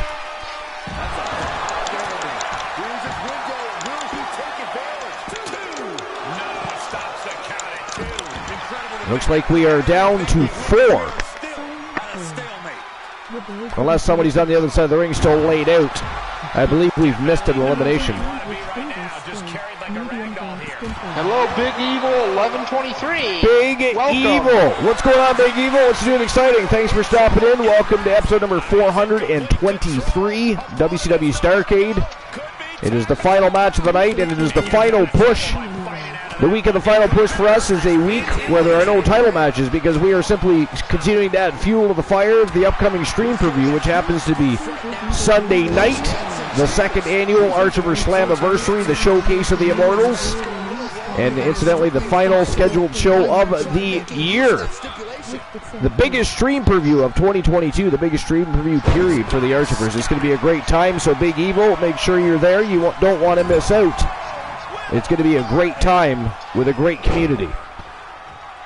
Glenola, what are your feelings on 2 years? And we've talked about certain things, we've discussed certain matters, but how does it make you feel to be first of all, knowing you've been such a huge part of that entire experience, but that's just, I don't know, a little overwhelming for me that, you know, I just come in here, you know, have some fun. I, you know, started off just, hey, I'll check this out. You know, I saw it on Key. Yeah. Or it was either I'm just Key or KJ's stream, and you know, you were in the chat and got shouted out. So I checked it out. And kind of enjoyed it a little. So I started coming around. Kind of shocked me when you invited me up to the broadcast. Yeah. I mean, that's one thing we've always been here at the Archerverse, is very welcoming, inviting, and we want everybody to feel like they are important and their opinions matter. And I think that's what makes us so successful, because we truly care about what our community thinks and feels. You know, while we're busy putting on, you know, a lot of kayfabe and all the things we do, the villainy, at the end of the day, we care what everybody thinks and we care about our community, and that's a big, big thing. Yeah, and you know, it was, I think, I want to say it was like... Wow, like the voice has been eliminated. A week or so after I started up on the broadcast came the night. Cool, you, me, up here on the broadcast, and for whatever reason, things just clicked. And Cool and I started in on each other. Yeah. And, I mean, I remember you saying you had messages about how hilarious it was and how awesome, you know, the interaction was. Joe Link makes a good point. It is down to my two picks. The man called Drek and the Soul Man Jay Simmons. By the way, Big Evil, if you haven't already done so, make sure you smash that follow button. That way, when we go live, baby, you can join us and enjoy the show in its entirety with the greatest community on Twitch. Because at the end of the day, sir, FYI, we are the late night place to be, the most must-see show on Twitch TV, and the very best in fantasy wrestling excellence, bar none, period. So you don't want to miss out. The show is winding down. It is almost the end of the evening, and we are going to invade our good buddy Christian Cool in just a little while. So anybody that's lurking and popping in and out, get your ass back here. We have an invasion coming up to Team Christian Cool.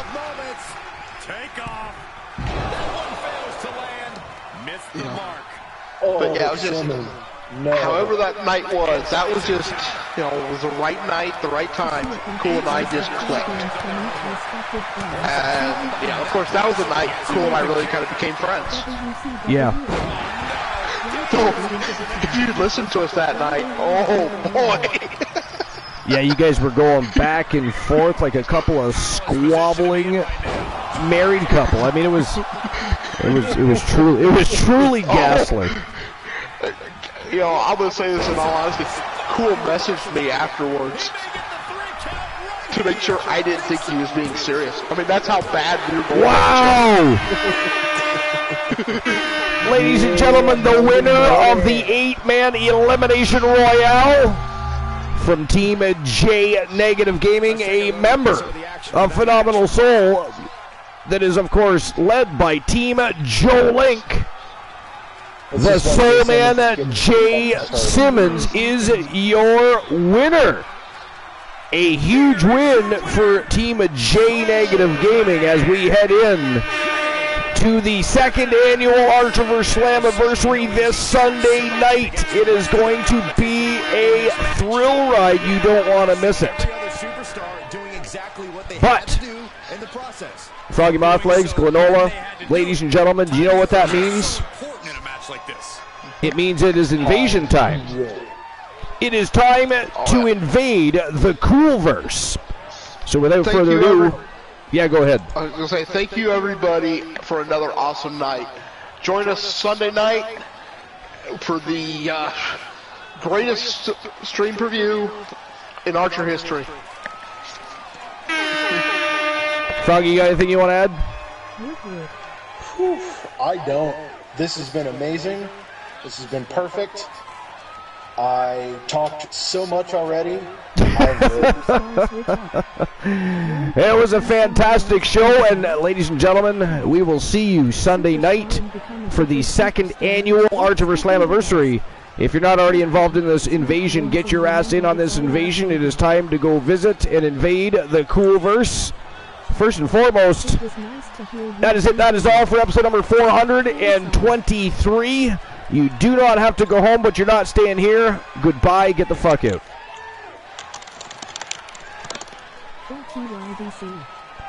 So lovely to see.